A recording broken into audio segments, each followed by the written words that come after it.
You are watching the Nationals. We are now on day 4 of the Nationals Season 3 Pro League play-ins for Tekken 7. Ako si Mika Fabs. I will be your panel host for today along with casters Maru and Kid over here.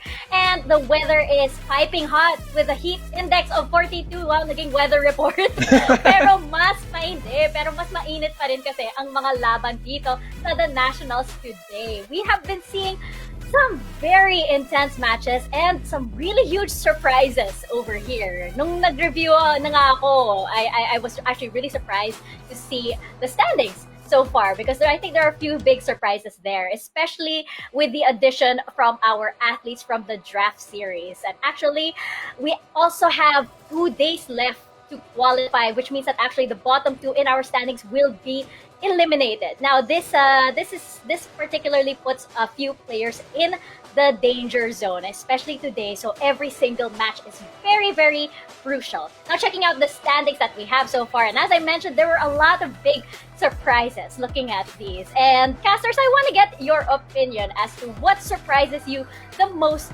about these current standings. Poro, we'll start with you. Well, I think yung isa sa mga pinakamalaking surprise here actually is the fact that Vermilion is actually in 4th. Not that low, pero hindi rin siya kasing dominating as his performances in group stages from back in the previous conferences of the Nationals ng Tekken 7. Right now, he's kind of mellowing out at 4th, pero he still has matches today and of course for tomorrow, so we'll see if he's going to be ramping it up in the next matches.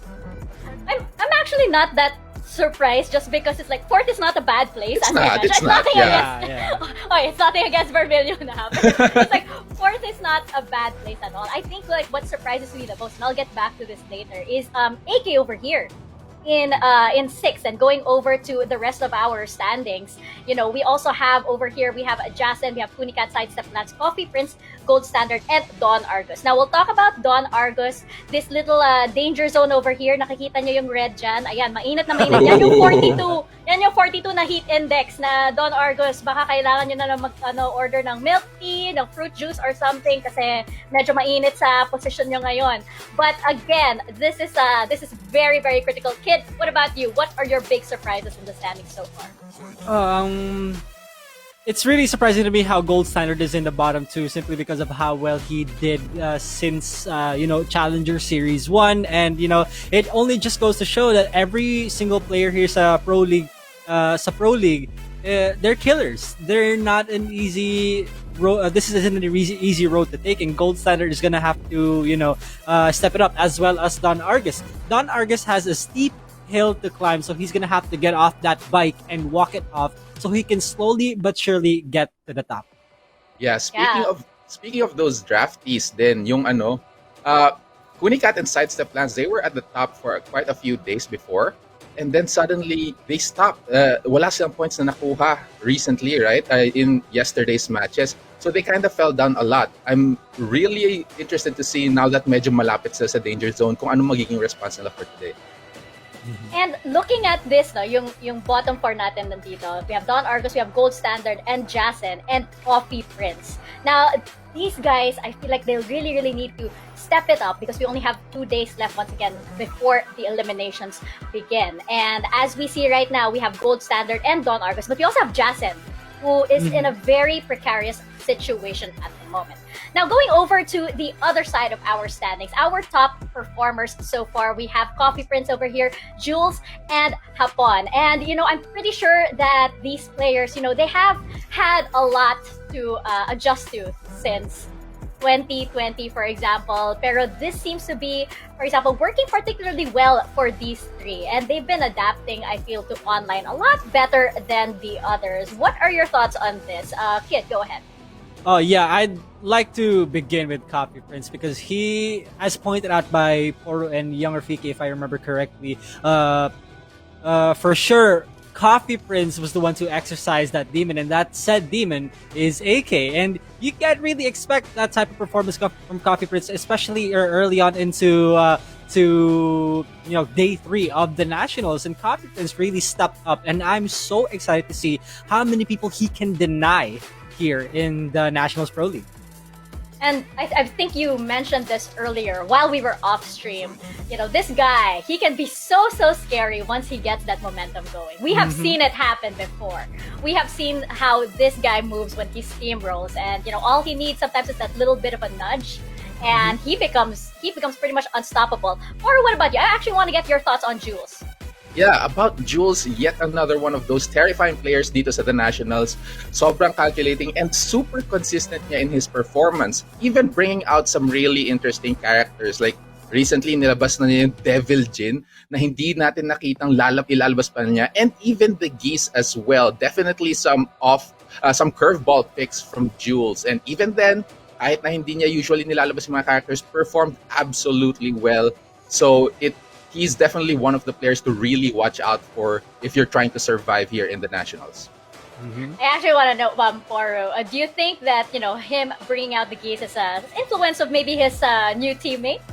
Oh yeah, definitely. Talagang marami siguro siya natutunan talaga kay Machinehead. And even Machinehead actually brought out the Geese na ulit eh. So there's definitely some sort of influence from his teammate there. And going over, of course, to the gentleman over there on the right, we also have SEO Hapon. Now, Kit, I want to get your thoughts this time on Hapon and how he has been performing so far. Well, yung performance ni Hapon is always, you know, splendid. Hapon bringing out finally the Eddie that I've been waiting for this entire Pro League. You know, he's been using more Geese, more Leroy, but it's really refreshing to see na nag-Eddie na din siya. And I love it. You know, you love to see it. Yeah, definitely a treat. You know, I remember Eddie from taking 3 days. Let's date ourselves. And you know, he was already such a treat, so fun to watch. But I'm sure it's not fun when you're on the other end and Hapon is just, you know, bringing that character out over to face you. What about you, Par? What are your thoughts just to wrap up this discussion? Yeah, all these 3 players definitely rising to the occasion here in the last days of the Nationals play-ins. They're showing talaga kung ano yung kaya nilang gawin. These are all of our pros, right? Sila yung mga hasado na dito sa stage na ito, and they're showing exactly what they're made of. Yung mga draftees natin, they're gonna have to bump themselves up a couple more levels kung gusto nila makipagsabayan in the later days. I agree. I definitely agree. Kid, what about you? Do you have any last thoughts on these guys? And, you know, particularly Coffee Prince, because he is at the bottom half of the standings. Do you think he's going to get that momentum today? Oh, for sure. After the matches that he's been through, beating AK, and, you know, we just saw it during the countdown that he also beat Vermilion. If he gets going, he will not stop. Coffee Prince is the most that I'm looking forward to here. Oh, and you know what? Let's actually check out Coffee Prince's schedule of matches today, as well as everybody else's. And you know, just checking this out, I have my eye over here on Vermilion versus Maru. That should be incredibly action-packed, incredibly scary to watch. And what about you, Paro? Are there any matches in particular that you're looking forward to? Actually, it was mentioned yesterday ng aking co-caster na si Raf. Jules and Vermilion is something that we also would like to watch out for, because it could be a Jin versus Devil Jin, or if fate wills it, baka ilabas nila yung mga Marduk and then we get a Marduk off here in the Nationals. A scary thought na makita yung ganong klaseng matchup, but definitely something to look forward to. Is it also possible that we could have a Devil Jin versus Devil Jin, since Jules did bring that out last time? That would be a bit daring for Jules, considering he's going to be facing against the Devil Jin of the Nationals. So true, so true. If he's feeling, you know, if he's feeling up, if he's feeling, you know, a little bit, I'll go for it. Why not? You know, it could be very, very entertaining. But Kid, what about you as we check out the second half of our schedules? Oh my goodness! You know, I mentioned this earlier. It's such a cruel thing to do, having to give us the predictions for the second half of the schedule, and it's so crazy that there's so many good matches. But the one that I'm looking forward to the most is AK versus Machinehead. Now these two, they're hella killers, and I can't say anything more than, you know, it's really exciting to see because it's AK and Machinehead, guys. Come on. It's kind of a callback to season 1, I believe, right? These I think guys so, were yeah. the podium finishers. I believe Machinehead placed in third, and this kind of like harkens back to that time, except that of course now these guys have a couple of years of experience and everything else down the line. So yes, you're absolutely right. That should be very, very interesting to see. I'm also keeping my eyes on Signal Ultra Warriors Kunicat and of course Happy Feet Emperors Don Argus. As we mentioned, he is in a bit of a hot seat. He is in the danger zone right now, so this should be his opportunity to bounce back as he is up against Kunicat and Sidesteplance too. But these guys, they have been impressing us so far here at the Nationals, topping the standings even at some point. So it is going to be quite an uphill climb for Don Argus, but we know that this guy, when you push him to his limits, he can definitely deliver. And who else can definitely deliver? We do have our featured player for today, and I believe it is going to be the Signal Ultra Warriors Vermilion. And he is actually very much looking forward to today's matches against Jules and Maru, who are trying to intimidate him over there with a stare down. And because they are such dangerous and challenging players, and Vermilion, he's a guy who loves a challenge. What are your thoughts on these matches and how you think Vermilion will fare? Poru, we'll start with you. This is an interesting situation para kay Vermilion because yung opponents niya, we have Jules and we have Maru. They're kind of different kung paano sila maglaro. Jules, very logical and very calm, and nagpo-process talaga siya ng kung ano kailangan gawin. Maru, on the other hand, is kind of a mix of both, pero I think he leans a little bit more on the instinctive kind of play. Meanwhile, si Vermilion is also a bit of both, pero he has that scary thing. Hadlok kaaya tong si Vermilion, and it's definitely something that could possibly take out Jules and Maru, but we'll see. It can still go either way for me. Kid, what about you? Any thoughts on this matchup over here? Yeah, that is indeed the Super Saiyan Bisaiyan that we're talking about right now, and he's gonna have to go against Cell and Frieza. Just Jules and Maru, they aren't easy opponents, and Vermilion himself isn't an easy player to fight against. And this is certainly a match to behold. You guys better stay in this broadcast because it's gonna be a blast, guys. I swear. Oh yeah. And of course we have AK's 2 matches as the grand finishers as well for the broadcast today. So you guys better stay tuned for that. But heading over to our featured match for today, we still have the gentleman in yellow over there transferring naman dito sa ating left. So it will be BRE Maru and the Happy Feet Emperors Coffee Prince. Now, what are your thoughts on this matchup? Maru, we have seen him do the impossible here at the Nationals. We've also seen Coffee Prince do the impossible here at the Nationals. So I have a feeling it is going to be down to whoever gets that momentum first, I feel. What do you think? We'll start with you this time, Kid. All right, so I love that you pointed that out because who gets the momentum first, right? Because that's how Coffee Prince operates. When he gets going, he will not stop. He will run you down, especially with the picks that he has right now. Not only is he bringing out the Steve, he's also bringing out the Hakumram and the Leroy, which in this case, the Leroy is a much better thing going on for him. For Maru, he likes to shut you down. When he gets to read you, he's gonna let you do things and then he's gonna punish you for it. That's how the both of them operate. Again, it's only a matter of momentum. What do you think, Poru? Yeah, it's a matter of momentum, and I think isa sa mga pinakamalaking factors din dito sa matchup na to is going to be yung mga character picks nila.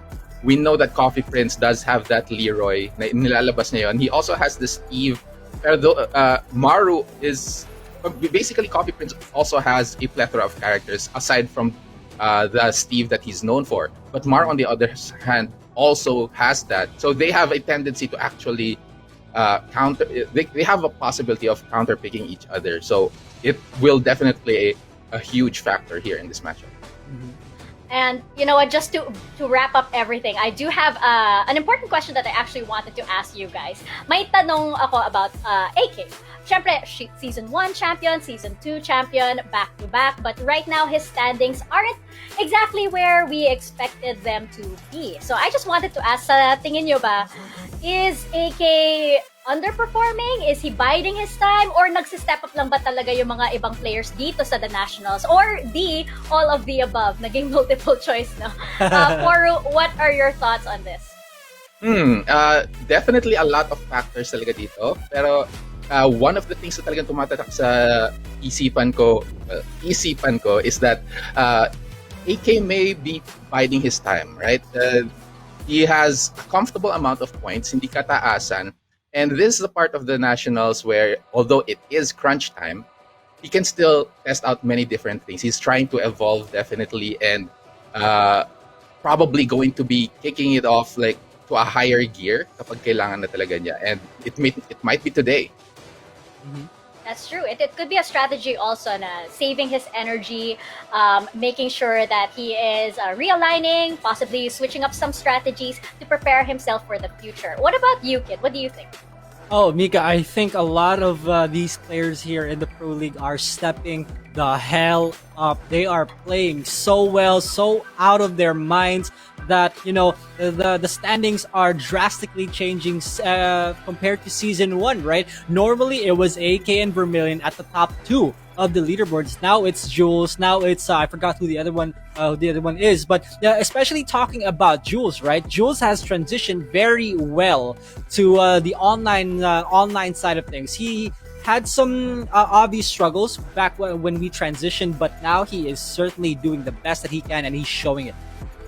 Well, you know what? It sounds like quite the intense day that we have today. So we best get into it. Mas critical at mas importante na talaga yung mga games dahil sa mga eliminations. Kasi maaari na yung mga favorite players ninyo wala na by next week. So kailangan talaga nila ng support ninyo. I believe after Wednesday, mawawala na sa conference na ito yung nasa bottom 2 ng ating standings. So do keep your eyes on Don Argus, on Jazz and Gold Standard. They are fighting for their lives right now as time runs out and we get closer and closer to elimination. So we'll find out if they can bounce back today as we get into the matches for today. I will be leaving you with your casters over here on my right, left. It gets confusing pag online.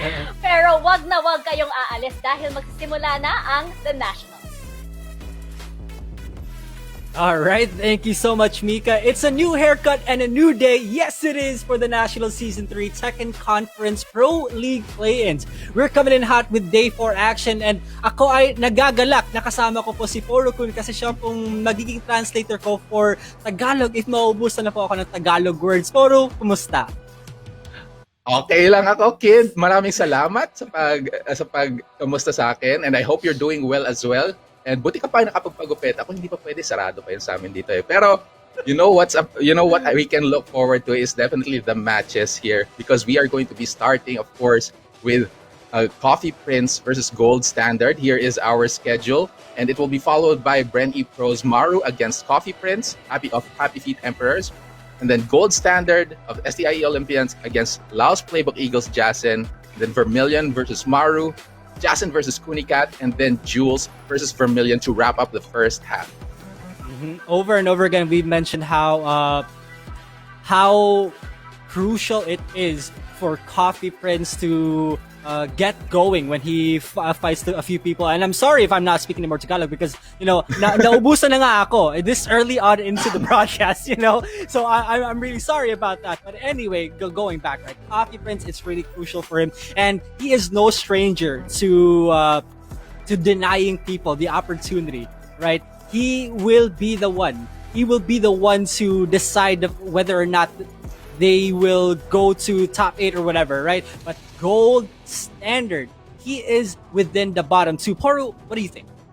Yeah, definitely one of the players talaga na sinusubukan niyang akyatin yung gate na si Coffee Prince. Talagang medyo magkalapit sila ng standings right now, and Gold Standard perilously low in the rankings, in danger of getting eliminated pagkatapos ng play-ins. Pero it's not over yet. This is his opportunity to find his way up in the rankings. And here are our players looking comfortable here. Gold Standard with his teammate Hapon in the background right there. Coffee Prince staying safe with that mask on. I hope everybody is as well. And they're just getting ready para simulan yung labanan natin dito sa the Nationals. And you can see Hapon right behind Gold Standard. And, he also, he gave us an update about Gold Standard. He says Gold Standard's hair smells amazing. And let's see if something else is also amazing with his gameplay today. Because, again, we're kicking things off with Coffee Prince versus Gold Standard. My goodness, there's no better way to kick things off. To be completely honest with you. So let's talk about Coffee Prince, right? Do you think he's gonna use the feel out character like Fakum Ram, or is he gonna go for the immediate Leroy?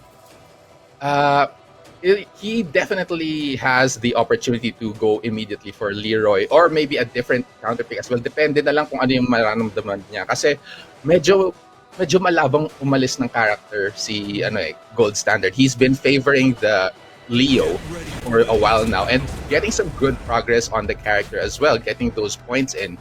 But we'll just have to see. We're gonna see it right now. Who is Coffee Prince bringing out? And starting off strong with the Steve Fox that really made his name known in the competitive scene. The OG Steve na we know Coffee Prince better for, and this is gonna be a really good match because I'm certainly not a Steve player. A lot of people can bank for me on that. But anyway, look at the talent picks. My goodness, that is 100% going to Coffee Prince, ladies and gents. Yeah, I'm not surprised kasi sobrang tindi talaga ng performance ni Coffee Prince in day number 3. So talagang many people would agree na medyo mainit yan sa Coffee Prince. Gold Standard has to be careful, maybe douse his hands in the pool first before laying hands on this character. But look at this, Coffee Prince already with a slight life advantage and Gold Standard trying to find his way in. And you can see that Coffee Prince is also rushing down Gold Standard right now. He's up against the wall. He's trying to sidestep away, but Coffee Prince is denying that because he's sidestepping along with him. So you can see the pressure is on for Gold Standard. Rage is on down one. The pokes are coming in. Coffee Prince is trying to maintain that. Last chance down 2 from Coffee Prince, keeping it simple. Finds its way. Definitely something na kailangan matahin talaga ni Gold Standard dito sa laban na to because Steve does have those lows that you just have to watch out for, and Coffee Prince really knows the right opportunity. Speaking of which, Gold Standard finds the counter hit on Coffee Prince and gets the follow-up as well, and gets another one, drops the combo though. And sobrang crucial to para kay Coffee Prince because again, we were talking about the momentum that he needs to start things off, but then Gold Standard took it away. Seems like maganda yung yung gising ni Gold Standard for this match, immediately bringing the fight to someone of Coffee Prince's caliber here. But beautiful duck from Gold Standard here. He is awake, alive, and ready to put the pain to Coffee Prince. Brings him downstairs into the beach. Now what's gonna do? Coffee Prince, he needs to make something happen. Half health already. Gold Standard, it looks like he's the one who has more momentum than Coffee Prince right now. Lower than half health. He's trying to check him with the down forward too, but no more tracking on that. Well, sadly enough for Steve mates. But Gold Standard with a big launcher, and he takes it 2-1, potentially final round for Gold Standard. The momentum on Gold Standard side right now must be super terrifying for Coffee Prince here, but still, he's not backing down. Just like a boxer, talagang harap-harapan, bugbugan lang po tayo dito mga kaibigan. But Gold Standard is holding strong with his defense and getting those pokes in as well. Now, it looks like Coffee Prince does have the upper hand right now. He's denying Coffee Prince as much as he can, but Gold Standard is trying to interrupt him also. Magic Ore does not follow up with the combo, goes for the mid checks. Coffee Prince is put in rage. Now, this is a nail biter of a performance for both of these guys. What's it gonna be? Mid or low? Goes for the mid. Superman crush from Coffee Prince takes it to a final round. Oh, such a close fight. Daring choices from both of these players. Talagang hindi sila natatakot sa isa't isa. Gold Standard with a big hell sweep there. Going for the K&Ks. Coffee Prince, huge life deficit for him. 10 segundo pa lang nakakalipas dito mga kaibigan. Gold Standard is looking comfortable.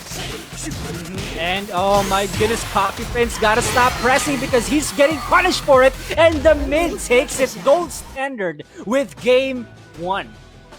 Oh my goodness.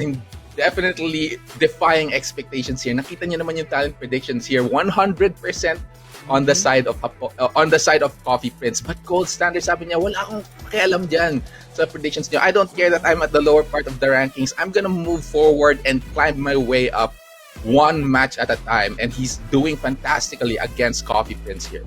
Yeah, guys, kitang-kita nyo yung buhok ni Gold Standard na parang Eren Yeager na he means business. He's not just letting him down. Eren Yeager in the game, guys. The Nationals Pro League coming at ya. Eren Yeager ready to rumble dito against kay Coffee Prince. But now Coffee Prince, he's gonna have to really dig deep and find out kung ano gusto niyang gawin next, right?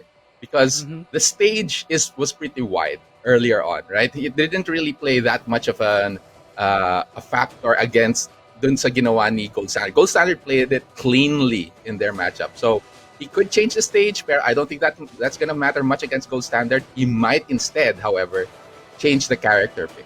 What do you think? And it's really an interesting case for Copy Prince because you can go one of three ways, right? You can either go for stage select, character select, or just go for the Steve. He looked really comfortable with the Steve. And, I wouldn't blame him if he just chose to stay with it. But in this case, Leroy is certainly, it feels like Coffee Prince is eyeing for the Leroy more because of how strong Leroy is. And if you put Leroy at the hands of the right hands, it's gonna cause he's gonna wreak havoc with it. So I'm leaning more towards the Leroy. Yeah, I'm expecting that then. It could be a good choice. Oh, instead brings out the Facom Ram. Also a good choice para sa akin. I would have favored the Leroy a little bit more because of the parry and how aggressive Gold Standard has been. Mhm. Pero at the same time, pwedeng labanan yung apoy ng apoy with this Facom Ram, kid. And I know you like this pick. Oh, Facom Ram. Guys, it looks like I'm going to have to ready more Tagalog words here because, I've certainly learned a lot from a couple of streams that I've watched. But anyway, let's see if Coffee Prince does get the opportunity to do so. Coffee Prince starts things off strong with Folks, but Gold Standard currently has the light. Landing more hits here, but Coffee Prince with those two kicks is going to be paying back Gold Standard here and slowly pushing him towards the wall. But Gold Standard trying to fight his way out. Oh, walang kalas! I said it, guys! Oh my god, Gold Standard put in range. Also the wall splat. One more hit goes for the mid-check. There it is, round one. The momentum for Coffee Prince immediately. Simple with that deep kick. Good call there, kid, with the halas. But now, look at this, however, Gold Standard with a beautiful whip punish. Sakto lang sa kuko ni Leo na put mo yung pader, and the damage is going to be real against Coffee Prince. Puts him in the red, trying to find the finisher. Last chance, and that down four. That was pinitik lang si Coffee Prince, and that is one round apiece for these players. Talaga ni Gold Standard, nabigyan ng momentum si Coffee Prince, so he takes it back immediately. This is so good. He presses on the third hit thinking he wasn't going to go for it, but it doesn't look good for Coffee Prince. Good throw break. Oh, good break this time around. Gold Standard gets the mid. Coffee Prince caught ducking, and that's 2 rounds para kay Gold Standard here. 1 round away from getting those points that he so sorely needs. Coffee Prince unable to make something happen with his Facom Ram so far. Gold Standard really has his number. What a whip punish from Gold Standard. We're not going to be probably seeing a wall here. Yes, we will. The side wall will save his life. Low get up kick counter hit, but the side will also save his life. What is this game? Yeah, Coffee Prince, good presence of mind to really put the brakes there on that combo. Last chance for Gold Standard there, that is. Coffee Prince takes a round of his own, hanging in there pa rin. 1 round, gusto niya ng isa pang laban against Gold Standard. He does not want to go down with 0 points in his first match. And there's so many tools that Facom Ram has, but he can't throw out just yet because Gold Standard is much too aware of this. So Gold Standard has to play a bit more safer while Coffee Prince has to open him up because Gold Standard is displaying some exquisite defense now. Yeah, but still, Coffee Prince finding those right hits, continuing those strings, and Gold Standard getting caught off guard. But still, Gold Standard is in the red. 30 seconds left. Last chance! And that elbow slash is gonna nail him. It's one match apiece between Coffee Prince and Gold Standard. Immediately, ang lapit ng labanan dito sa the Nationals. First game pa lang natin, kid. And this also opens up the possibility of Gold Standard going for a stage select because although in the graphics he did pull out the Jin at one point, but never again, right? In the past few days of the Pro League, there have been it's been a trend for Gold Standard that he would pick an infinite stage instead. So probably just wants the spacing, wants to turn it into a fundamentals game because again, Facom Ram has tools in his arsenal that he can guard break, right? So he wants to eliminate all those options. Let's see if Gold Standard does do that. Yeah, he's definitely thinking about it. Pinag-iisipan niya maigi kung ano nga ba gagawin niya. Because as far as I know, he hasn't yet brought out any other characters. And I like the point that he brought out, kid. Talagang gusto niyang mawala yung mga pader just so that he can take away some of the tools of Facom Ram. Especially doon sa stage na pinanggalingan natin. just as soon as, or any walled stage actually, as soon as maipit ka ni Facom Ram dun sa may pader, it's already extra danger for you. It's super scary. And the fact that Facom Ram has that wall pressure, almost similar to Brian's taunt setups, right? It's so scary that you almost have to think that, you know what, I have to get away from this wall because Facom Ram's gonna mess me up, right? But the thing is, the Facom Ram also has that pressure with him, so it's gonna boil down to how Gold Standard deals with that kind of pressure. Yeah, and when it comes to Gold Standard's main, he mentioned it to me before that Leo is extremely flexible. Talagang yung meron siyang sagot sa mga iba-ibang situation, but it really depends on the player na gumagamit whether or not they're going to be able to adapt. And bringing it to an open stage, which is, I think, the best option here, just to avoid the pressure of Facom Ram, definitely going to be able to deal with the Facom Ram a little bit better. At least magkakahinga siya ng mas madali this time around. Let's see if he actually made that choice, or maybe may curveball pick siya na ilalabas. Medyo mababa yung chances, but here it is. And it looks like we are going to the Infinite Azure. Infinite stage, no walls whatsoever. So this is going to go really well for Gold Standard because he wants to turn this into a spacing game. He wants the neutral, and he wants to eliminate all the pressure options for Coffee Prince. And he's getting that open space this time around. I think one of the main things that Gold Standard is going to have to worry about is going to be the range, because Facom Ram's legs and arms are pretty darn long, but Gold Standard, a flurry right in the middle. And the big block for Coffee Prince, however, is going to help him out with this. Yeah, that was a scary block also for Coffee Prince because, you know, why would you duck at that moment? And there's absolutely no reason to, but you know that's just the type of skill that Coffee Prince has. Counter hit from Gold Standard. Is this going to kill? Yes, there's not quite. Coffee Prince hanging by a hair dito. Isang sintas na lang natitira sa kanya. Burns the range drive. Kulay blue, and now is this gonna be able to be the finish? No, drops it, but still gets the finish at the end there. First round for Coffee Prince. I can't believe he went for the low option twice, starting with that rage drive. Speaking of low though, he goes for that and another counter hit, and this has been so good for Gold Standard. Good duck, but no proper punish just yet. The aggression from Gold Standard is paying off right here. Magic 4 to keep Coffee Prince out. Alam niya medyo desperado si Coffee Prince to get some damage in and just puts him away in this open space. Good block from Gold Standard, gets the knockdown as well. And sometimes that desperation gets the better of us. Counter hit 3+4, Gold Standard gets comboed in, but there are no walls here. So goes for the OP situation instead. Is Coffee Prince. Walang kalas. Walang kalas. Medyo kailangan ng gumising ni Gold Standard when it comes to those throws, because Coffee Prince is testing him even with those strings. The quick low combination from Coffee Prince here, trying to find the finish, and that mid off of that jab takes out Gold Standard. One round away from winning this thing is Coffee Prince. And despite 1-1 being nerfed, it's still very abusable. So Coffee Prince, very good call on that one. Gold Standard is trying to interrupt Coffee Prince as much as he can, but Coffee Prince has a lot of tools that can also shut down that interruption. You gotta be careful when trying to use those. However, Coffee Prince trying to find the finisher. Gold Standard to the red, and yet another elbow smash takes out Gold Standard, and Coffee Prince walks away with the victory here with a 2-1.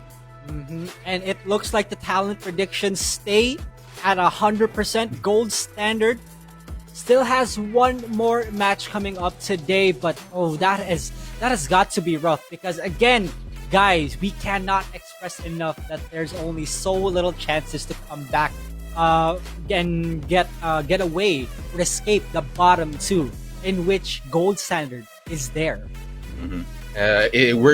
We're getting dangerously close dun sa dulo ng ating play-ins, right? Just 2 more days, including this day actually, to get up and out of the group of the play-ins into the group stage. Every point matters, and though this 1 point is definitely gonna help out Gold Standard somehow, it's still far from putting him in the safe zone dito sa ating ranking. So he still has another match. Both actually still have other matches later on, but first let's take a look at the match that they just had. Coffee Prince versus Gold Standard. And it really looked like that Gold Standard was on a roll here. He had a bit of trouble adjusting, admittedly so, but eventually he did get back from it. But my goodness, Copy Prince performed so well, especially in that last game. Yeah, it's definitely an outstanding performance from Coffee Prince, readapting with that Facom Ram pick. And Gold Standard showing some amazing aggression here. In the past few days, parang medyo napapaisip pa siya. Medyo nag-freeze siya when it comes to making the right choices. But now, it's almost like party time for Gold Standard, just going ham with this Leo and getting the damage in against Coffee Prince. Looks like Coffee Prince actually got caught off guard with that offense. Yeah, and there were so many nail-biter moments here in the second game. Gold Standard was literally one round away from taking it against Coffee Prince 2-0, but Coffee Prince with the reverse sweep and then takes it back in, Gold Standard's home court advantage, which is in the Infinite Azure. Kalasan na pero ganun talaga yung naging storya dito. Coffee Prince just showing why he's one of the best players here, and that he is planning on climbing those rankings even higher up and make sure to get his spot in the group stage. So congratulations for him for getting those 2 points. We're going to be seeing him later on as well. Same with Gold Standard, who get that 1 point as well. But we're going to be moving on to our next match between Maru versus Coffee Prince. Dito na si Coffee Prince, pero let's take a look at these two players. All right, so the head-to-head is as accordingly. 12 head-to-head record is 12-14, and the number of characters used is 5-6. Now, on the side of Copy Prince, that's a lot of top tiers, my guy. But for Maru, he's been having a plethora of characters that, you just can't predict him anymore. It's almost as if, shades of Dojin are coming in for the players. Not only for LPE, but for all the players here in the Nationals. Yeah, I keep mentioning this. It seems to be the meta right now na talagang madami kang character pick. First, it gives you a lot more flexibility when it comes to preparing for matchups. And at the same time, practicing different characters, it gives you a bit more awareness kung ano yung kayang gawin ng mga characters na yun. And you're able to really read into what they would probably do if they were your opponents. So these two players being having multiple characters, it's pretty expected of their skill level as well. Now here is Maru. Dami na talagang picks, right? Mm-hmm. And speaking of reading into their opponents, Maru has that kind of skill. 72 picks on Kazumi, 35 on Dragunov, and 22 on Lars with an overall win rate of 50%. Again, it's so hard to get into that kind of win rate, right? And speaking of win rate, let's see how much Copy Prince has. That's only a 44%, just a bit short. Only 6% short on that. 137 picks on Steve, 44 on Leroy, and 28 on Brian Oru. What do you think about it? Yeah, it may be a little bit less dun sa win rate kumpara kay Maru, pero he's made it count definitely. Not in the previous conferences, and right now he seems to be geared up to even increase it further. Here are our players. Maru with that smile, slits to the throat. They're ready to take out Coffee Prince, and Coffee Prince with his signature pose, looking good right now, and red hot still from his match against Gold Standard, looking to find even more points today. Yeah, this is also really important for Copy Prince because he just won a match. We have there's the thing about players where they really heat up and they carry it on to their other match. Let's see if Copy Prince gets iced here while waiting into the game, or will Maru be able to take this one away from him? I'm just excited talaga kung sino yung mga ilalabas nilang mga characters, because as we keep mentioning, ang dami nilang hawak-hawak na characters dito. So the first pick is going to be very important. Ito yung time na talagang hindi nila alam kung ano yung lalabas na isang player, and they could ask for blind picks and they will just be surprised kung sino ilalabas nila. And here we go, we're about to be treated to this match. Who are they going to be choosing for this matchup? Ooh, I thought it was Maru on the Brian real quick there. All right. Okay, this is the very first time I've ever seen Maru pick the Marduk and Copy Prince with the Brian. We've seen this a couple of times in Soup. First of all, so the smallest stage in the game, and this could very well benefit Brian. 100% on the side of Maru though, in terms of talent. Yeah, ang laki ng confidence nila against kay Maru. Seemingly a bit of doubt whether or not Coffee Prince can perform against Maru, because Maru definitely a titan here in this competition. And with this Marduk, he's gonna hit like a titan as well. The Coffee Prince is gonna be able to do some magic here with this Brian, but not while mounted here by Marduk. Yeah, that's gonna matter a lot for Coffee Prince, because he's gonna have to guess correctly on the choices that Maru makes. Very good choice from Coffee Prince. He didn't get up right away. He presses on that second hit. Down 3 will take it. Maru starting off strong with the teabag nonetheless. Already feeling a playful vibe here mula kay Maru, and now immediately gets a launch on Coffee Prince at the start of the match. Coffee Prince trying to return the favor here, but Maru stops him out with that rising one. The mounts are going to be coming in. Very important. Kailangan lakasan ni Coffee Prince yung kalas niya dito. And it's really good for Maru that he's abusing a lot of down up forward threes, because it eliminates the options for Coffee Prince that he might go for a hatchet pick, right? Maru go with the offense. Coffee Prince right now is a bit struggling on that end. It's not looking good for him, that's for sure. Maru is already on a tear, but that middle side kick counter hit from Coffee Prince is gonna help him out all the way to the wall. Gets a bit of a wall combo there, tries to go for a taunt setup, but no dice. Yeah, he didn't have to pray for Endrax there, but here we go. Maru might very well lose this one. There it is. Coffee Prince finally on the board, showing some signs of life. Interesting interaction there at the wall, but still manages to finish things off. Maru tries to go for the big throw there. Coffee Prince with the throw break. Now Maru's up against the wall also. You do not want to be in that scenario, but Maru with the counter hit up forward 3. Are we going to see a wall? No, we won't, but just a bit short. Coffee Prince right now is the one against the wall. You do not also want to be in that situation when you're fighting a Marduk concern. Yeah, definitely not. But Coffee Prince gets the back one counter hit all the way to the wall. Should be able to get the finish before then, and there it is. 2 rounds apiece. Such a close match between these two players, and back and forth. Look at that down 1+2. The shoulder from Marduk just going underneath that high. Yeah, we've seen this before. Coffee Prince likes to do a lot of reverse sweeps. Back 4 guaranteed jet upper. What's for breakfast? Maru has to guess right. Ducking against a Brian against the wall, that's a big no-no, sir. But that's just something that Maru has to deal with against this Brian Fury. Coffee Prince looking good so far. Huge life advantage here. Maru is in the red. 30 seconds left. The 1-4 and a quick low from Coffee Prince takes out Maru. Gets the first game, continuing his momentum from his previous match. Looking good for Happy Feet Emperors.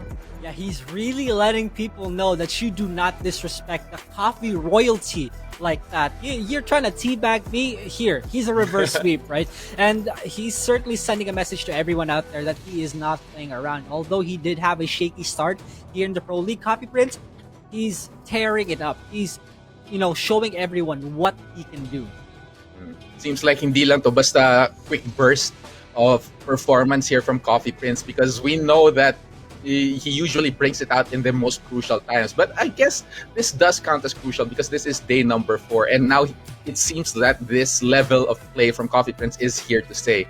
Now Maru, he has to think about how he's going to be dealing with this really powered up Coffee Prince here. Hindi lang to basta 3-in-1 kaping barako tong kalaban ni Maru dito. And he needs to think about his next choice. And Maru, again, we mentioned this, that he has so many characters in his arsenal. The Marduk might not have worked, but he can always go switch to another character. But again, he only has one last chance to switch. And Coffee Prince, if ever the situation allows it, if Maru takes game 2, he can always switch to another character that probably would counterpick him. So Maru has to think deeply about this one. He has a lot of thinking to do because ang dami niyang characters na pwedeng ilabas, right? He could go for something a little bit more aggressive because Brian doesn't have the quickest moves, like even the launchers. But no, he actually stays with the Marduk. Instead, wants to power up with a stage select, goes for the Forgotten Realm. That seems like a terrifying choice talaga. And Coffee Prince probably has to be sweating a little bit with that choice. Yeah, this is probably the first time that I've seen a Marduk go for the Forgotten Realm. But back one as an ender for Marduk might work out really good also, but who knows, right? There's still so much more from Maru that we haven't seen yet. Down back 2, Coffee Prince gets caught by it, gets caught again. The down back 2 is really working well here for Maru. Medyo naisisingit niya talaga dun sa offense. Si Coffee Prince goes for the power crush, recognizes the aggression from Coffee Prince and sabi, hey, medyo tigil-tigil ka muna dyan, be careful with your choices. But Coffee Prince still in his face. Machine guns are -14. Maru punishes accordingly. Are we gonna see a floor break? Probably no. It scales, but magic kicks. The pressure is on Maru. You better not duck. Oh, very, very dangerous here. Both players in the red now. Goes for a dive, punished by Coffee Prince with a quick low. Burns the rage drive immediately. Does not respect those frames, and Coffee Prince catches him. Maru a little bit antsy with the button presses there. Yeah, minus is the state of mind. You remember that, everybody out there. But Maru immediately gets punished for attempting said minus. And Coffee Prince again up against the wall. He's not even feeling a lot of pressure. We're not even seeing the type of pressured gameplay that Coffee Prince has. He looks like he's so comfortable with this matchup. Yeah, talagang weaving in and out, finding those right hits, especially that counter hit, all the way to the wall, a little bit too close so para sa follow-up, but the wall is in his favor, and Coffee Prince chops away at Maru's legs with those hatchet kicks, takes the second round. How many cups of coffee did this guy have? I thought Maru was the barista here. My goodness, he's playing so well. Coffee Prince up forward 3, tries to attempt the FF1+2, but Maru with the punish on while standing 1. Now he breaks the floor. Finally, though, that floor was broken here. Coffee Prince, dangerous situation, tries to go for the Anaconda Assassin, but good break on both sides actually. Medyo gising sila dito. They're awake and they're in the heat of battle. 30 seconds left, almost equal life. Maru with a slight advantage here, trying to keep Coffee Prince in the deep end. And Coffee Prince is keeping him in check. Very good punish. Good block. This could be it. This could be it for Maru right now, but he drops the combo. Unfortunate. Rage drive has been spent. Maru has rage for down 3 to steal that round and the teabag again, just to let him know. Oh no, Maru feeling playful with this character. You know, when Maru comes to play, people usually get hurt, and it seems like Coffee Prince is in his sights. But Coffee Prince, not terrified about that, keeping him in this phase, going for those lows and the mids, trying to find the right hit onto Maru here, and Maru almost close to rage here. Right. Coffee Prince's offense and defense are working out so well for him. Maru got caught, and the machine gun counter hits will take it against him, defying all odds. The 100th 0. It don't matter if I 2-0 him. Oh, this is amazing of a performance from Coffee Prince here. As you mentioned, kid, mukhang nakailang litrong kape tong si Coffee Prince, and he managed to pull off an impressive victory against Maru, one of the top players here. Seems like Maru is getting roasted in the background by his teammates. Yan kasi, nag-Marduk na eh. Pero the Marduk looked good on Maru's side. No, not gonna lie. This certainly is a hashtag Barangay Brian moment right there, as we see it in the highlights. He played so well. Maru couldn't even get a single game off of that. Again, guys, even though statistics don't lie, those were just predictions. 100% to Maru, but instead that 0% powered Coffee Prince up. Definitely defying expectations here and looking good on this Coffee Prince. Right now, taking so many points. I think that's 5 points on his end. A lot of points, winning both of his matches here, and just solidifying his place so far in the competition. There is still one more day, but these points are going to be helping him out. This Brian is just amazing against this Marduk against Maru. And you know, not only is Coffee Prince a top performer for day 3, it looks like he is also a top performer for today, and he wants to be consistent with it, right? Coffee Prince looks like he wants to get up to the standings right now. He means business for you, and I'm so excited. He's in the zone, definitely. Kita-kita naman eh. Look at that, just keeping in the face of Maru, keeping him suffocated with those choices. Is it going to be a hatchet kick, a breaking knee? Which one is it going to be? And Maru unable to start anything. He tries to go for a mount even there, but Coffee Prince was just ready with a response and stuffing out whatever Maru had to offer. Great job from Coffee Prince, and congratulations to him. And speaking of response, Poru, our next match is going to be SEO Gold Standard going up against LPE JS5N. Now, the response that I was talking about is that Gold Standard had a rough game one where it almost looked like he had that one in the bag, but he's going up against JS5N, the assassin. It's a terrible. It's not. I wouldn't say a terrible matchup, but it's a scary matchup right now because JS5N is still hot off his amazing performance in yesterday's matches. He actually took a match against Vermilion. And that is a feat of its own because Vermilion definitely one of the most impressive players here in the Nationals, and JS5N is stepping up, showing that I can be at that level as well. I can go even higher. And now he is just another wall na kailangan akyatin ni Gold Standard. Gold Standard needs to get past JS5N here. And these two players as well, they're fighting for their tournament, for their play-in lives here because they're at the bottom part of the rankings. Pahabaan ng buhok to, not only in game but also outside of it. So, guys, make sure you let us know who's got the more fabulous hair because I'm pretty conflicted here. In all seriousness though, I am pretty excited to see JS5N play again because who wouldn't enjoy a wonderful game where there are Jaguars? Come on, let me know. Yeah, everybody loves seeing the Jaguars. It's a fan favorite, even from the older days talaga ng Tekken. Kaya marami kang makikita mga Jaguar players, mga bata nagte-10 string lang sa mga arcade. Pero yeah, so it's always exciting seeing this character play, especially in the hands of JS5N, who is he's the type of player who will do things na hindi naman talaga niya kailangan, right? Mga combo na you think na, oh, you can just do this combo. But no, I'm gonna optimize it. I'm gonna do the combo video version of this combo. So that is something to watch out for. Yeah, and like 2-3 days ago, Tomoriru and I were talking, and we were talking about JS5N, how unnecessarily stylish that guy is. He didn't need to do that, but he did. That's demoralizing, but also very awesome. And that's the kind of playstyle that JS5N has. And he applies it into nationals too. Like it isn't in a big tournament that matters a lot. So JS5N does unnecessary things, but he does it in style.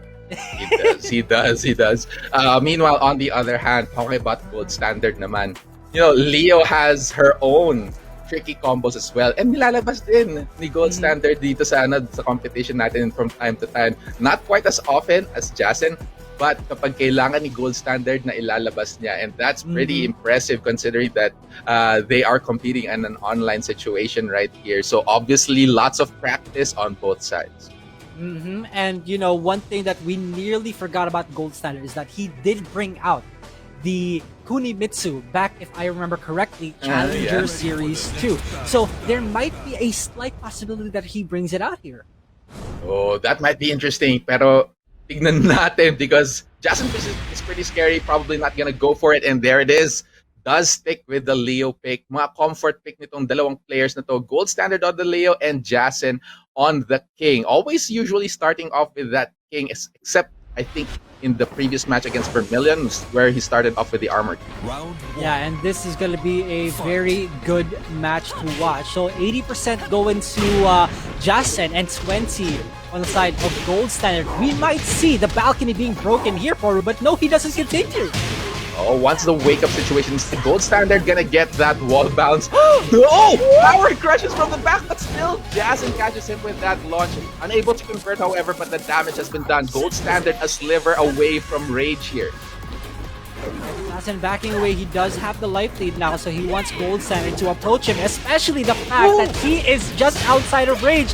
But back 1-2 gets stuck, but again, the denial of the balcony break. Gold Standard, that is, oh no! Oh my God, that was unfortunate for Gold Standard. Parang medyo nag-hesitate siya. Teka, may pambayad ba ako pag nabasag ko to? That is some hesitation there, and the balcony remains to be broken here. JS5N with slight damage deficit here on his side, but is returning the favor with those quick posts. Both these players right in each other's faces. And there is a threat to the chain throws that are gonna be thrown out by JS5N. The giant swing, you better or else you're dead. No, he doesn't. It puts Gold Standard at such low health, and the elbow finishes him off. Oh, good stuff here from Jason, a Gold Standard in the afternoon of the stage. He's gonna have to be careful, but that's not what being careful is. That back one from Jason gonna deal so much damage here. Catches him with a ground throw as well. Gold Standard half-life gone already. I told you he was unnecessarily stylish. That was a really good adjustment to the combo. Now Gold Standard is up against the wall. Nakatakas medyo yung side, yung movement nitong dalawang players na to. Really almost confusing the cameraman there, but Gold Standard with a big launch, putting the pain to Jason. Goes for some tricky stuff. Does not get it. Jason awake here, and Gold Standard in a terrible position, but still chops away at Jason and gets that win in that round. Signs of life are here. The beeping sounds from Gold Standard here as he's on the board. What a sidestep from Jason. Oh my goodness, he's doing strings. Gold Standard, it looks like he's faltering, but not just yet. It ain't over till it's over for... Oh, the adaptive capability of Gold Standard here. Talagang move on siya after that. Evening out the scales here, but the shove comes in. Nothing in, no counter hits there. Gold Standard catches him with the extension from KNK all the way to the wall, but still Jason able to move to the side. Almost equal life here. 28 seconds left on the clock. The KNK, he blocked it, and goes for the rage art, and this might be it. Rainmaker! Is this gonna kill? No, it won't! Oh my god! Kulangan na piso! Oh my, there it is! Down forward, wanna take it. Jason, can you stop it? Stop that! That was a terrifying situation. You know, so close, right? You'd think, yun yung mga situation na hindi mo maisip kung, is it over for me? Is it going to be over? But apparently it was not. But still, in that scramble at the end, Jason was still able to find the final hit and take it. And that's the first game going for Jason here. Gold Standard was pretty impressive, however, in that match. Kasi talagang he's trying to out-aggress Jason here. Oh my goodness, and you can see, you know, if we focus more on Gold Standard right now, you can really tell that this matters a lot to him. He may be showing some smiles here, but he knows what's at stake. He has to adjust, or else he won't be. He will be eliminated here, guys. This is something that he's gonna have to think about more deeply than ever. You know, and today is a Sunday, and the Messiah is here. We are graced by the presence of the Messiah, Jason. This is definitely showing what he can do. You know, a bit of a miracle there dun sa nilabas niya dun in the end, but still amazing work. And I'm excited to see what's going to happen next. Team Kulot versus Team Derecho. When it comes to hair here, it's that is the official hashtag of this match. But still, Gold Standard balls in his court. What's he gonna do? How is he gonna adapt to whatever Jason has been trying to do to him in that previous match? Sana may commercial for the Nationals na parang shampoo commercial, you know, the some personal Nationals commercial. Featuring AK, Jason, Gold Standard, you know, all the works. Sama mo na si Raf. Oh, what do you mean? Gold Standard and Raf are two same people. It's the same. It's the same person. Okay. It's the same picture. That would be fun. Actually, that would be fun. And these players, they know how to have fun with them, especially outside of the game. So it's really interesting to interact with these players. But now that they are in the hot seat, these two players fighting for their tournament lives here, sila yung mga nasa pinakababa, and Gold Standard, I think they are tied. Pero Gold Standard did gain 1 point earlier on, and this win definitely gains Jason at least one more point. So once again, tied sila technically. And Poru, you know, I really love that you pointed out fighting for tournament life, because Gold Standard worked so hard to get here. From nearly getting into the draft series in Challenger 1, and then finally getting that opportunity in Challenger 2. There's so much at stake for Gold Standard, and he needs to get out of that. Needs to get out of the risk of elimination.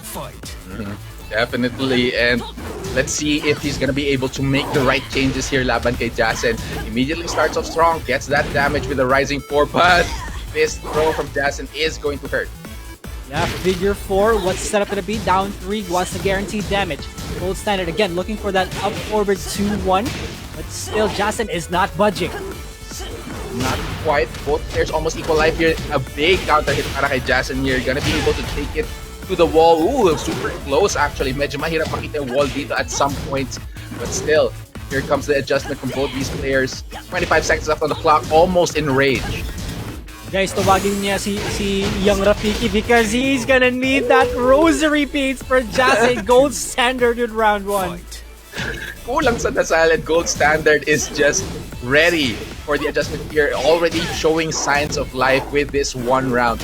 Jason, however, what's he gonna do? How is he gonna respond here? The balk is coming in. No, not the balk, the KNK coming in for Gold Standard here. And Jason thinking about his life decisions here, backing away a little bit. And he's certainly pulling out all the tricks in the bag. Gold Standard again with the interruptions. He's been on a roll with the interruptions for him. You need to find those holes, diba? Kapag medyo aggressive yung kalaban mo, you need to find, even when they're defensive, you need to find the right opportunity here. But Gold Standard catches him with a counter hit. A sliver fly for Jason here. Last chance for him. The down forward 1-2 takes out Gold Standard. And Jason ties it up 1 round apiece. And I don't want to cry over spilled milk, Oru, but there was an opportunity for Gold Standard to pull out the Rage Drive and then kill Jason with chip damage, but he did not get the opportunity to do so. So very sayang. Yes, definitely. Very sayang indeed. Now, however, Gold Standard sayang hindi niya na-break yung instant Shining Wizard right there, but still trying to follow up with even more damage. A huge whip punish from Jason, however, that HFE almost at tip range, running Jaguar Bomb, and there is a second round para kay Jason. 1 round away from getting 3 points that will shoot him up the rank.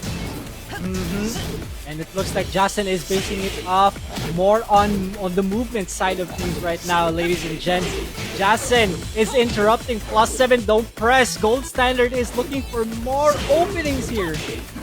Out forward 1, there tries to go for the ultimate tackle. Jason finding a way to get even more damage here. Gold Standard with the movement, but Jason returns with a sidestep of his own. Catches him with the instant screw there, pushing Gold Standard straight to the wall.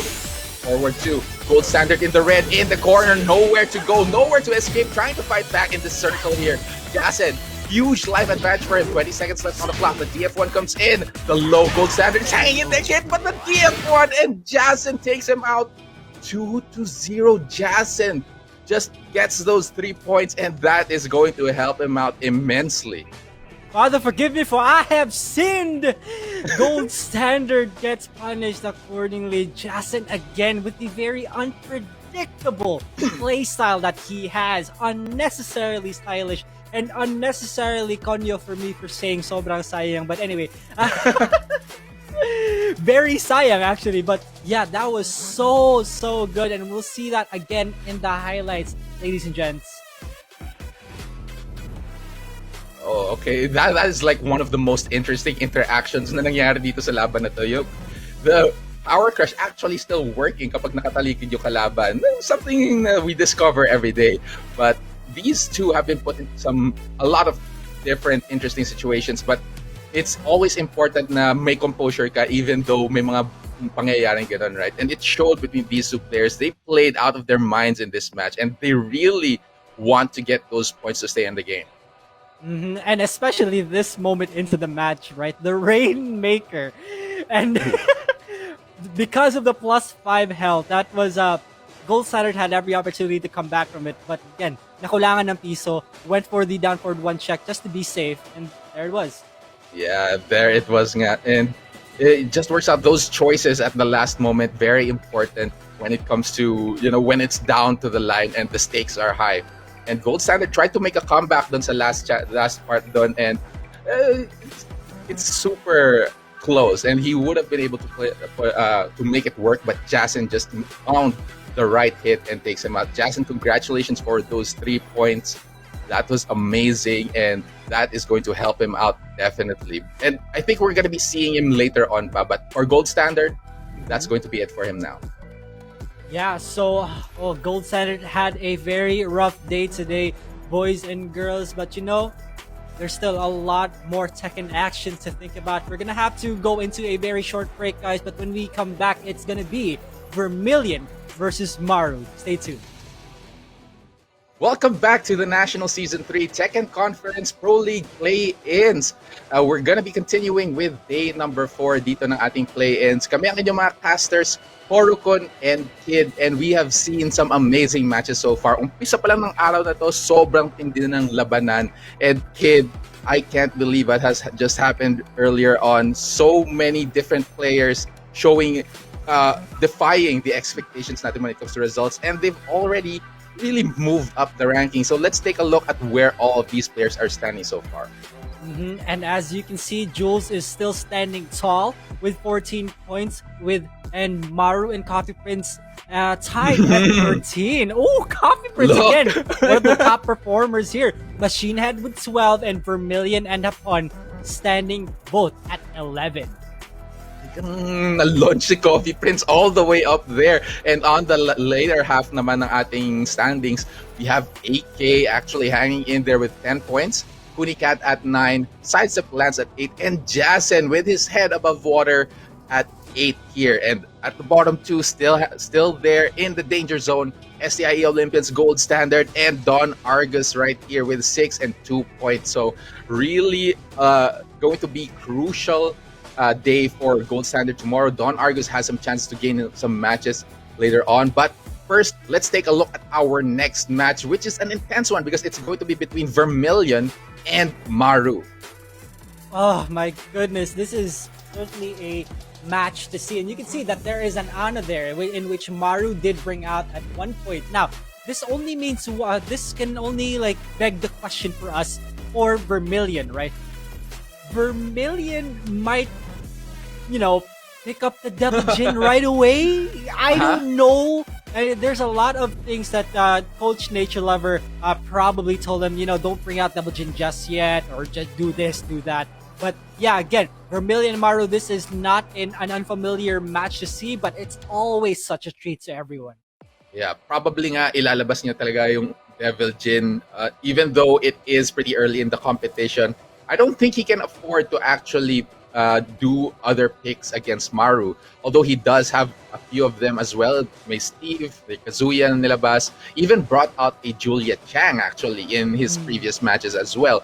So that might be interesting to see if he is actually branching out to other characters. But I do feel na magsa-straight into Devil Jin siya just because nakakatakot yung kalaban niya with Maru.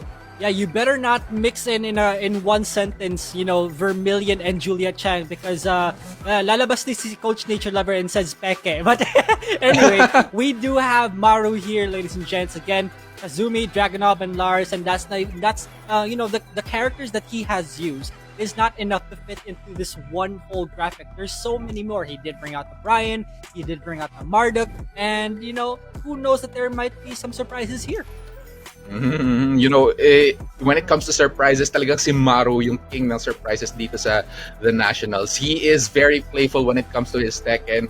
Meanwhile, Vermilion, he is smiling, he's smiling. Pero once he's in the zone, in the competition, talaga lumalaban na siya. He's one of the most terrifying players in the game, and it's going to be a scary one when it comes to the matchup between these two.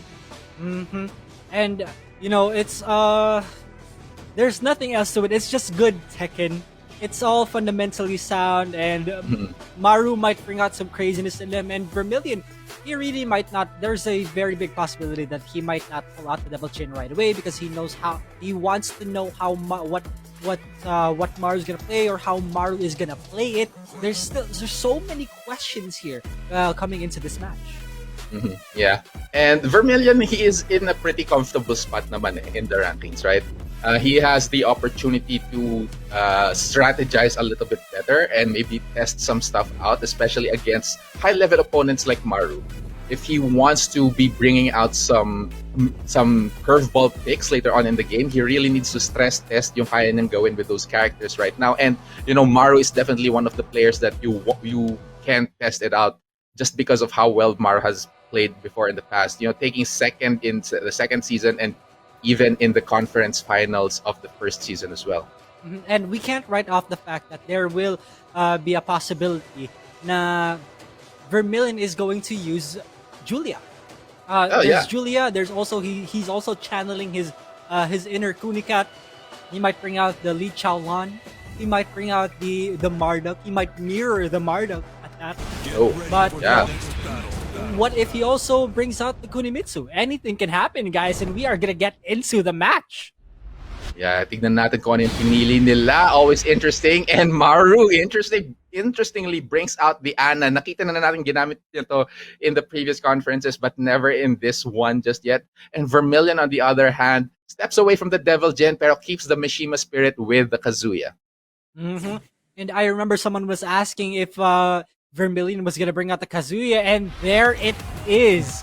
We might see some amazing plays here coming in from Vermilion and Maru.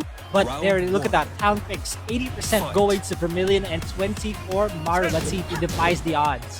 Yeah, Maru, the underdog in this competition, and in this matchup at least.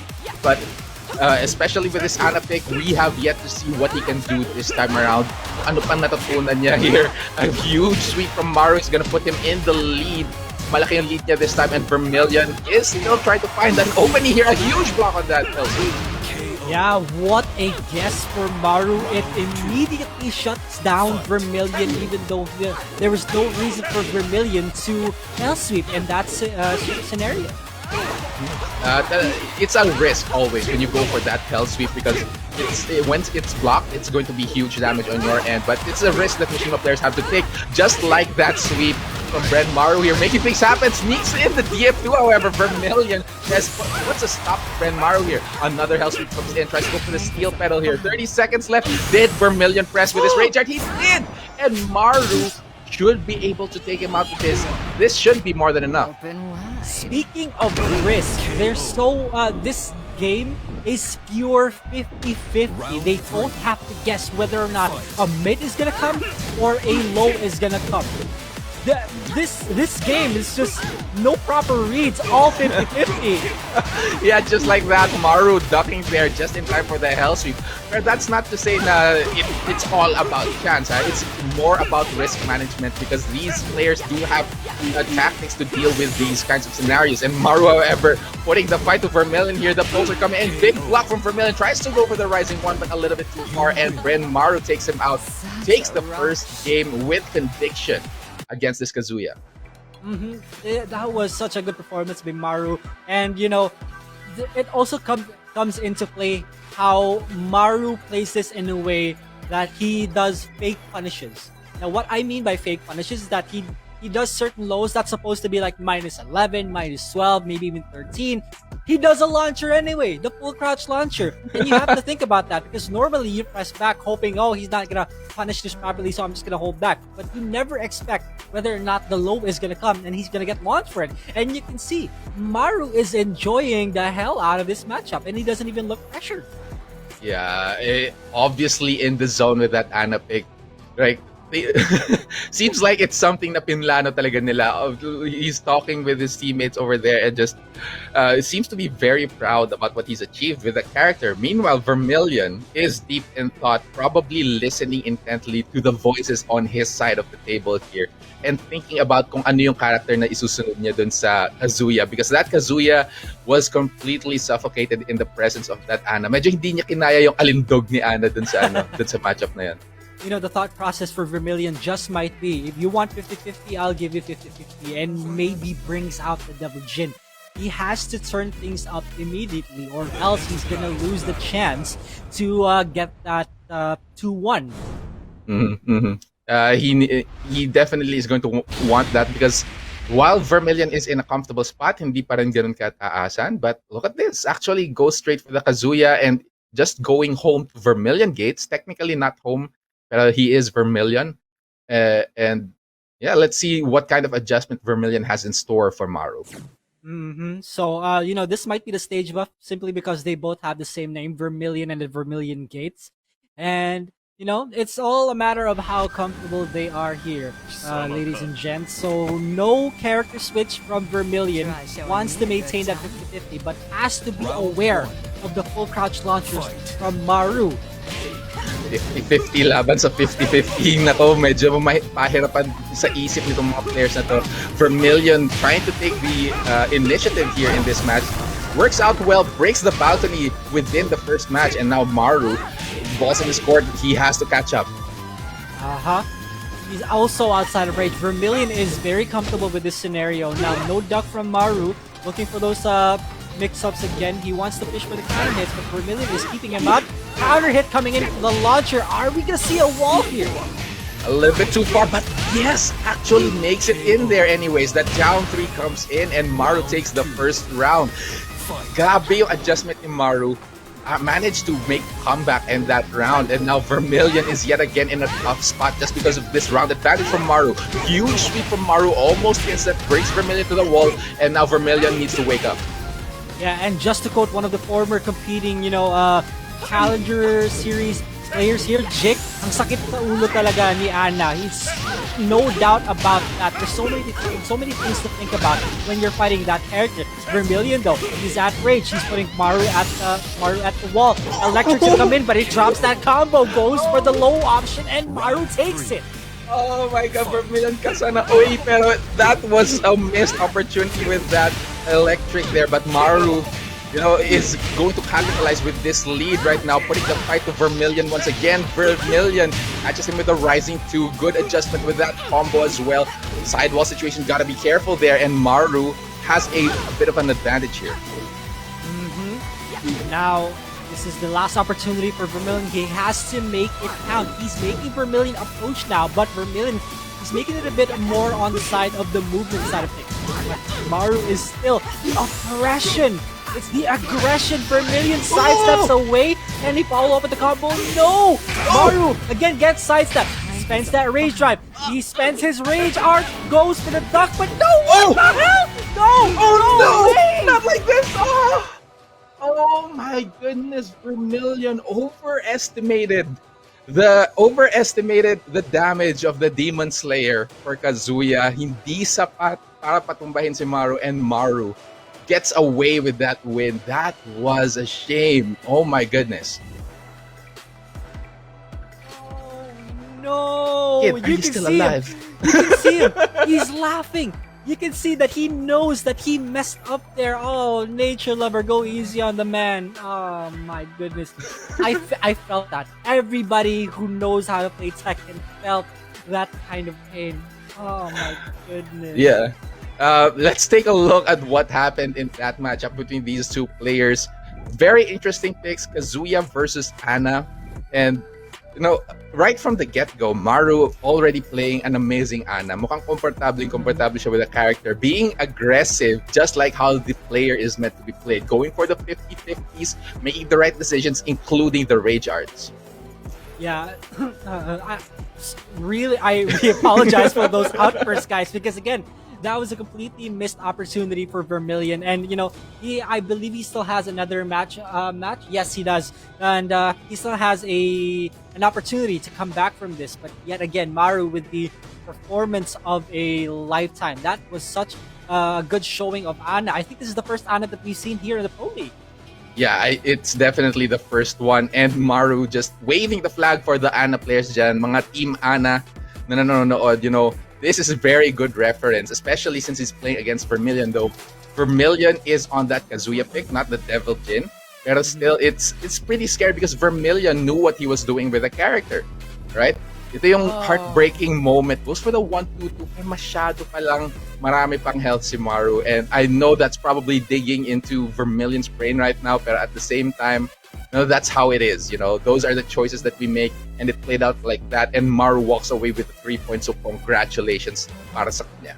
Yeah, it is what it is. That's F's in the chat, something like that, right? So, there are moments that those can, I don't know what to say. That there are so many moments that things like that happen, and we learn from those. And Maru, for sure, just like Copy Prince, defied expectations. The 20% powered him up.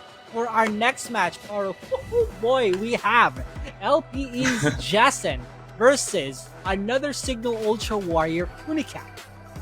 Ooh, interesting matchup here. Jason, of course, earlier on, he did fight an amazing fight against Gold Standard, actually getting those points that he needs. And he's looking for more. Gusto pa niyang iangat. Nakita natin yung King kanina and Armor King yesterday.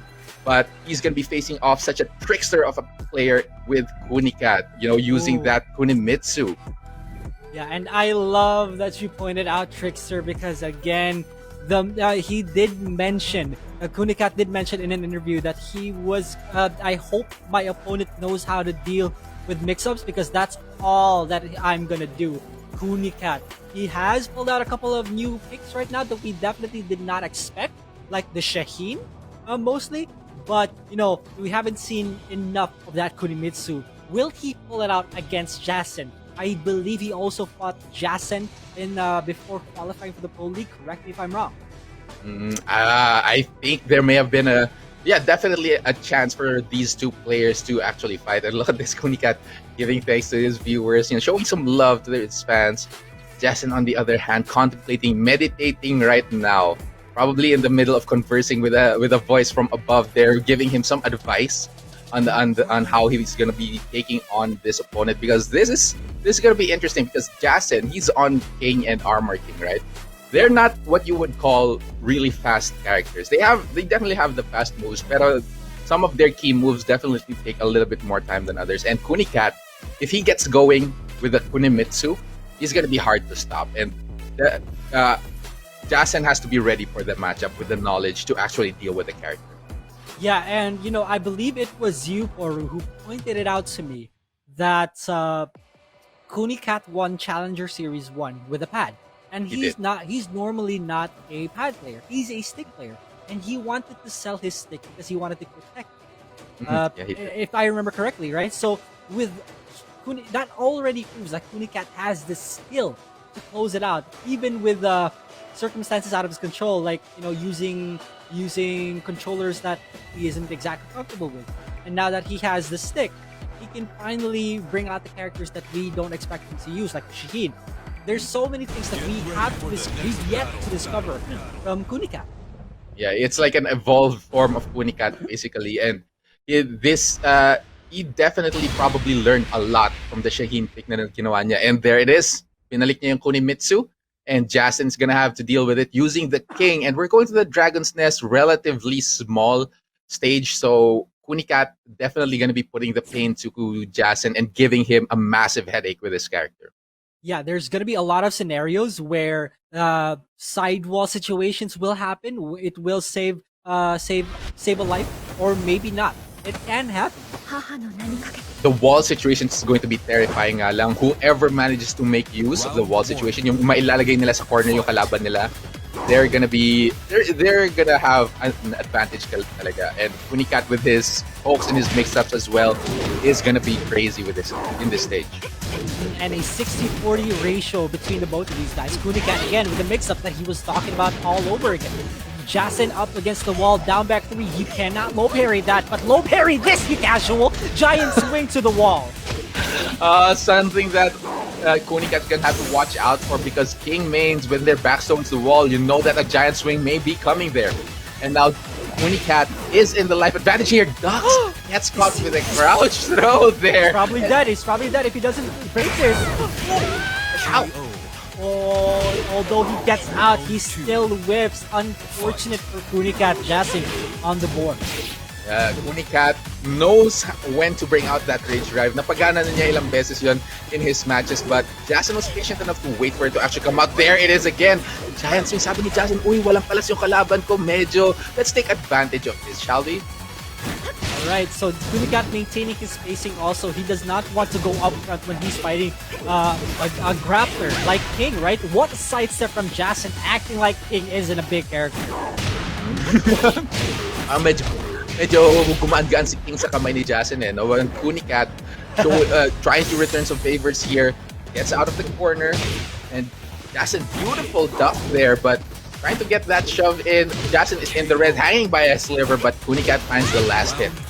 Yeah, he had to make a 50-50 guess there whether or not a mid or a low was coming, and he guessed wrong. Kunicat takes it back in round 2, but good break also. Down back crews coming in. Jason with a punish. Kunicat again retaliates with a throw. A throw of his own. Sabi niya, sige na, grappler ka, may kalas ka rin ba? Do you have the right to be a grappler here? And oh my goodness, a huge launch from Kunicat. Should be able to take out Jason right here immediately in that third round. I mean.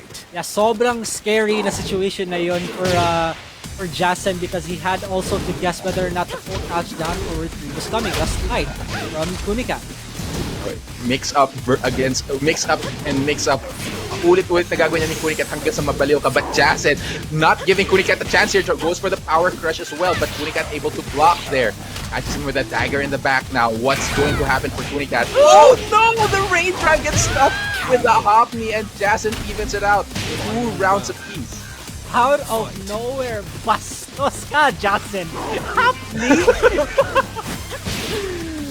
Oh, God. Galawang online yan. Hopney. When all else fails, Hopney ang sagot sa lahat. And now Kunicat with a huge life advantage here, but once again, the Giant Swing comes out. Huge damage for Jason here. Yeah, inaabos na ni Jason yung Giant Swing because he knows Kunicat gets confused whether or not 1 or 1+2 break yun. Jason though is put in rage. Down forward 2-1. Counter nasa wall din. Oh my goodness, he's still falling up again. Guys, you were talking about this sidewall situations. Will be there. Adjustment from Jason here. The rage drive is out for Kunicat here. Goes for the mix-up. There's the huge low sweep and the follow-up. Kunicat, gaining his composure, still manages to get the win afterwards. The Kunicat win pose also. So pinapakita niya talaga kung gaano ka mix-up heavy si Kunicat. That was such a good match for Kunicat. He brought it back right away. Ang tanong dito, Oru, what is Jason gonna do here? Ano nga ba? No? Marami siyang choices ngayon na pwede niyang gawin. As usual, when you lose a match, talagang pwede ka magpalit ng characters. And we know that Jason, meron siya yung Armor King, right? Kung hindi niya mapapagana yung King, na very grapple heavy basically, he can go para dun sa Armor King niya. Pwede siya makipagsuntukan if that's what it takes para pigilan yung Kunimitsu ni Kunicat. That's probably what he's gonna go for. Or, well, if you want to think of a curveball pick, meron ding Akuma si Jason. Akuma, right. I love that that's pointed out for Ruin, because we almost forgot. Because again, Kunicat doesn't really have a good track record fighting against 2D characters, and as we've seen yesterday, where Jules pulled it out against Kunicat himself, Kunicat struggled. Not only was it Jules, but it was also another part of the Iron Wall, which is Machinehead. Yeah, mukhang bane nga talaga ni Kunicat yung 2D players, you know. If for those who are unfamiliar with the lore of Kunicat, he actually quit the game. Like after the first part, he quit the game and mayroon siyang gap, right? Mayroon siyang gap in time, and bumalik lang siya this season 4 actually nung lumabas si Kunimitsu. So in that long amount of time, did not have the same experience with 2D characters. Kung kailan yung naghahari yung mga 2D characters and everyone was really learning how to play against them, he didn't really have that. And now he's trying to catch up, and 2D characters may be a bit of a big hurdle para sa kanya. But, you know, there's still a low chance na ilalabas yun ni Jason. Yeah, and despite the unfamiliarity of the 2D characters, Kunicat still chose to adjust and lab it out, because what else are you gonna do? Are you just gonna quit? No. You have to adjust to it because you're a professional player, and that's really commendable coming from Kunicat. He's not giving up. Yeah, definitely not giving up. And speaking of which, Jason not giving up the king pick. Mukhang napaisip siya like, I should have done this. Alam ko na yung gagawin ko next time. And now he's ready and bringing it to Twilight Conflict number 2 with that balcony break there. Still a walled stage here.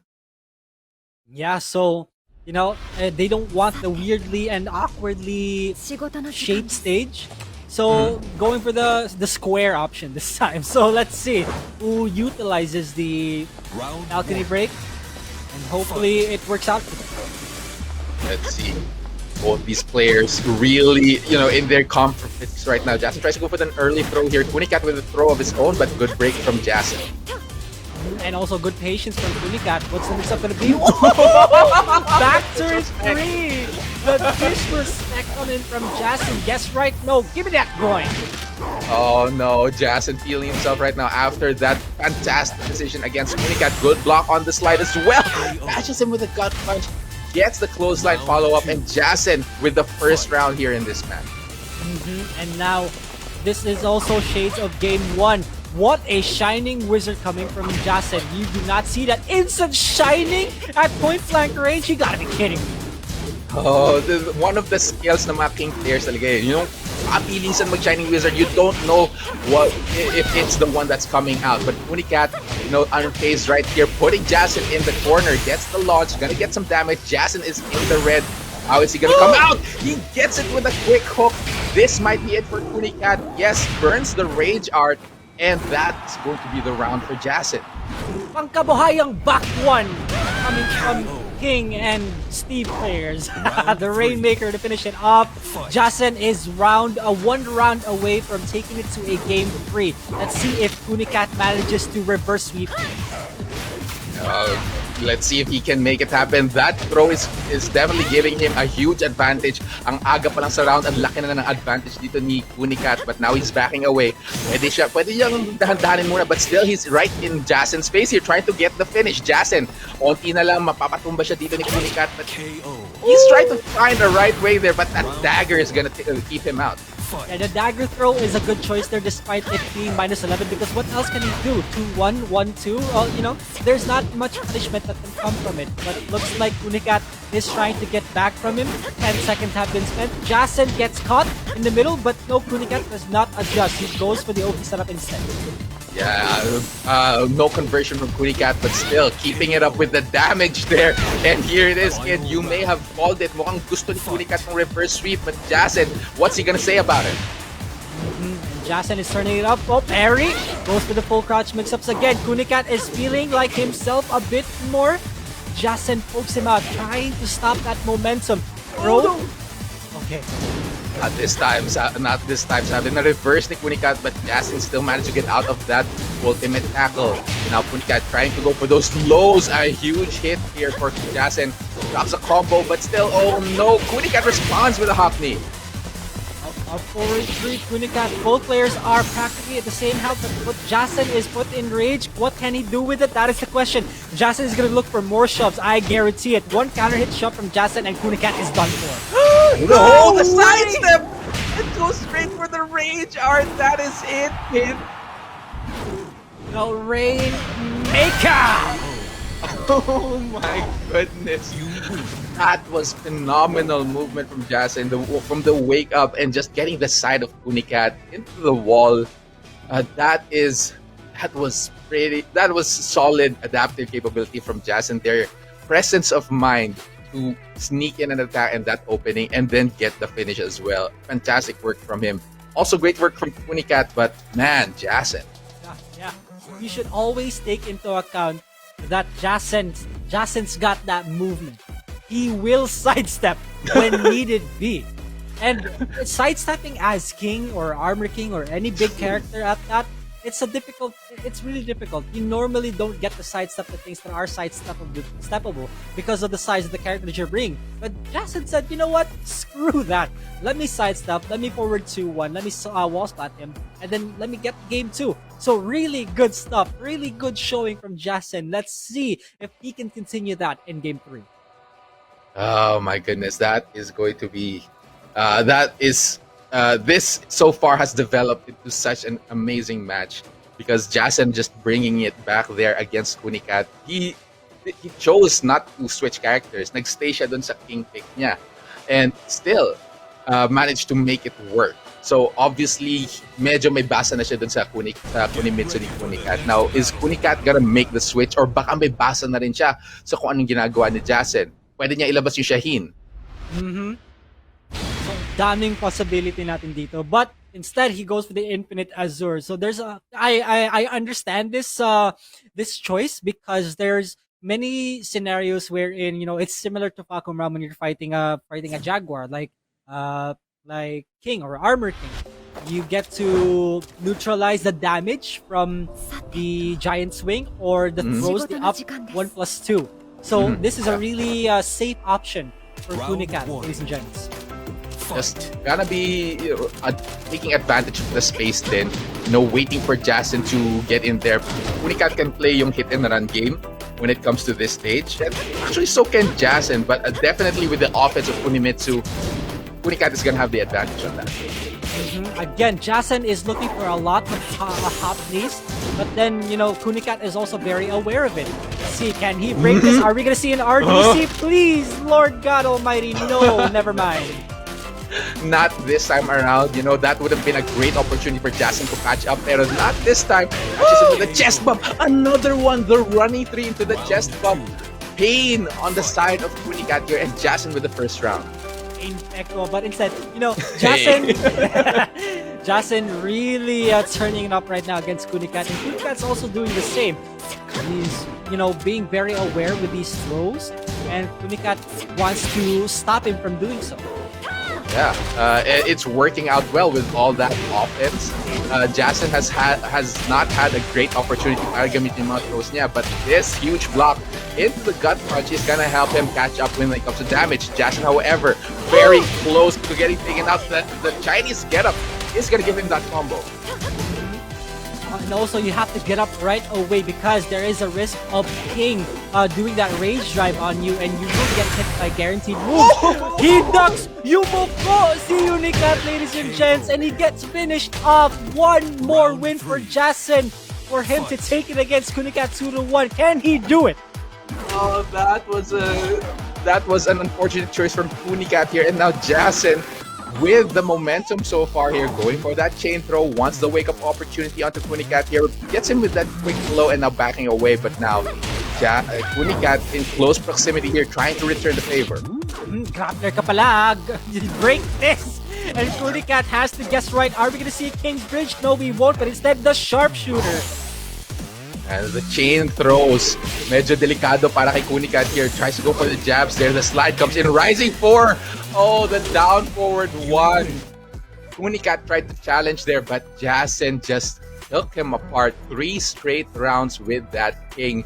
And amazing work from Jason. Yeah, and you can see that Kunicat's got that frustrated look on his face, guys. Again, this matters a lot to Kunicat, especially to the rookies here in the Pro League. Not counting Jason, not counting Don Argus and Machinehead, but for Sidesteplance, for Kunicat, for Gold Standard and the works, this matters. Every single win matters to them, and that frustrated look is justified. Yeah, especially considering na wala siyang points na nakuha yesterday in his previous matches. But he did gain 1 point, so that might help a little bit. Let's take a look at what happened here between these two players, because they really played the hell out of their characters here. The Kunimitsu and the King, hindi sila lumayo din sa mga picks na yan. And, Kunicat's throw breaking really got tested here. And it shows, right? Jason kept limit testing Kunicat, and Kunicat did the same to him with the full crouch mix-ups. And it was all a matter of who gets the momentum here. Yeah, and of course the presence of mind din. It's very strenuous talaga kapag lumalaban ka ng Tekken. Ang dami mong iniisip with each passing second. Look at that amazing adjustment from Jason. Recognizing that the sidewall is there and still getting the screw afterwards. Just mastery on this character. Yeah, and also we were talking about in the last few seconds of game 3. We were talking about the challenges, right? Kunicat tried to challenge after being hit by the sharpshooter, but Jason was all too aware of that. So, you gotta have proper reads when you want to challenge something, because again, you're gonna run yourself at a risk.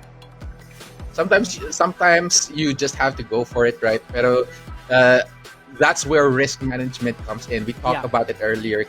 When you're always faced with a decision here, especially when you're up close and personal, and it's down to the wire na. And Kunicat with that final read, it was pretty unfortunate, but Jason got the better of him. The rising 4, and then he tried to challenge afterwards. Gets taken out by that EF1. Really quick move. So wise decision from Jason there. Yeah, and I love the last few seconds of that because he got hit by the slide, but Jason himself challenges with the rising 4, which is normally plus. But not crying over spilled milk. That has happened. It is what it is. But here, for our next match, Maru. Oh my God! Please do the honors.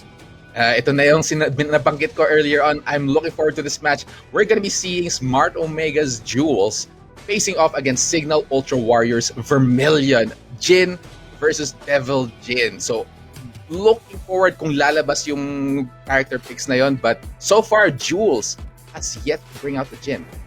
Yeah, quite literally facing your inner demons in this case, right?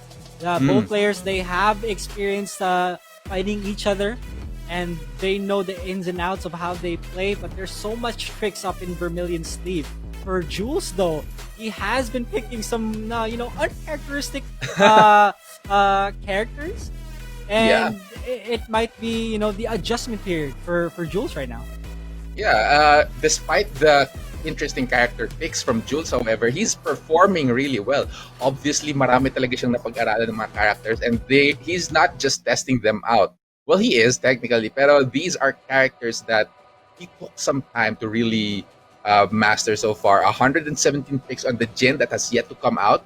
Bob nilabas na niya, 54 picks, and the Claudio as well has become extra terrifying in his hands. Talagang yung mga nakakatapat sa Claudio niya hindi makalapit. Yeah, how long can the Iron Wall of defense hold up against the Super Saiyan Visayan? That is the question here, ladies and gents. No, Vermilion as well.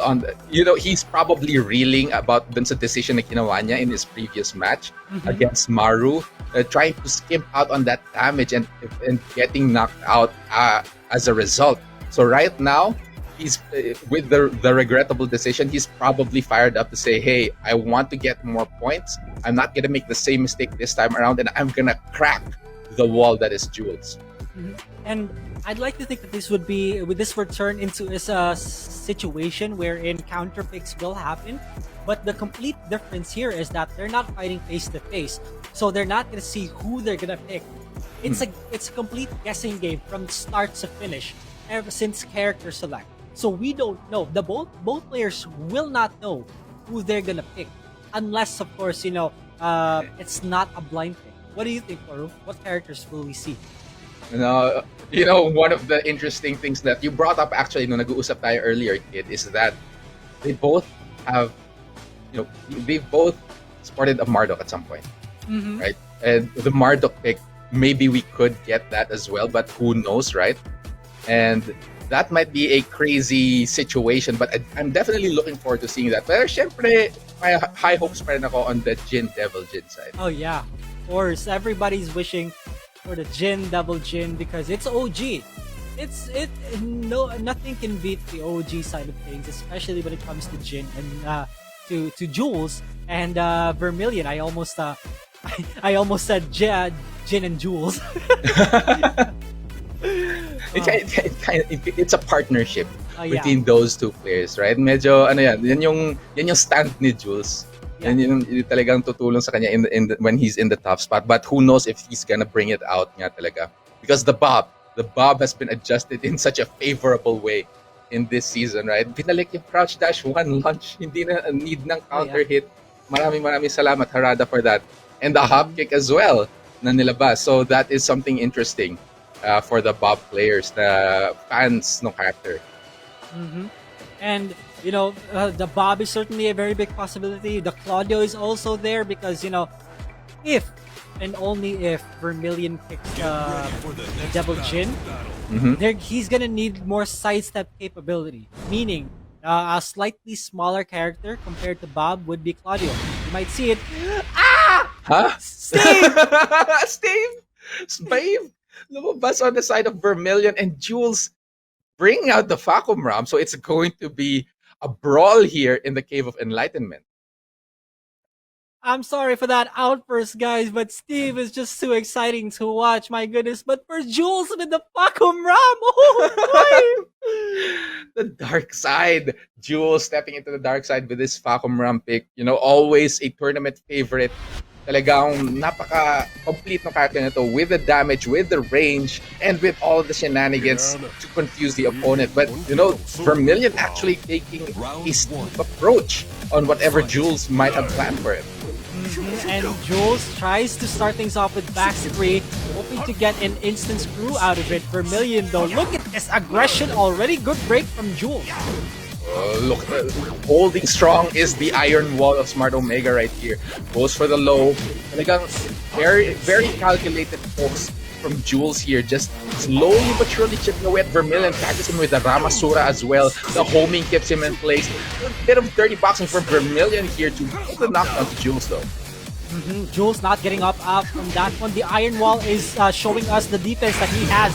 Vermilion does have rage. Jules blocks it. Jules is one hit away from gaining rage. Good break, good throw break from Vermilion. 18 seconds left. What a backdash from Jules. The Iron Wall steps back. Look, that is a testament to the range of Facom Ram there. Ang layo ni Vermilion, but the DF12 still catches him. And now Vermilion, he is unfazed of that loss here. Just keeping it straightforward with this Steve, trying to find the right opportunity to close in and finding the right hit. Dragon na may tatong CC. Oh my god, he finally did it. The first one that we've seen. Vermilion pushing Jules out. He's trying to get away from that wall, and he does. You were really waiting for that, weren't you, kid? And that's just one of the moves that really that Facom Ram players like to abuse when it comes to oppressing the opponents, just because of the animation as well afterwards. And we might be seeing more of that later on. But Vermilion unfazed, the DF2's coming in, crescent hooks, trying to keep Jules in place, even though it does not have the homing anymore. Good break from Vermilion here, trying to find the last hit, cracking Jules here, but Jules is holding strong. The offense is holding up, but a huge block on that rage drive from Vermilion gets him that round. That was so scary, but also a very good read from Vermilion. He's keeping him in check also. The down forward 2 does not track, but still it does the work. Oh, it certainly does. Now, Vermilion trying to go for the blue sparks here. Has a guard break of his own, just like Facom Ram here. And a little bit too far, but here comes the trade. Vermilion with a follow-up. Again, Jules is keeping him. He's trying to test whether or not he's awake with these throws. The one was two breaks, normal one, and now this is really good showing from Jules so far. But he is in rage. One combo from Vermilion. The Dragon comes out again, and no, he presses. What's it gonna be? One more mix-up. Is he gonna go for a low or the mid option? Jules with the defense. Oh, the mid-low check.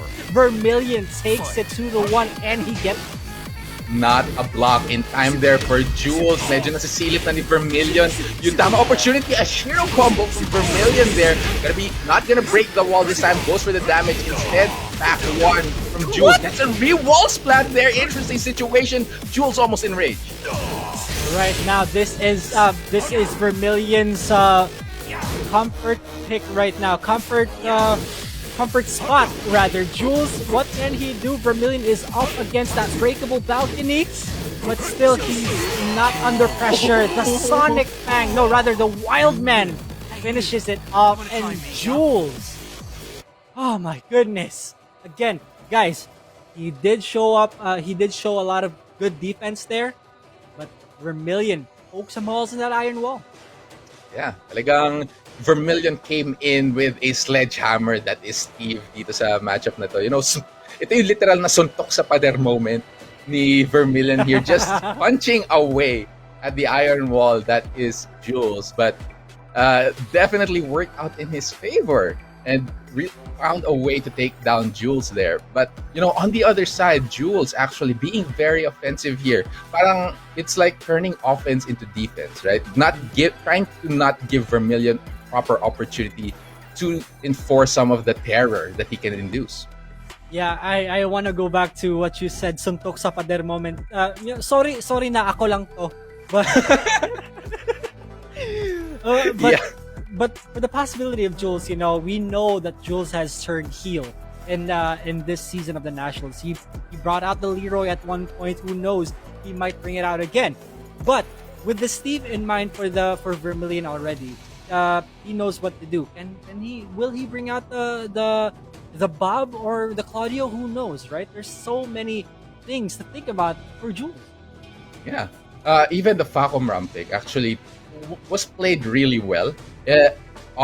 Jules definitely put in the time to study the character and make good use against Vermilion, but definitely a character choice, a character switch might be the better choice para sa kanya dito. And thinking of the characters that you actually mentioned, kid, the Bob or maybe the Claudio, maybe play a range game and keep Vermilion out because Steve has to operate at like very little range. Gusto niya up close and personal. And if he can keep them out with those characters, that might be the optimal gameplay para kay Jules. Yeah, and that's also one of the many things that's also one of the many weaknesses from Steve, right? You always have to you can't really exactly play him defensively. It's always got to be up close and personal, and plus the fact that Steve doesn't have that many strong lows, he has to do a lot of risk in order to open the players up. And Jules with the predicted Leroy Smith. Here it is. If when it comes to offense, right? Kapag may tumitibag sa'yo, you might want to push it out of the way. And one of the characters who is able to do that is Leroy Smith. And look at this. We're even going to the Forgotten Realm. So that is yet another scary situation for both of these players because that means more damage. So you're telling me I'm +4, but I still lose the turn? That's the summary of fighting Leroy, ladies and gents. We're also in the Forgotten Realm. This could benefit either of these guys. Ooh, while standing 2 counter hit, connects for Vermilion. Are we going to see a floor break? No, we won't. He drops the combo, goes to the OK instead. Yeah, Jules is in the corner right now with this Leroy pick. Unable to start anything here. Vermilion is just rampaging with this Steve, making him wave dash actually. There it is. The parry comes in. Nothing big from Jules' side here. Being a bit careful with the parry situation here. Good block from Vermilion, however, and response with a wild man. Isang round para kay Vermilion in this match. And Jules straying away from that Jin pick. Vermilion looking for the down forward 2 picks, with Jules tries to answer with back 1+2. Although he hasn't opened Vermilion up. It looks like Vermilion in this case is the iron wall of defense. Look at that. Yeah, holding steady here so far, but still Jules is finding those pokes in, and Jules actually untouched so far here with this Leroy. Tries to go for a coffin breaker. Vermilion wise enough not to press against it, and now backing away. Gusto niya huminga muna dito. Onting pahinga lang muna tayo laban dito sa Leroy. 25 seconds left, and Vermilion hasn't opened Jules up with a single poke. Is he gonna get a 7 golden letters yet? Here, it's still too early to see. Vermilion down for a 2 combo. The Shiro connects, and are we gonna see the floor break? Oh, the big boy combo! I respect. Oh no, not gonna be enough time for him though. The rocket launcher comes in, catches Jules. Jules can actually stay on the floor, and yeah, that's way too much damage to catch up to. Medyo nakatakas dun si Jules. 1 round apiece between these two. And that was a smart play from Jules. He decided to not get up because he knows that Steve doesn't have that many options to pick up from a lying down character. Now Jules follows up the combo, nearly carries Vermilion to that wall. I don't think a single floor has been broken for him. Not quite yet, wala pa masyadong opportunities here. Vermilion went for the damage earlier on and knew that he did not have enough time kapag bumagsak pa sila. But let's see who gets to take care of it this time around. Vermilion has Jules next to the wall, but there is a life deficit not in his favor. The poke game strong for both of these guys. Vermilion now has access to that 14 frame rage drive. Jules opening up with the lows also. Vermilion keeping in check with down forward 2s. What can he do? The Hermit stand coming in. What a punish by Jules on the block. Round 4. Oh, Jules is awake and aware of what Vermilion might be trying to do here. And now he wants to take him out. Vermilion, however, is still keeping his cool. Jules with a huge orbital here. Gonna get that wall and the spike as well. There it is. Floor broken for Jules. The hell sweep, a taste of your own medicine. Vermilion goes for the dirty boxing. Jules does not have access to rage yet. Now back to connects. 14 frame rate shot. The Sonic Fan connects, also running too. The defense from Jules is insane. Oh my goodness, Jules shows why it's called the Iron Wall there. Unfazed in the face of Vermilion. Brings it to a 1-1 with this Leroy Smith. Oh my goodness. Looking serious. Look at that, Jules. He's in the zone right now. Yeah, oh, you can see the fire in his eyes. This match is indeed crazy, guys. The defense, not only is he using a top tier character, that he's also displaying top tier defense. It's too good. He's too good. This is turning out to be a more interesting matchup than I thought. Talagang on one side, we have the strongest spear, the offensive monster that is Vermilion. On the other side, we have the strongest shield with Smart Omega's Jules Lozano here. Para mapapachant ka na lang talaga dito. After that round, mapapachant ka, go, let's go, Lozano, with how well of a defensive monster Jules is. Yeah, and I'm pretty sure that there's gonna be a character switch here for Vermilion because it's so hard to open Jules up, especially with the defensive with the offensive options that Steve has. There's so much effort that comes into play there, and you can't just go unga bunga against Jules because he's gonna get punished for it. Yeah, this is not just a random pick na nilabas ni Jules. We've seen him play Leroy before, and a long time ago though, hindi pa dito sa conference na to, and obviously he knows what he's doing. Can't just be, and with the way that Jules is performing on this character, hindi pwedeng basta-bastahin ni Vermilion yung next choice niya, and actually sticks with the Steve pick here. This is the second time that Vermilion decides to stick with his character choice. Earlier with the Kazuya, and this time with the Steve. And he believes in himself here. Look at that. Look at those wins. 2.5k wins for Steve. That man is insane. But going for the comfort stage here, Vermilion, let's see if he does adjust to how Jules is playing. Because again, iron wall defense, not to be laughed at. Nakita din naman natin talaga, medyo gumagana naman talaga yung offense ni Vermilion but Jules just took his defense to another level here. Let's see, Vermilion already going for those pokes. Jules, however, taking advantage of the better pokes that Leroy does have. And this is also the thing about Jules, right? Although he's not entirely the most defensive person, even if he's playing aggressively, he still has that defense. It's insane. That guy's too good. Vermilion also with the offense. It's not the easiest thing to do that with Steve. But Jules with wall standing too. Are we going to see the wall? Yes, we will. The rage drive is there, and that's death for the Super Saiyan Basayan. Amazing positioning there from Jules. Out of range lang, sakto lang, masyadong malayo para sa get-up ni Vermilion, and responds with a rage drive. Already ready with the possibility na gagawin ni Vermilion yan. But here comes Vermilion, keeping it with the offense here. The coffin breaker, however, puts a stop to Vermilion. Oh, the balcony break. What's the OP here? Goes for the 4 punches. Vermilion half health. From Vermilion here. Gets the opportunity with those jabs. Tries to go for the peekaboo setups here. Jules continuing with some offense here, trying to finish off Vermilion, but Vermilion, nice whiff punish, finds the hit. Both players almost equal life here. 20 seconds left. The Hermit comes in. Vermilion with a crescent hook, finds the rocket launcher. Last chance in a down to, flips the knees and takes the round. 1 round for both players. Just barely for Vermilion also. So again, he has to keep doing that in order for him to get more rounds against the iron wall.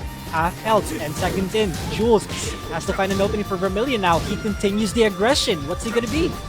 Yeah, it's looking good. Vermilion showing, para siyang mirror ngayon, just showing his defensive capabilities on this character while trying to maintain the offense as well. But Jules responding here, finding some holes with Vermilion. A little bit too big of an advantage here for Vermilion, but with half a minute left. Yeah, he's got to do something at this point. Vermilion, look at the defensive options that he has. He's backdashing away. He's letting Jules approach him instead. Down 2-1, very good. Jules still has access to rage. Vermilion getting chipped out. Hell sweep, taste of your own medicine. What's it gonna be? Mid option? No. Oh my goodness! There it is, the comeback. That chop from the Hermit lands, and Jules Amazing stuff there. Just bringing it back against Vermilion in that match, in such a high pressure match. Outstanding performance, but now here comes, it's the last stretch for Jules here, trying to take out Vermilion. Vermilion is not going to fall down that easily. A huge low parry for him, and he's going to be able to take him a little bit too far for the wall though.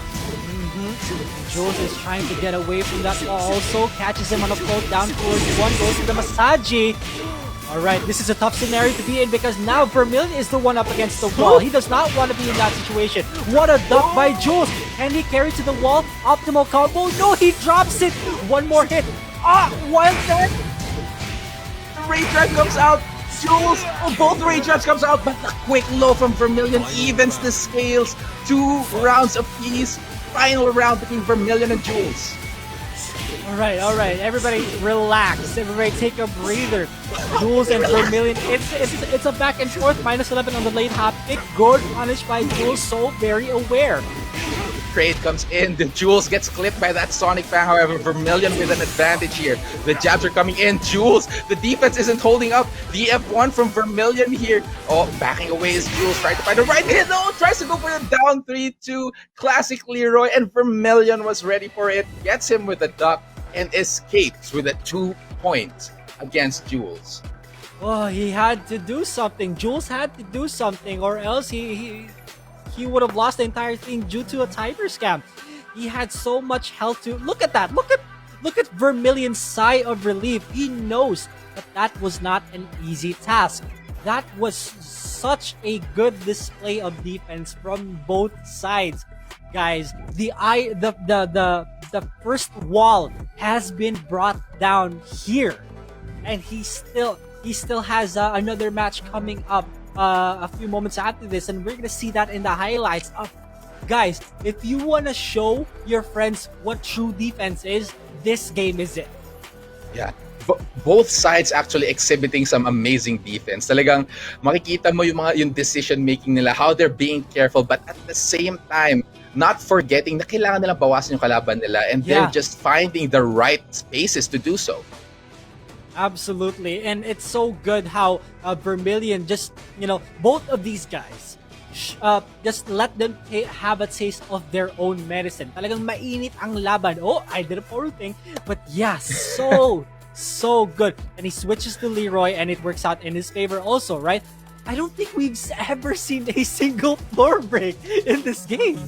We did. We saw one. It went to Vermilion's favor, if I remember correctly. But yeah, this is like the first time na hindi nabasag lahat ng floor, because usually players would go for it, but there just wasn't any opportunity.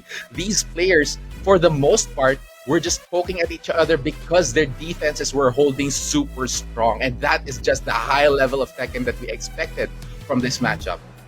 Yeah, and Jules still has a fight against Hapon later on, and Hapon also has to fight Machinehead, so he has to fight 2 iron walls of defense. Guys, Vermilion, what a showing that he made that bet on that last low block, and it worked out in his favor. Hats off to Vermilion for fighting one of the most stressful matches here in the Pro League. Definitely stressful. A popular opinion talaga na mga Leroy, di masayang kalaro yan, yung mga ganyan. Just because of how annoying the character can be, right?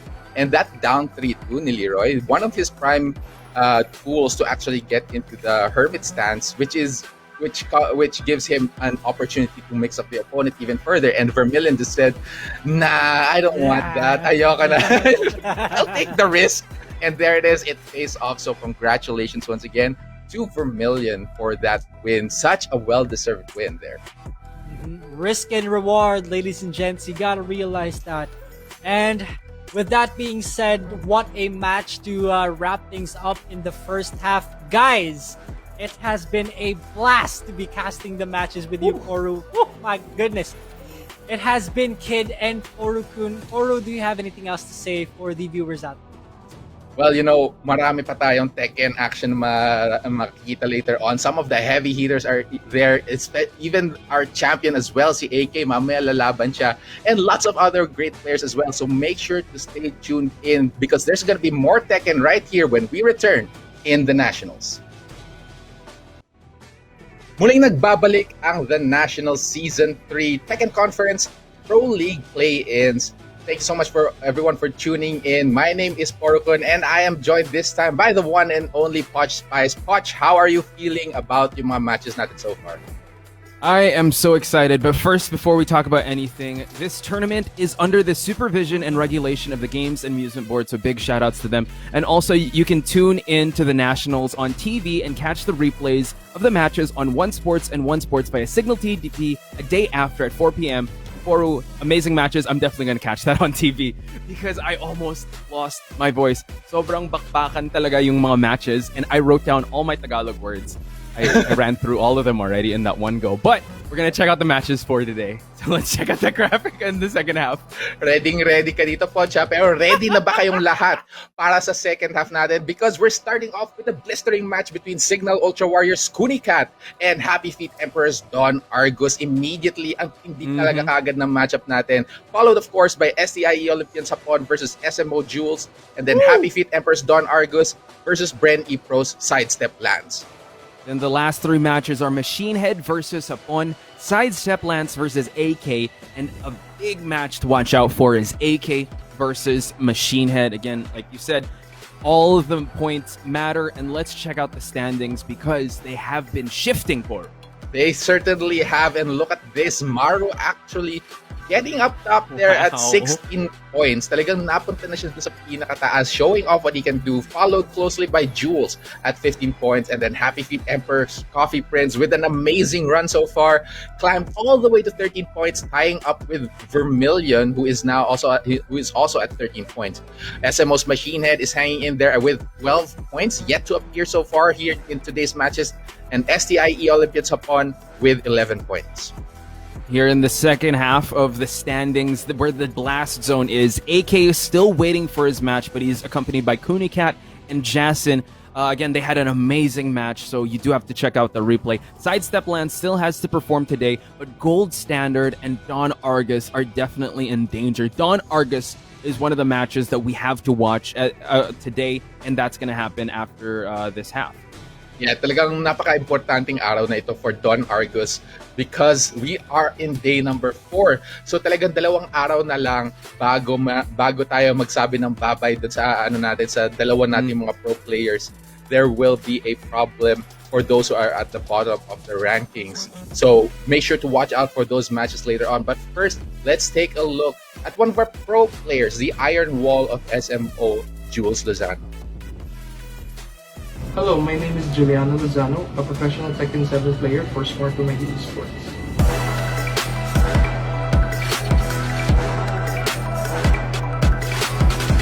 I guess growing up, I used to be a lot more stubborn than I already am. Masyadong mainitin yung ulo back then. Kaya napapaway. I did think about having my own business, which I'm slowly working on right now. Hello everyone, my name is Pika Lozano. I am the coach for the Tekken 7 team of Omega Esports. And yes, you heard that right, I am Jules' older brother.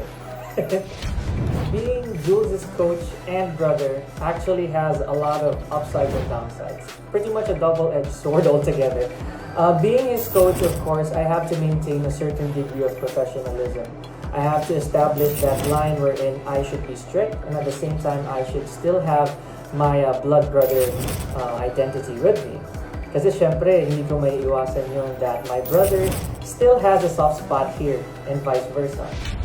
Jules is very patient in terms of course, accepting mistakes, accepting flaws, acknowledging them, and then eventually addressing those issues.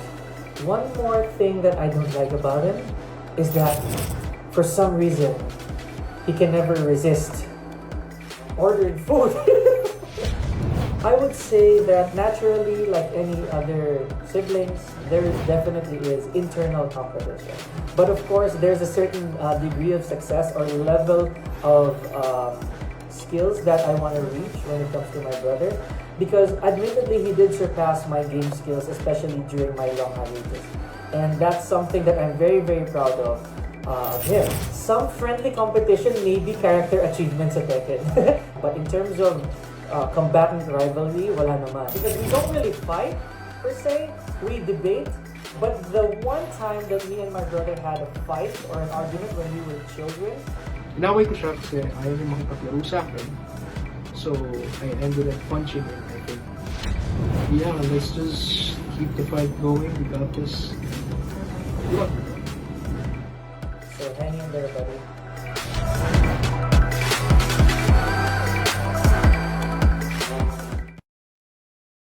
There you have it, ladies and gentlemen. Jules, one of the most decorated players here in the Nationals, and the Brothers of Destruction. You saw that Pika and Jules have that tandem, that brotherly connection, and also that chemistry that brought them this far in this tournament, and I can't wait to see his match. But Boru, we have Argus versus Kunicat. Oh, a dangerous matchup right here. You know, Kunicat, nakita natin siya earlier in his match, and he fell against LPE JS5N, and now he wants to get back and get some points in his favor. Looking at his character picks, we know that he has been playing Kunimitsu earlier on as well. Not really bringing out the Marduk willy-nilly, talagang sinasave niya for later. And even the Shaheen na sumilip na in one of our days, hindi pa niya nilalabas for today. Right, and you see that the 9th place draft was courtesy of this man you're about to see here, Don Argus. He ran it back with Kunicat in the draft series because Kunicat did win the first Challenger series. So, ladies and gentlemen, this is a grudge match. This is a rubber match of sorts because it's 1-1 in the record between Kunicat and Don Argus. And here's the man himself, the man, the myth, the legend. The very definition of aggression is Don Argus with that Eliza and Heihachi. So, I wonder what adjustments we're going to see in this match because in both matches, both of them did their homework. It's all 1-1, so I'm pretty sure we're going to see the best versions of these players today.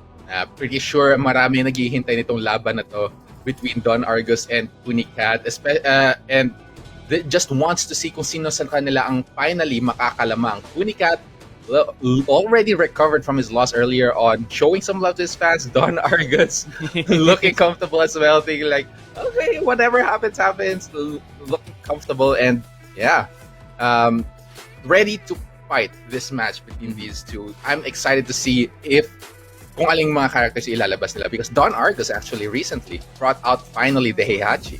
Yes, he did. I mean, we were spoiled during the draft series when he brought it out with Machinehead, but he brought it out again against Hapon, I believe, and he kind of struggled there. So both these players are very hungry with points. So going back to Don Argus, he plays his best when he's at that flow state. When he posted on social media, wag mag-isip. Don't overthink any of this and just go with that flow. But it's so hard to go with the flow if you're against Kunicat, who just overwhelms you with options and offense. Yeah, parang kailangan makapasok ka dun sa sarili mong tempo, right? Pero for some reason, merong kumukulit sa yung ninja dyan sa tabi and they're just really robbing you of your rhythm. And that's gonna be the problem with Don Argus for here because as an instinctive player, he definitely needs to get in the zone compared to the others who are more data reliant, like maybe Right. Jules or the other players, SMO basically, very data reliant players. 100%. And he did bring that blueprint out when he faced Kunikat's Marduk. So I think he's going to flip the script here. Not sure if he's going to bring out the Marduk once again, but Kunicat is definitely going to adjust to how they performed. And I think it was more of Don Argus really stealing the momentum and just dictating the pace of this matchup. And here we have it. Marduk versus Eliza in the Mishima building. Yeah, seems to be a favorite para kay Kunicat na ilabas yung Marduk when he's up against maybe a 2D character and especially against Don Argus's Eliza. It seems he has a proper game plan against this character. And with the Mishima building, medyo maliit yung space na paggagalawan nila. Don Argus might be in a world of hurt because, once Marduk gets his grubby mitts on you, it's going to be a lot of pain.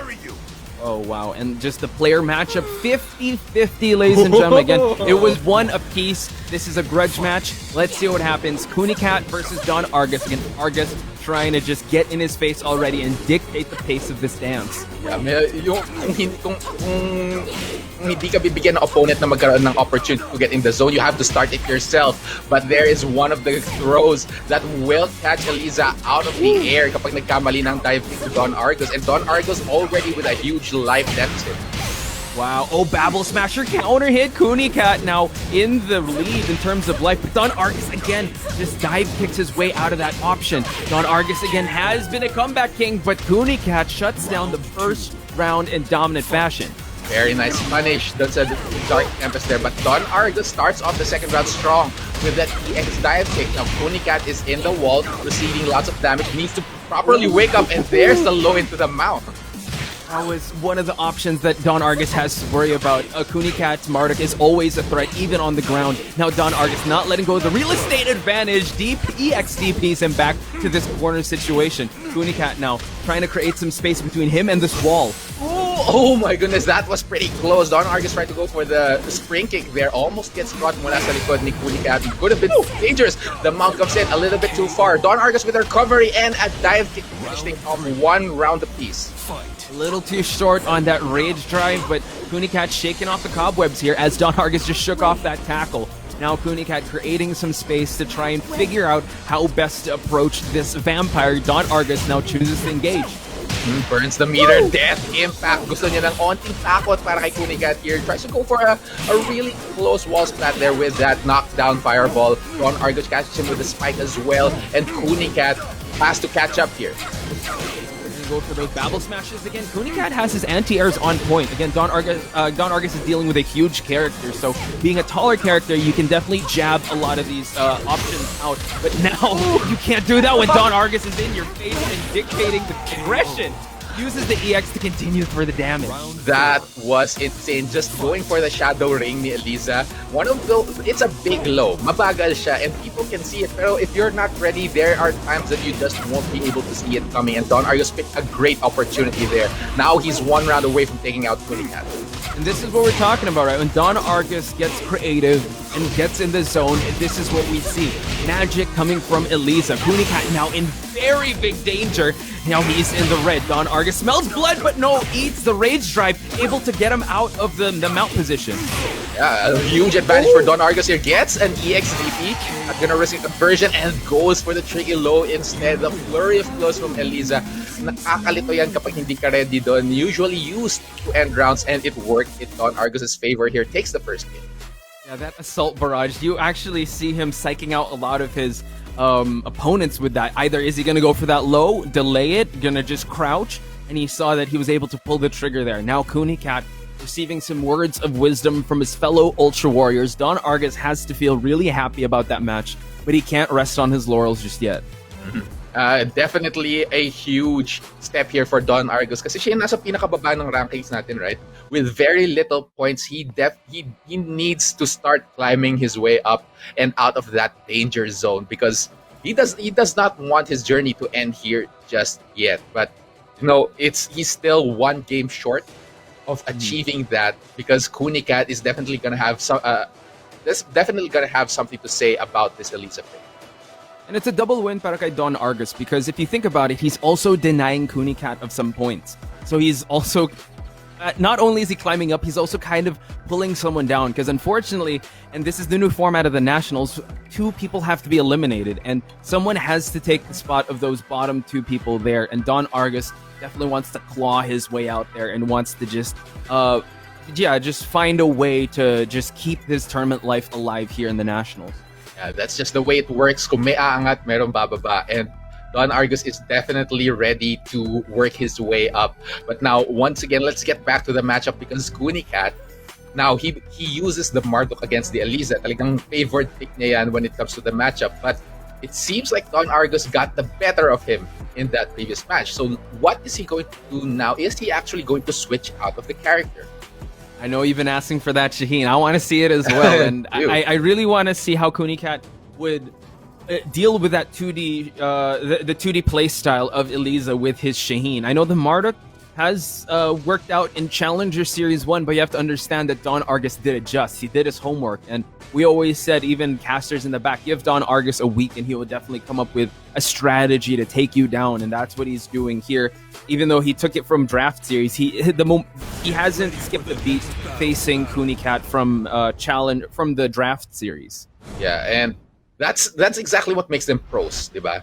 Yung talagang continuous evolution nila and adaptation to the different things that could possibly happen, including this possible Shaheen pick from Kunicat. And we called it, you called it, Poch. You actually We brought it asked up once for it. again. Yeah. We It's asked the for it, we Shaheen. dialed it in. Yeah, Kunicat receiving orders right now for requests, and he granted us the Shaheen. It is coming out in full form against Don Argus. I'm sure Don Argus is no stranger to Shaheen matchups, but this is Kunicat Shaheen. Yeah, that's true. Shaheen is considered one of the top fake characters dito sa Pilipinas, and we also have one of the finest Shaheens ever in the form of our champion AK. So Kunicat probably has to perform at an even higher level if he wants to get the edge on Don Argus here. 100%. Now we see that Kunicat starting things off with a slide. Will he go back to that as he tries to close out the distance? Don Argus now floats him out of the air, gets corner pressure. Yeah, usually yung Elise na float sa air dahil sa dive kick, but Don Argus making it work. Catches him with a dark hit there from Elisa. The down 3 and the death impact. Kunicat was not ready for that. He's been 2 for 2 with that death impact. The capital the version, the capital punishment version of Elisa. That death impact on block. Wow! Goes for the eagle uppercut. Kunicat now. Great start to this round, but then again, he's got some work to do because Don Argus is up by 1 match. Down forward too, using it as a gate. Parang hindi makapasok si Don Argus. Working well so far, but Don Argus catches him with a dark blade. A horizon ring for additional damage here. Burns the meter, and a third death impact in the face of Kunicat. If it works, don't fix it. And look at that. Goes for the surfboard slide. Now we see Don. Oh, nice block on the low to the hawk edge. Kunicat is starting to catch on. Yeah, we talked about it earlier. Nakikita talaga yung move na yun. You'd have to pick the right opportunity there. But unfortunately, this time, Kunicat was ready. Now, both of these players at a distance and with each other, really being patient so far. They're not. Oh, wow. Magic 4 by Don Argus, and he has the wall to his advantage. Breaks it. And now he's going to try to push, but unfortunately goes for that drop. Don Argus still not letting go of the gas. He still wants. It's still his turn, ladies and gentlemen. Yeah, he's not stopping. He has no plans to stop until he gets those 7 golden letters, and he does get it 1 round away from getting a lot of points to his name. And Kunicat, he is in a struggle right now against this Elisa. Yeah, Kunicat needs to dig deep and find a solution for this Elisa because it has been causing him so much trouble. We're going to see now Don Argus trying to hang back a little bit because, again, he doesn't have to push the aggression too much because he is in the lead in terms of rounds. Goes for the bloody claw for the rounds. Oh my goodness, Don Argus is messing with the timing of Kunicat. Si Kunicat medyo nasa isip na niya yung death impact. Ayaw niyang titigan. Hindi siya sure kung paano siya magre-respond when the moon glide comes in. And Don Argus is taking advantage of it. Don Argus with a huge life advantage. Oh, the slide. That's one way to earn Don Argus's respect there. Oh, but look at that 3-hit string. Tries to jump in, but Don Argus again leading things, but the DF2 finds its mark. Kunicat now working to get back this round. Oh, not quite in range to fix it. Oh! A dive kick floats Kunicat out of the air. 3 seconds left. That is not going to be enough for Kunicat, but oh my god, just enough time to get away with a win for Don Argus. Oh my goodness, so well played with that last part. That was good, but you could see it in the face of both of them. You know, Don Argus really was able to get that was able to capitalize on that scramble. Kunicat went for that slide once again because he's been 2 for 2 for those slides, but then a little too far. Don Argus again, knowing that the DP would catch him. I know we're going to see this on the highlights, but look at that. Just Don Argus just feeling the impact of this moment, as well as Kunicat, because the points really do matter, ladies and gentlemen. So excellent stuff on both these players' sides, leaving it all on the line. I think that'll be it for Kunicat, but Don Argus still has a big task ahead of him. Yeah, seems like he's ready for it. You saw him beating his chest and thinking that, yeah, I'm the man. I can do this. I can make this work. And with those 3 points, most probably umaangat na talaga siya dun sa rankings. He's on a good roll right now with that match against Kunicat. And you know, when we took a look at the rankings earlier on, si Kunicat is in a bit of trouble because nasa single digits pa rin siya, right? And he only got 1 point for today. So tomorrow is going to be a hell of a day for him. Yeah. He will have to rest and recuperate for this match after this match. But let's check out the highlights before we move on to the next one, because it was just a masterclass of Don Argus once again with his Elisa, and he really knew how to handle his Kunicat's Martyr. Yeah, despite the yung times na pwedeng mag-grab out of the air, ni Kunicat si Don Argus. It really rarely happened, happened once. And Don Argus had a good game plan coming into it. Like, he was careful enough to not fall for Kunicat's aggression with the Marduk. Just really stuffed him out and not allowed him to do anything with the character.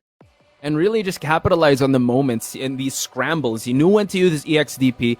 I would say, you know what, this aggression of Don Argus is still there, but it was way more calculated because he knew that who he was dealing with, and it's Kunicat, and he knew that he can't just go in just guns blazing. He had to be very calculated, and those death impacts just show that usually people would catch on to it, but he was just so good at mixing things up and just being overwhelming in the face of Kunicat. Yeah, definitely a stronger version of Don Argus dito. Talagang kitang-kita mong in the zone siya, nag-iisip and at the same time nananakot ng kalaban. And beautiful stuff. That dive kick at the end na nag-float kay Kunicat, that was an impressive moment because it didn't just happen by chance because, you know, Elisa's go for the dive kick and it's rare na mangyari yung ganong klaseng situation, right? With a slide and gets float. Good adaptation for Don Argus on the fly as well. Yeah, he was really firing on all cylinders. He knew the options he had. He knew that he had to. He knew he had to really take it to Kunicat. And congratulations to Don Argus. But we're gonna move on to our next match, which I believe it's gonna be Hapon versus Jules. Oh, that is an interesting match. Sorry. No. We just saw this one. I want to see it again though. But I believe the next match is, I believe Hapon is going to have, as you mentioned, an Omega Day today. Yeah. So it's going to be a tough feat for him. Yeah, definitely gonna be facing off against Jules, and we saw it earlier lang.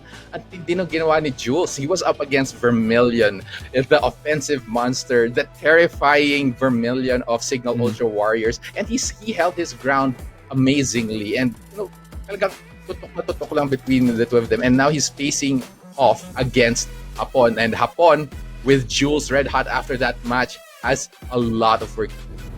See, my question to you is that after that stressful match that Jules had with Vermilion, do you think he still has something in the tank here against Hapon? That could also be a scenario. You know, pwedeng napagod na siya dun sa laban niya with Vermilion. I was tired watching it. Hindi tayo naglalaro, tayo napagod. Exactly. Well, then this is going to be a huge test talaga for Jules because it is going to be his responsibility to keep the ball rolling here and try to show that he definitely can win this whole thing. But Hapon, you know, maganda din yung performance niya yesterday, and he's gonna come into this red hot then. Here is Jules though, and he's brought out some interesting picks. 100%. And what I've been noticing with the top 4 in the standings, they have not just stuck to just one character. Jules, again, struggled in Season 2, but I think he's found his flow. I know we're asking for that Jin, but I really feel like he's benching that for now because his other picks are just so effective. He might bring out the Jin maybe in playoffs, but for now, I really think that we might see more of the Fakamrams, the Leroys, the Bobs, and the Claudios. But let's check out, on the flip side, what Hapon has to offer.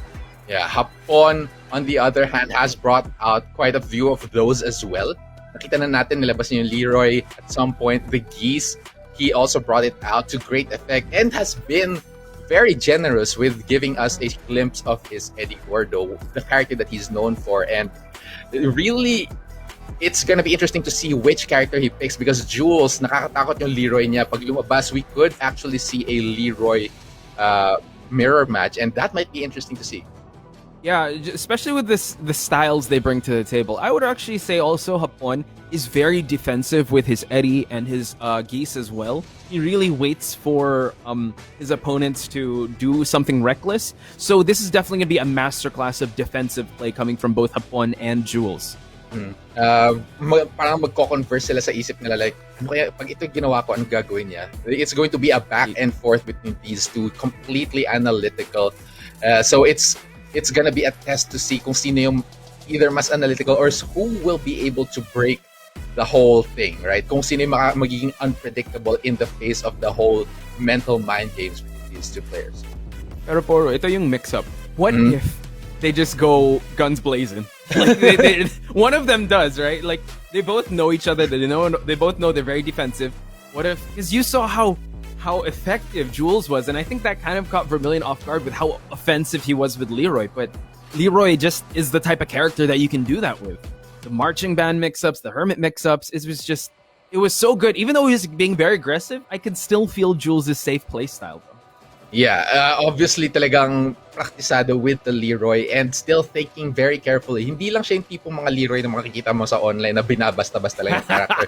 Down 3-2 all day. And All day, it works, right? Yeah, it works. Yung tipong puso gaming na Leroy. Hindi siya ganon. Obviously, he learned the character and is picking some very logical choices. And as you said, Poch, keeping it safe despite the offense. Yeah. So I'm really excited to see because Hapon, even though he picks his Eddie, he still can make that work, even though Eddie's not really a character we usually see in high-level play in this season, but Hapon makes it work. He also has the Geese, he also has the Falcon, but we see a Paul Phoenix! I can hear young Rafika in the distance just shouting and enjoying this pick from Jules because finally the big damager, the classic Tekken character here, the man with the hair, Paul Phoenix is out, and we're gonna be going to the Howard Estate as well. Yeah, but yeah, his hair is okay. It's all right. Pretty good. But man, this is Paul Phoenix we're talking about. If you want to talk about damage with a capital D, look no further than Paul Phoenix. Yeah, this is it. Both of these characters definitely kaya nilang maglabas ng damage, right? The problem is Hapon is going to need the meter. He is going to need the execution, and Jules is gonna need a single hit. Yeah, exactly. So it's the battle of those two, right? So keep your eyes locked on the left side of the screen. Jules finds his first hit, capitalizes on it, and finds the wall in the process. 2 walls! And no, it just doesn't break it, but Hapon now almost at rage. And look at that meter, it's not even halfway done for you. I'm not sure why, but I'm extra terrified of this Paul Phoenix, and it's showing because Hapon is hanging by a thread here. Isang hit na lang, matutumba na si Hapon, but he's not backing down. He knows he needs the offense here. An Eagle Claw comes out. Jules is pausing. He knows he has all the time in the world. This is the defensive Jules, but Hapon finds an opening and also builds a bar. This is going to be a lot of damage. Oh, the deadly rage comes out. Can he get the finish? Of course he can. That's Hapon, and he gets it. One round for Hapon. Oh, God. Gotta be kidding me. Hapon just pulling out a hat trick there and also has a bar to build. Look at this. On side, though, he is on off axis. And now Jules capitalizing on that. Stops the tracks. Oh, but Hapon blocks that low. Now we're back. And Jules is now, his back is against the breakable wall. Oh, that is a bad position for Jules here. Trying to get some offense going. A bit of a life deficit here. The damage is gonna come in for Jules, though he is in the red. So Hapon has to be extra careful. Good size from Hapon on that Hammer of the Gods. And now Hapon has a lot of time here. The low comes in. No conversion from Jules, though. It's a hard combo. Oh, wow, look at that. Spends the drive and gets the wall, and Jules plays it up. Jules, again, just a little shaky there, but this Paul Phoenix pick is still working out for him. And nice movement from Jules to avoid the Shoryu version of Geese Howard. Rising 2 for the punish, getting the combo, a sidestep into the uppercut. Jules showing off his movement in this matchup. Knows how to get around Geese Howard. The cameraman was a bit confused, but he gets the 7 golden letters with a tackle. Cameraman for that. That was an amazing sequence that Jules just capitalized on. One more round and he's going to take it against Hapon's Geese. And this Geese has done so much damage, so much fell victim to this Geese Howard. But Jules is so far surviving and thriving. Gets the launch. Down forward, 2 paying dividends for Jules here. Talagang just keeping the Geese out. Hapon is stuffed in a corner right here, getting hammered away by Jules. Literally. Oh no, Margie. So much Hammer of the Gods. Hapon is in big trouble. Jules just fainting some hits here, but Hapon now has 2 meters. Jules has to be very careful, goes for the shoulder tackle. Hapon jumps in. Jules has one chip away, but look at that. Hapon gets, activates max mode. Still has 1 meter here hanging in there. Battery does not burn it. Jules does not try to challenge. Was hoping that Hapon was going to use the meter, though. Hapon still hanging in there. A huge block on the down 4, and Jules takes that game. Oh my goodness. I can tell when it's a good match when we're running out of things to say. I mean, I ran out of Tagalog words at the start, but I'm just running out of things to say here because that was insane. And look at Jules. Ice in his veins. He is not flinching at all. This Paul Phoenix pick is one of the... Put that graphic up of Paul Phoenix in one of his categories because this Paul Phoenix is dangerous. Yeah, it certainly is. Nakita natin, it's definitely not one of the picks na ina-expect nating lalabas kay Jules, right? But it's Exactly. here, and it's here to deal some damage. And Hapon was on Geese. Definitely one of his main picks dito sa the Nationals. And Jules just put that Geese in its place.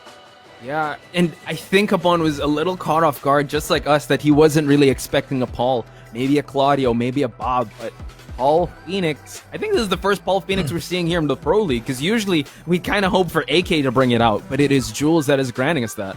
Yeah, among all the players, it's definitely AK na ina-expect nating maglabas ng Paul, especially since nilabas na niya yung Law. But Jules, just showing that he can also make use of this character and show us what it can do despite the fact na hindi siya nagpapakita, right? There are characters that aren't usually brought out in competition, but they do work. And for Jules, apparently, Paul is one of them. Oh yeah, that's definitely another character that these players have to worry about. I'm sure everyone's watching this match, because this is definitely a match for the day, or definitely a match for a lot of highlights, that is. So now Hapon had long and hard to think about what he's going to do and adjust, taking it to abandon Temple, but still sticking with the Geese Howard. Okay. Confidence on Hapon na makakapag-adjust siya dito sa Paul Phoenix na to. Let's see if he can make that happen, but this is also a dangerous choice kasi this time he has to stay with the character. Kung ano man mangyayari, kung manalo siya dito, even if it's Jules switches, he can only stay with this Geese Howard. Let's see what he can do. Man, holy smokes. Paul Phoenix, though, here in the Nationals, and by Jules. You would have never, I could have never predicted that. So here we go. Jules starting things off with just a mid check there, but Hapon with the pokes, and now gets the double Repukin. Oh, that's a serious chunk of damage para kay Jules dun. Talaga, it's going to help him with that advantage. Jules still trying to find a hit on Hapon so far, but nothing quite yet. Yeah, wow, Hapon, just something to highlight is his defense right now, because Jules is trying to find openings, finds one, but almost in the 30-second mark, so Hapon has been playing defensively for most of this round. Jules now almost at rage. Will Hapon grant him, will Hapon take him there? I think Hapon is thinking na aanihin mo yung damage kung hindi naman ko-connect. So this defensive playstyle is definitely working out for him. But Jules is very adamant at getting that damage in, especially 15 seconds left, but that down 2 from Hapon is gonna take him out. Yeah, Hapon was just very calculated with his offense, not going for anything too big. He wanted to farm that meter. Now he does, so Jules has to worry about those max mode activations, and just Hapon in general, because he definitely has more tools to bolster. Jules now is the one leading in terms of life. Yeah, it is, but that sidestep into the max mode. Oh my god. Hapon just returning the favor in an instant. Should be able to carry to the wall as well. A wall carry monster. That is Geese, ladies and gentlemen. Yeah, Poru, that is a lot of damage, and Jules now has to work on the back foot here. Hapon trying to get a grab in and working on another meter. Jules is enraged. Paul definitely take this one back, and he plays his cards right. Oh, what a low block from Hapon. Oh, didn't capitalize. It's anyone's game right now. Oh, quick low from Jules. The sway in low connects, and it's one round apiece. That was an insane opportunity for Hapon, but does not go for an optimal punish. It bites him where it hurts, and now here we go, one round apiece. Jules catches him with that combo early in this round. Speaking of where it hurts, Jules obliging Hapon to just have a run back of round number 2. Hapon now is in a dangerous spot, and that's all she wrote. Round number 4 could be Jules' last one for him to gain 3 points. Oh, that's what he wants, and that might be what he gets, but Hapon is not gonna fall that easily. This Geese being a bit defensive right now and calculating. Is he gonna make it in time? May play na kaya si Hapon na nasa isip, because this Paul Phoenix is putting the hurt to him. Jeez, look at that damage again. Hapon so close to rage, does have a meter to spend, but Jules is just so calculated with his offense. Oh, nice break on the throw, and they switch sides. Hapon trying to have the second win with the 30 seconds. Oh, tried to go for the armbar, but Hapon was so fast with the defense. Oh, the throw break trainer here against Hapon, and Jules knows that he has the life lead. He does not need to rush. He does not need to take out Hapon, but oh my goodness! The big low Hapon with a massive risk, and it does not pay off. Hapon accepts that choice, accepts the defense from Jules, and Jules just gets even more points. That's a lot of points for Jules. That's 3 points, right? 3 points, 3 big ones for Jules. That's insane. And Jules just in the zone right there, and just realizes that he was able to. Again, we have to look at those standings, but I think he's still in the top. He's still definitely there with those 3 points in the bag, plus that 1 point from Vermilion. That's 4 points, ladies and gentlemen. That's a pretty good day if you're going up against Hapon and Vermilion. Yeah, that's definitely the case. Nakita natin sa rankings kanina, si Jules, I think he was in second because Maru was at the top. Pero 1 point lang yung pinagkaiba nila. And this time, definitely he's risen back to the top spot in the rankings. But let's just take a like look. The Phoenix rising. I'm just saying. Yeah, that's true. The Phoenix rises. And let's take a look at just how Jules made that happen in this match, because there are a lot of highlights in there. Yeah, for sure. One thing to highlight is the damage that Jules had, but Hapon did have that healthy comeback in that first round. Jules, again, just having that veteran mindset, just shaking out the cobwebs, taking it back in round number 2, utilizing the Howard estate, actually to Geese Howard's demise here. The breakable walls to that one, and that crazy cameraman.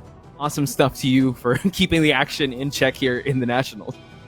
Paul Phoenix, just walking into the Howard estate and just putting the hurt to the owner of the actual place. Oh my God, that is the audacity of this of this character. But it's just impressive how he managed to do that against Hapon and against the Geese as well. That was the crucial block that Hapon got, but could have gotten a launch, but unfortunately went for the knockdown instead. Yeah, and here we see that Jules, again, just picking him apart, making sure he dominates when he has the wall in his favor. And these were the last seconds of the last round. Jules, again, knew Hapon had a lot to worry about in terms of life. Tried to gamble it with that low, but Jules, again, just so confident with his defense. Just knew when to pull back. He knew that Paul Phoenix can gain him that lead, put Hapon in rough waters, and he knew when to capitalize when he was there. Yeah, so amazing stuff from Jules with that Paul Phoenix. Gotta watch out for that. Para sa mga kalaban pa ni Jules in the next matches, definitely gonna be a tough one for you guys. Now, let's take a look at our next match, because it is going to be an insane one once again. It's between HFE's Don Argus and BRE Pro's Sidesteplance. So, Don Argus, nakita na natin siya earlier on. Such an amazing game against Kunicat. Yeah, let's see if he'll be able to bring that momentum against Sidesteplance. Another one of the new faces here in the Nationals. And this is definitely going to be a big test for him, because he did start out day one really well, but as he's been facing the veterans here, he has been hitting those speed bumps on the road, and now almost at the blast zone is Sidesteplance, but he needs to shake those off so he can be able to secure his spot in the group stage. Yeah, Sidesteplance is in a rough spot din actually, kasi just like Kunicat, he's also one of the players na walang nakuhang points yesterday. So he's gonna want those points, but Don Argus is here to claim it from him. With this Lee pick, I'm not sure if he's gonna be able to deal with the Elisa pick, but if there's any man who can manage to do that with Lee and Violet, it's probably going to be him. True. Sidesteplance, again, a character actually, you could actually call this match a character specialist match, because are we gonna try to convince everyone watching that they're gonna pick another character, or they're just gonna stick with it? What do you think, Poru? Well, technically, Sidesteplance does have 2 characters, with Lee and Violet. Right. Oh, I'm so sorry. Yeah, the Violet hasn't been doing so much damage, but yeah, the Lee though. I'm hoping he's gonna pick that Lee. There you have it. Sidesteplance, all smiles, but I'm sure when the game is on, game face is definitely going to be present there. Don Argus, still stone cold in his look. He wants to be able to carry that momentum he took against Kunicat. Yeah. Medyo nakakatakot si Don Argus ngayon kasi he was right? pretty in the zone earlier on against Kunicat. So Sidesteplance has a tall order in front of him to put a stop to that.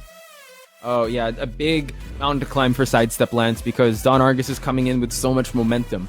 You said that he will bring out either the Lee or the Violet. Now, he has done magic with that. I believe it was in the draft series that Don Argus won against Sidesteplance, because he was the one to make it to grand finals. So Sidesteplance definitely has to bring the fight to Don Argus, since the momentum, aside from Don Argus facing Kunicat, history would dictate he did have a good matchup against his Lee. Yeah. It's going to be a run back para kay Sidesteplance. If gusto niya makabawi kay Don Argus, he definitely probably not gonna switch out of the character, but gonna have to switch up the game plan here. And there it is, starting off with the Violet, and we're getting wrong. the Eliza as well. It's Violet. Oh, how could I not see this? A totally different character. Yeah, completely different talaga, Was it Raph that said, do you ever see Lee and Violet in the same room? I blew my mind. But here we have the talent picks. 30% to Don Argus, 70% to Sidesteplance. We're going to see. It was 50-50 with Kunicat. Let's see if Don Argus will take this. Wow, starts it off with a low parry.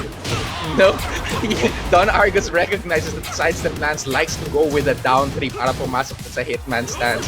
And he's ready for it. Even the dive kicks are coming in, and Sidesteplance has to really pick his battles kung kailan niya ilalabas yun because he's gonna get crushed. But that is a beautiful down 3. A hop over and a conversion from Sidesteplance. Oh, the slide, Sidesteplance. Probably watch the Shaheen match. He has to be very careful. EX dive kick to catch him coming in. And look at that. Don Argus does not continue it. Still has rage, but Sidesteplance takes him out of it. That is a high kick. I did not realize that ganun kataas yung abot nun. But it worked. It worked. It's gonna be one of the tools that Sidesteplance uses to ward off Don Argus. Yeah, and now Don Argus again trying to gain back that round. Sidesteplance was able to pick up that pieces there. Hitman stance comes in. Don Argus gets him out of it. Now Sidesteplance darting back and forth to bait out some activity from Don Argus. trying to wait for a whip. Kasi Don Argus seems to like doing those dive kicks and just trying to figure out a right range.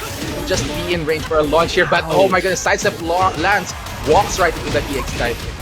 Yeah, and Don Argus reaping the rewards there. Sidesteplance practices some patience. Wow, floats him out of the air once again. Sidesteplance working to take things back to center stage here. And now has to be careful. Don Argus is about to build that meter with that dive kick.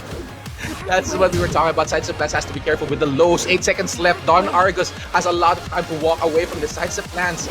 Seems to be finding an opportunity here. 1 second left. Is it going to be enough? No!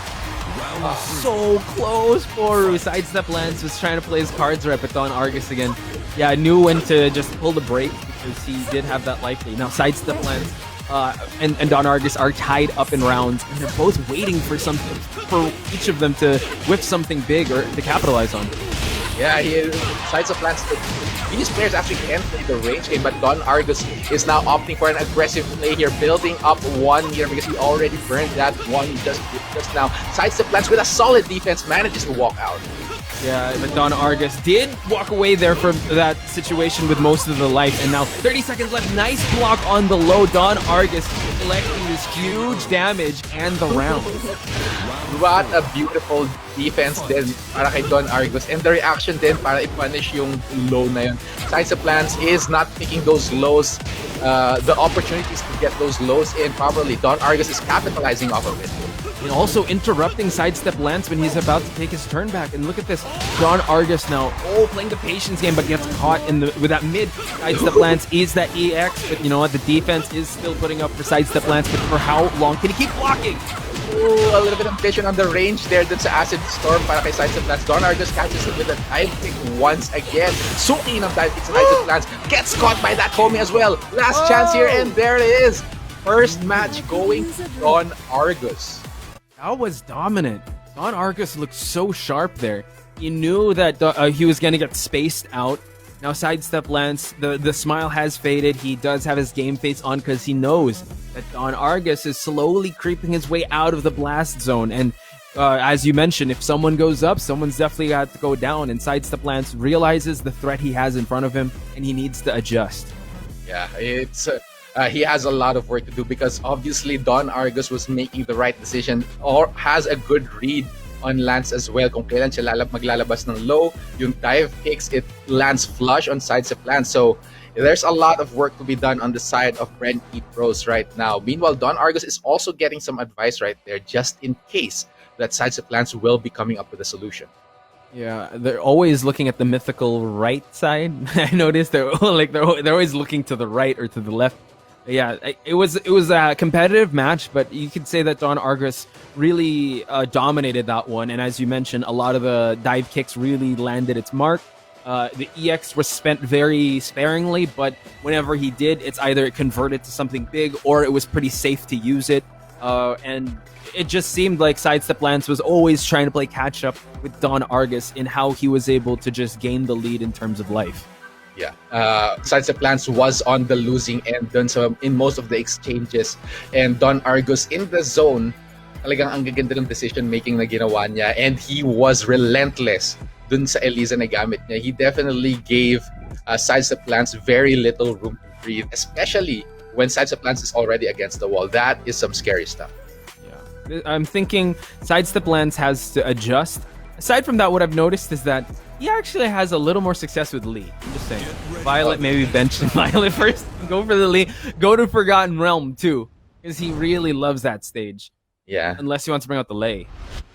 Ooh, that is a bit of a curveball there. Actually sticks with Violet and instead goes for Forgotten Realm. All right. There Okay, it you're gonna is. prove me wrong. The Violet is gonna work. You watch, ladies and gentlemen.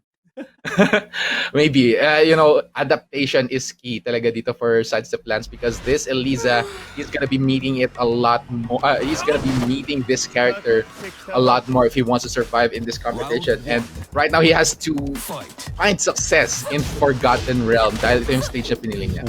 Wow, helical end to start things off for Don Argus. Sidesteplance is in a life deficit and is gonna continue even more. Don Argus with an excellent movement to just stuff the option of Sidesteplance, but he's able to retaliate with that slide. Mm-hmm. That slide is super fast on the hands of Sidesteplance. One of the key moves dito. Sidesteplance starts to pull the brakes on that acid storm, but Don Argus is able to retaliate. There it is again, a float from the side. Don Argus doing his homework just with those anti-slide options with Eliza. And look at that, baits out a move, punishes accordingly. Don Argus really dominant in the first round. Handang-handa siya dito. It's like he can see the future. Talagang alam niyang gagalaw sa Sidesteplance there and even catches him with his combo early in this round. Burns the meter for the extra wall carry. Wants to push Sidesteplance right next to the wall. Wow, and he's not letting go of the offense here. Down 3, find its mark. Sidesteplance trying to fight his way out of the wall, but no. Don Argus splats him back with that bloody claw. Continues the damage. Sidesteplance enraged. And no. The active hurt box of that deadly rave, medyo matagal mag-fizzle out yon. So you have to be careful talaga if you want to approach. It's a barrier and it's there to stay for a little bit of time. Yeah, Don Argus now just knowing that he has the momentum here. Cannot, just let Sidesteplance, allow Sidesteplance to just come in with the offense. He needs to still continue this. And now Sidesteplance trying to go for the infinite kicks here. Don Argus punishing him accordingly, has him back turned. Oh no, the airtime of that dive kick. A down kick comes in. One last chance for Sidesteplance right here, hanging by a thread. Rising 2, unable to convert there. One more here on Sidesteplance's head, and the death impact! Oh my gosh. That was insane. Don Argus knew that he had the death impact. He had that capital punishment as back pocket. Knew he had to use it sometime, but man, Don Argus is so sharp. He got 6 points today, Poru. 6 points. He did. And I think he started at 2 points. Ngayon, nakakit siya all the way to 8. Which Sidesteplance is in right now, actually. I think, yeah. Currently, that is. But Sidesteplance does have another chance later on. Pero right now, magkapatay na sila ni Don Argus. So that spells danger for Sidesteplance. Big danger on the side of Sidesteplance, but amazing performance by Don Argus. And let's check out the handiwork he did with the highlights here, because it's just the same momentum he brought against Kunicat, but he just changed it up against the Violet, and it was just so calculated the way he approached this match. Yeah.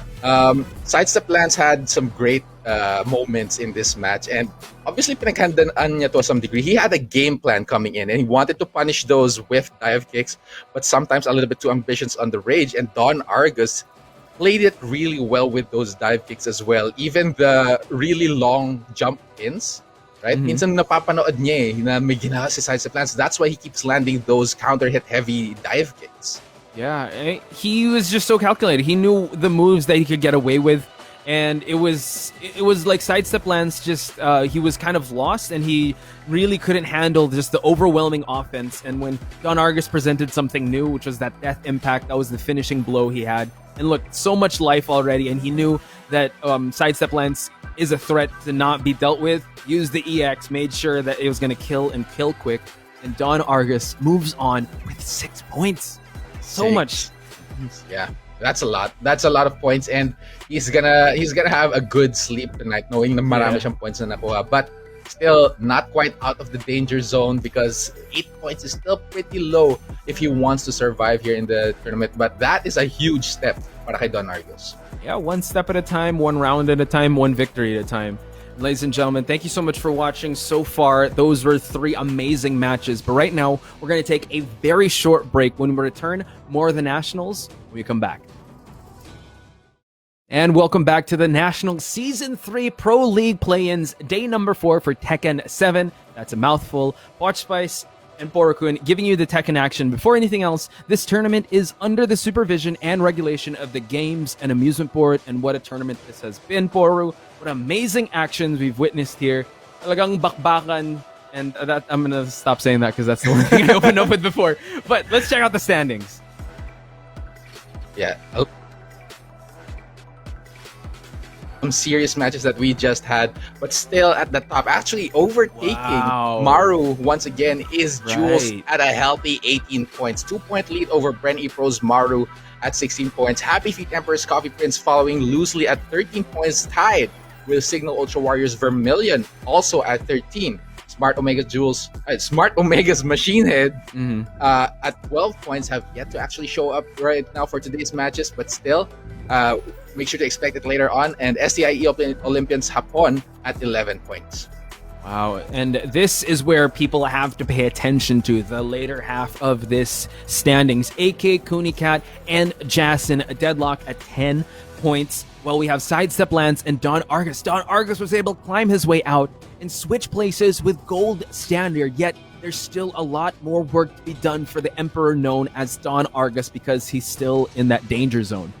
Yeah, medyo delikado pa rin talaga. 8 points, not gonna be enough. He's going to need more. Pero yung matches niya earlier, that was an amazing first step for Don Argus. And if you did not catch that, make sure to check yung replay sa One Sports and One Sports Plus via Signal TV the day after at 4 p.m. So make sure to catch those replays and see the action.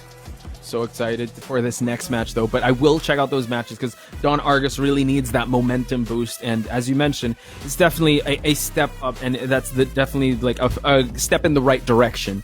Now, we did look at the standings on the first part, and I think Hapon and Machinehead are like 1 point, have a 1 point differential. And that is our next match. It's going to be Machinehead versus Hapon. These two players, they've been super solid so far in their matches. Although Hapon had a shaky match against Jules, though the head-to-head record is a close 5-5. So this is a deciding match for these two players. I forgot that Hapon brought out the Noctis. This is insane. In this matchup, you saw how dead even they are, and just 1 point differential in their standings. Again, it's just, we want to find the best of the best, and we want to have these guys face each other off and see who is the better man here. And it's going to be Hapon versus Machinehead in our next match. And I wonder if they're going to bring out the same cast of characters here, because we have been seeing the Elisa from time to time from Machinehead. Hapon, on the other hand, not so much Noctis, more on Eddie though. Yeah, more on Eddie. Nilabas din niya yung Geese Howard. But we'll see if he actually brings it out. Meanwhile, this is Machinehead right here. We've seen some of his picks. Shaheen on a very random occasion there, and Elisa for the most part, starting off the Nationals Pro League with it actually. And the Geese has also come out. This is the character that put Machinehead on the map of Tekken, and he's already unleashing this character. Yeah, for sure. Wonder if he's going to bring out that Geese, the character that brought him to the show, or that Elisa, maybe the Shaheen, who knows. But switching things over to Hapon. Hapon having an Omega Day. Didn't have the best start against Jules because a Paul Phoenix, I don't think anyone expected that. Did see the Geese come out. It started to warm up a little bit, but it was, the Paul Phoenix was too overwhelming. But who knows? He has to adjust, shake off the cobwebs, and get back at it as he faces Jules' teammate, which is Machinehead. Yeah, it's going to be a tough match. Kapag sa isang araw kalaban mo yung magka-team, you have to worry about the information na maipapasa dun sa kabilang teammate, right? Exactly. obviously Jules had a good read on what to do against Hapon, and now Machinehead probably has it stored in his memory module somewhere in there. He didn't clear cache. He just has that downloaded. The cookies are still there. Machinehead, though, what I'm interested in knowing is that since Jules prepared a Paul Phoenix for Hapon, you think that the Omega brothers kind of influenced him to have a surprise pick against Hapon? Because who knows?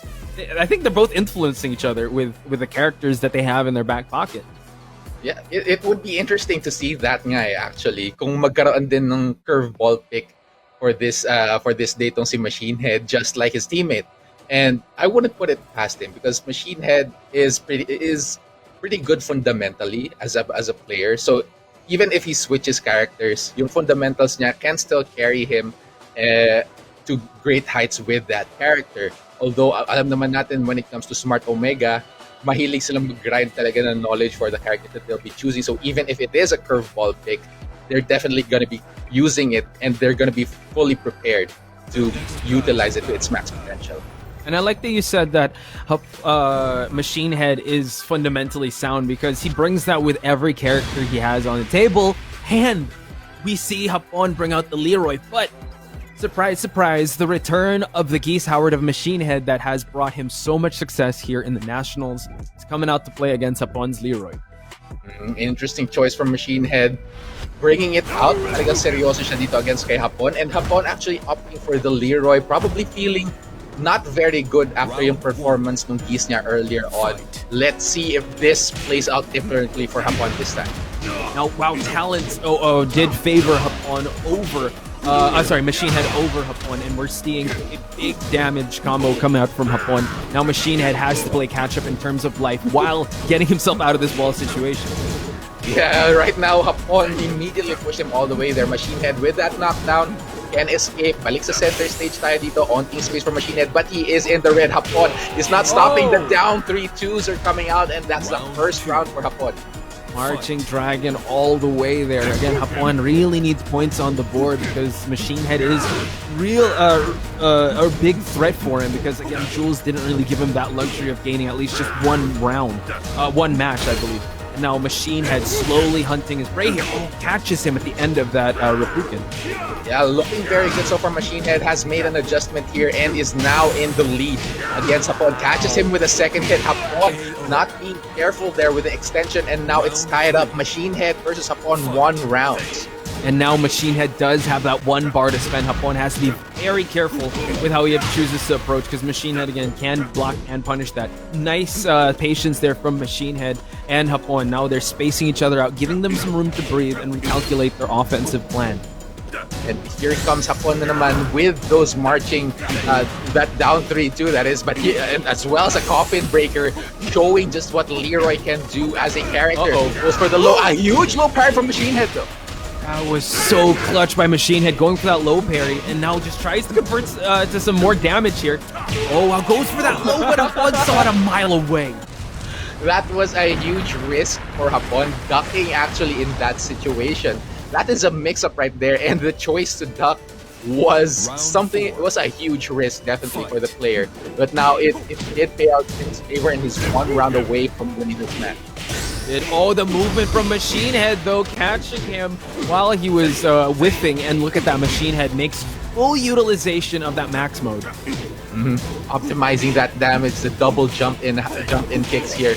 Continuing the offense, but there's the parry that Leroy is known for. Uses the big brown cane there, and it's not gonna hit, but still it's gonna put a pressure on Machinehead. Now Hapon is in the red zone here. Machinehead has to close this one out. He can back away. Time is not on Hapon's side, but that hell sweep is. Machinehead now has to be very careful how he approaches because Hapon just took that round away from him.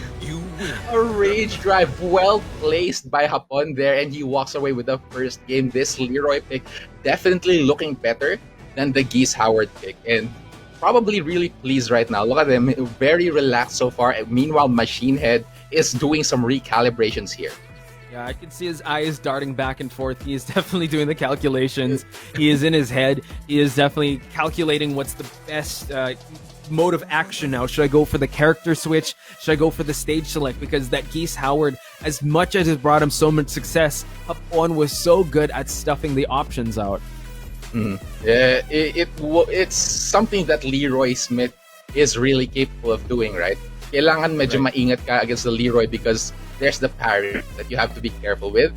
If you keep doing some strings, you could end up getting hit by that parry. And at the same time, there's also that coffin breaker that actually Hapon was managed to get that counter hit earlier on. So putting a stop to the Geese Howard of Machinehead, Leroy is definitely a good choice para kay Hapon. Leroy is just so good with his tools, and even though that Machinehead is so defensively sound, he's not the most aggressive player, right? He was Machinehead was still caught with some counter hits, and also was caught, as you mentioned, with those parries. So I wonder if he'll probably switch to maybe Alisa or still stick it out with Geese. But so far, great showing by Hapon, and this was a great pick from the start because he definitely needs points on the board for himself to secure his spot in the top of the standings. Yeah.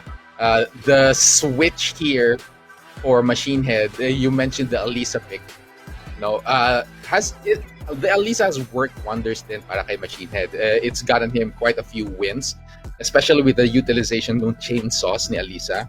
But if I'm not mistaken, I think Leroy can also parry those chainsaws, can't he? He can. It's insane. How can you parry chainsaws, right? That's unheard. I thought knees, elbows, right? That makes sense. Oh, Jin can parry that. That's but chainsaws. Leroy can parry chainsaws. It's just Leroy, right?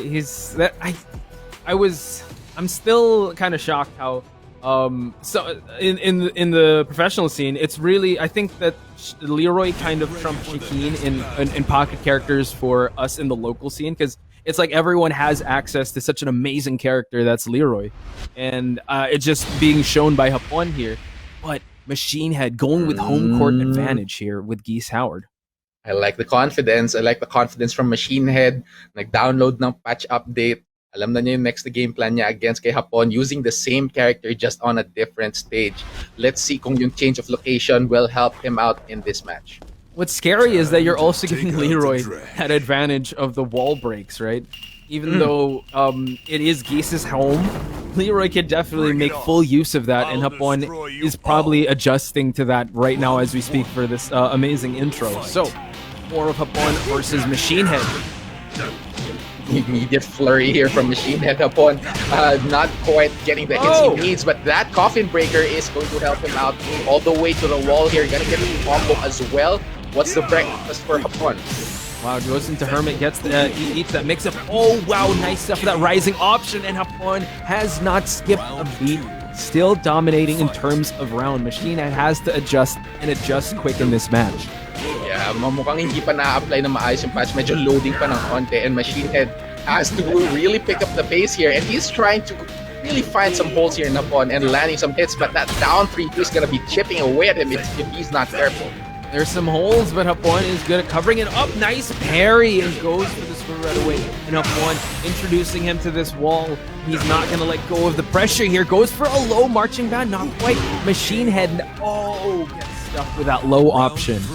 Huge fan sweep mula kay Hapon dito. It goes really low, so it crushes a lot of things here. So interesting, very beautifully placed by Hapon there. Machinehead is in danger, as you mentioned, Poch. That lows, both of these players is chipping away at those shoes, and Hapon continuing the flurry as well. Now Hapon is in danger, but Machinehead, I could say the same for him because his life is very low, and now Hapon fighting his way out of that wall, does not want Geese Howard to break it. But goes for the God. Huge for Hapon here. Should be able to get the finish. 3 straight rounds over Machinehead. Hapon has the read, yeah. This is Machinehead's Geese we're talking about. Hapon was able to stuff that with the Leroy. So amazing stuff by Hapon, getting a big 3 for himself. Definitely securing his spot, but not the last we'll see of Machinehead. He is still in the top here, but man, Machinehead, as you said, the patch notes were there, but it took a while for him to adjust, and he will have to take that with him as he goes on to his next match. Yeah, that was a pretty tough match for Machinehead. Hapon just played like a monster on that Leroy Smith. Let's take a look at that once again, actually. Kasi ang ganda talaga yung especially against machine heads, guys. And the parries, the coffin breakers were really on point. And he's just fully utilized the wall carry and made sure that these exchanges in the neutral would just go his favor. Look at that stampeding dragon. Just Leroy's so dangerous. Yeah, he is. Although Hapon did make a few questionable decisions, and Machine Head was bringing the hurt whenever he did. Though there are more choices that benefited Hapon, like that huge block dun sa mix-up na yon. And this throwing out the rage drive as well, just to put a stop to Machine Head. Very well done from Hapon.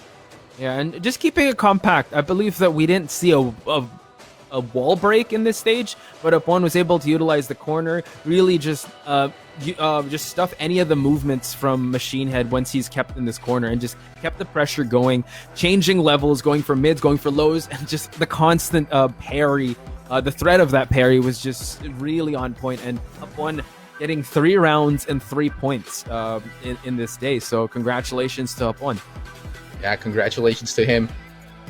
Absolutely amazing stuff. But now we're gonna have to move on to our next match, and this is going to be an insane one because we are going to be seeing the face-off between BRE Pro Sidesteplance and Laos Auto Group Playbook Eagles AK. Let's go. So Sidesteplance had a rocky start going up against Don Argus, but he definitely has to shake off those cobwebs and get in the zone because he's going up against the champ of the Nationals, right? So Sidesteplance, he has a Lee, Violet, Lei Wulong. Overall win rate 58%. Again, this was the leader of the start of the Pro League, of the play-ins, but he's going up against a very dangerous opponent, which is AK.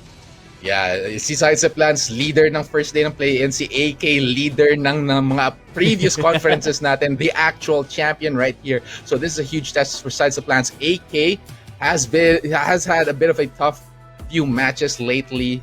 He hasn't brought out the Shaheen. He has brought out some interesting picks, including a Kuma, and even brought out the Akuma as well, which kind of fell short, but still looking good right now. Seems to have recovered and has a game plan for today. Can I just say his hair looks really on point? Like, I know you and Kid were saying like the Pro League seems to have like this standard for hair. Man, AK, his hair is really just on point there. And as you mentioned, just the roster of characters that he has against the one or the two, which is Sidesteplance's character. The good part of that is that Lance does not have to worry about what character he has to bring to the table. He just has to make it work. AK though, if he doesn't, if one character doesn't work against the Lee, he has that dilemma of character analysis paralysis. So I wonder who he's gonna lock in with today, because he has been boasting the law. He hasn't bring out the geese. Maybe Paul? Who knows? Yeah, this is it's still unpredictable kung sino yung gagamitin ni AK, because he seems to like to explore right now at this stage. Whoa. And look at that, an exploration in the direction of Kazumi Mishima. Interesting choice from AK.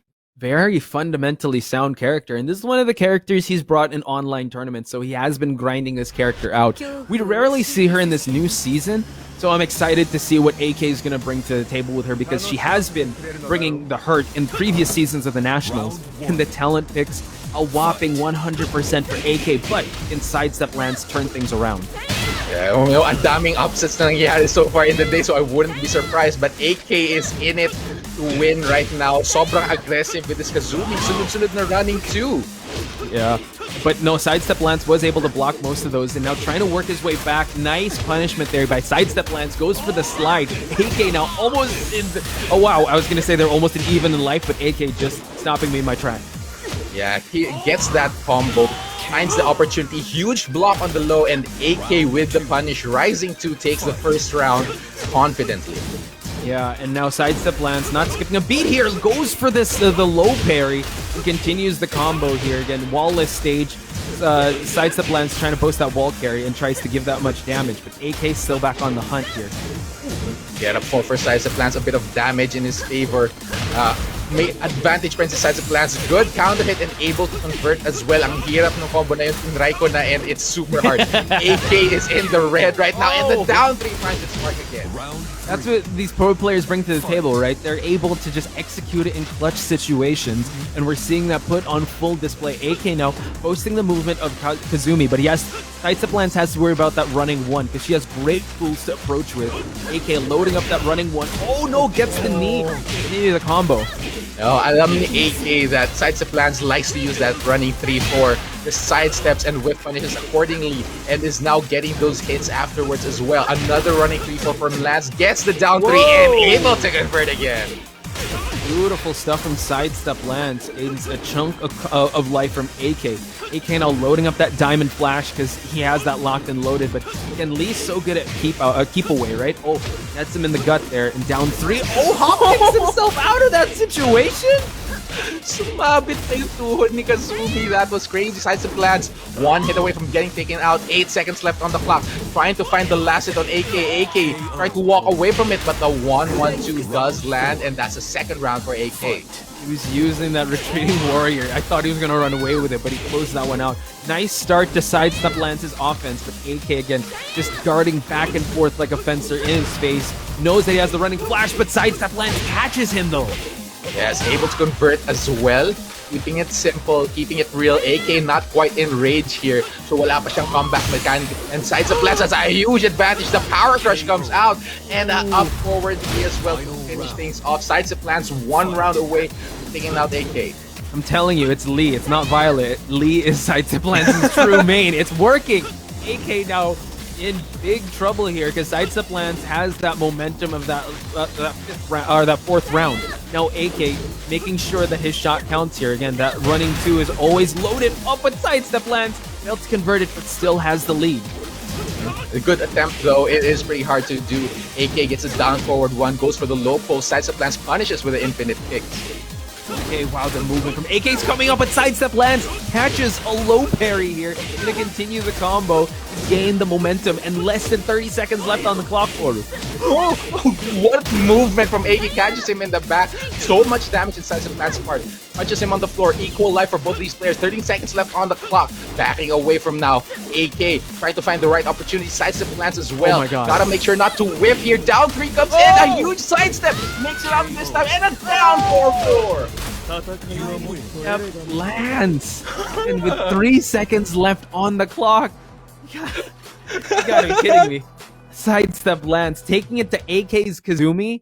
And just proving their talent picks wrong. And look at he has the biggest smile in Brent HQ right now because he was able to get one match over AK. But this is AK we're talking about. Gonna definitely do some adjustments, consult with the coach, consult with his teammate Jason. He has to be able to adjust because AK could actually be in the bottom part if you think about it. He's not in the top half of the standings. So this is a new age if you think about it.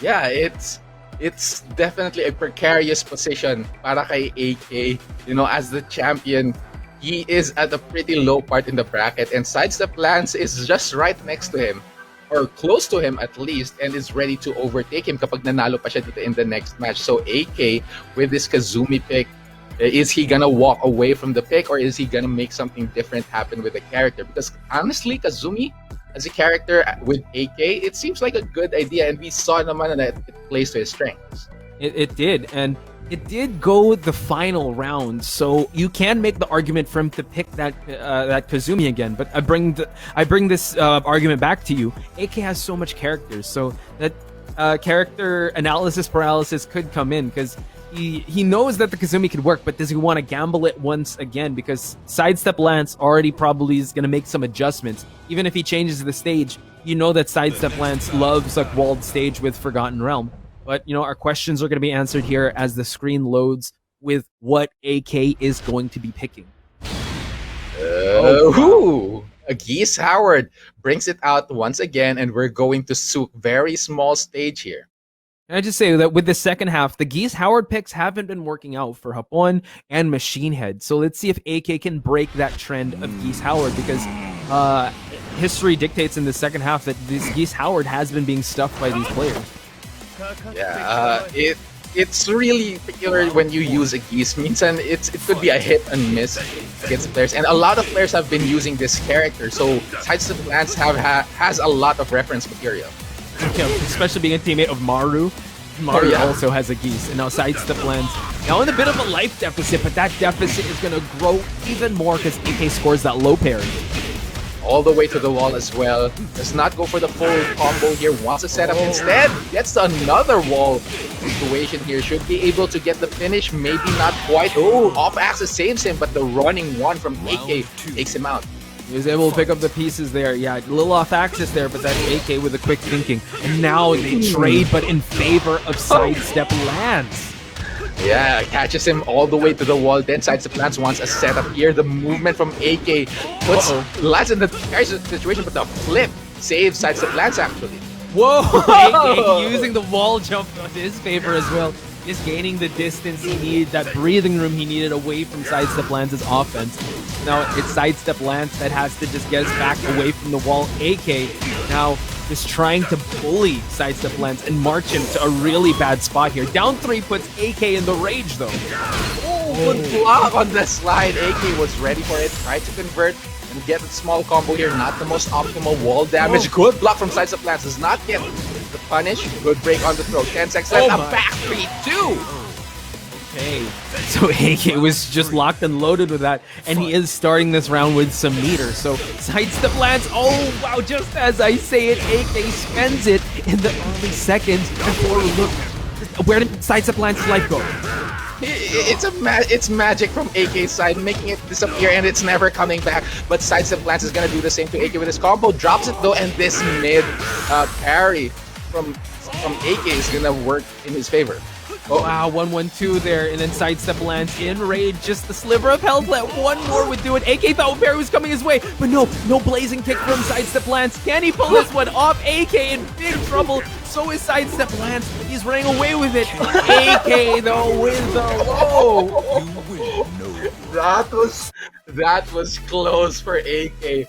Almost a comeback from Sidestep Lance, but I'm not sure if people caught that. But Sidestep Lance, I think, was going for something cheeky at the end. He wanted the mistrap on AK. The unblockable. You see him laughing. Good call there. I hope we're going to see that on the highlights. Yeah, again, AK nerves of steel. He knew what was happening there. He knew he had to kill Sidestep Lance because he does have that comeback factor. Now, this Geese, very dominant. He broke that trend, right? 3 rounds straight against Sidestep Lance. So are we? Yeah, we're probably gonna see Forgotten Realm, unless he's got another character up his sleeve. Yeah, you know, I'm not sure if he wants to switch back to the Violet because the Violet hasn't been working well. Yeah, yeah, too risky. He probably gets to stay with Lee this time around. Kasi ang ganda din naman naging performance ng Lee this time around. Even almost pulled off the comeback. He did. It was really close. And I mean, going up against AK's Kazumi in an infinite stage where your fundamentals really tested, he was really able to catch AK's Kazumi off guard, really converting a lot of those combos and a lot of those scrambles. So I think he's got to just revisit the stage probably. Maybe go back to infinite. That seemed to work out for him. Yeah, could be. We saw naman talaga na Sidesteplance is really good at adapting then, because earlier on, diba, ang laki ng advantage ni AK with a Kazumi. Sidesteplance was making mistakes, but on the fly, he was able to fix those mistakes, not give AK an easy opportunity para makakuha ng whiff punishes, and brought the fight to AK in a perfect manner. And there it is, Poch. You actually called it Forgotten Realm, but he also switched to Violet. No. Oh my Tournament god! organizers, are they allowed? You change characters and the stage. Just kidding. He is going to Forgotten Realm, and he has bolstered a really good record on this stage. But you know, AK again, just so good at these walled stage, and he definitely wants to take out these floors for Sidesteplance to use. Yeah, Sidesteplance is going to be aiming na gamitin yung mga floor break na yan. And look at them being very careful right now, just maintaining their distance. But running one from AK cracks the defense. Yeah, and look at that. AK still just being a wall of defense right now and just waiting for Sidesteplance to just move, and AK is definitely going to react with a punish. And this is very interesting that AK is playing very passively, because Geese Howard really wants to be able to gain some meter, but that's the confidence that AK has in his defense, not forcing any of the action here because he is sitting with a life lead. Yeah, it is pretty tricky din naman kasi kapag kalaban mo si Lee Chaolan, or si Violet, I'm sorry, Violet at close range. That's true though. He plays a lot of the frame games. He does not have a lot of plus frames, instead plays with some crushes. So if AK does not feel safe at front, he's gonna want the life advantage and then walk away though. But he does not have it though. Oh man, the rocket heel to close that one out. Sidestep lands, weathering out that early defense of AK, just slowly chipping away for him to get that round number 1. Oh, looking good for Sidesteplance here, but here comes AK, burns the max mode here, gets the wall bounce, taking it downstairs, and once again, a magic show, and AK is performing. Where's the light? Where's the light? It disappeared, and it's gonna be a round is gonna appear for AK, but no, Sidesteplance denies the low. He gets a floor break of his own. Gets the somersaults in, continues the damage, but AK one chip away from closing it out. And there you have it, ladies and gentlemen. All right, down 3 from AK, really quick. Sidesteplance probably nodding in agreement. Yeah, that's about right. But it's 1 round apiece. It's still pretty close to tell. Yeah, and now we see that Sidesteplance just practicing some defense there. AK does have a meter to work with. He has to be very careful when he's gonna burn that. Goes for the low stand up. Die. Buti na lang hindi nag-floor break yung move na yun. That would be so crazy. wrong. Oh my gosh. All right, back 4 from Sidesteplance, trying to pick for that counter hit. Oh, gets hit by the 2 series once again. Burns the max mode. Gonna be able to break the floor as well. Is this going to be the last of Sidesteplance in this round, though? Ooh, close though. +5. No, AK was ready with the low parry. Are you kidding me? AK was ready for that. This is a crazy man right here. He has the read on Sidesteplance. There's the mid parry as well. So fast. Oh, but a long range acid storm for Sidesteplance here. Beautiful option there by Sidesteplance, just capitalizing on that moment. But AK now working his way back to the life lead here. Just going for those lows, didn't pull the trigger on the acid storm once again. AK going for the eagle claw. And now the wall is in AK's favor. Oh, goes for the big sweep, and AK takes it 2-1. 3-1 in rounds and 2-1 for AK. Oh my goodness. Oh my gosh. That was insane. That was insane. He spent that max. I got to see the replay of that previous segment, but AK was just on fire. When he's low pairing you already and defending properly, he knows that you're living. AK is living in your head real estate, like rent free. Like he's already in your head. He knows what you're going to do.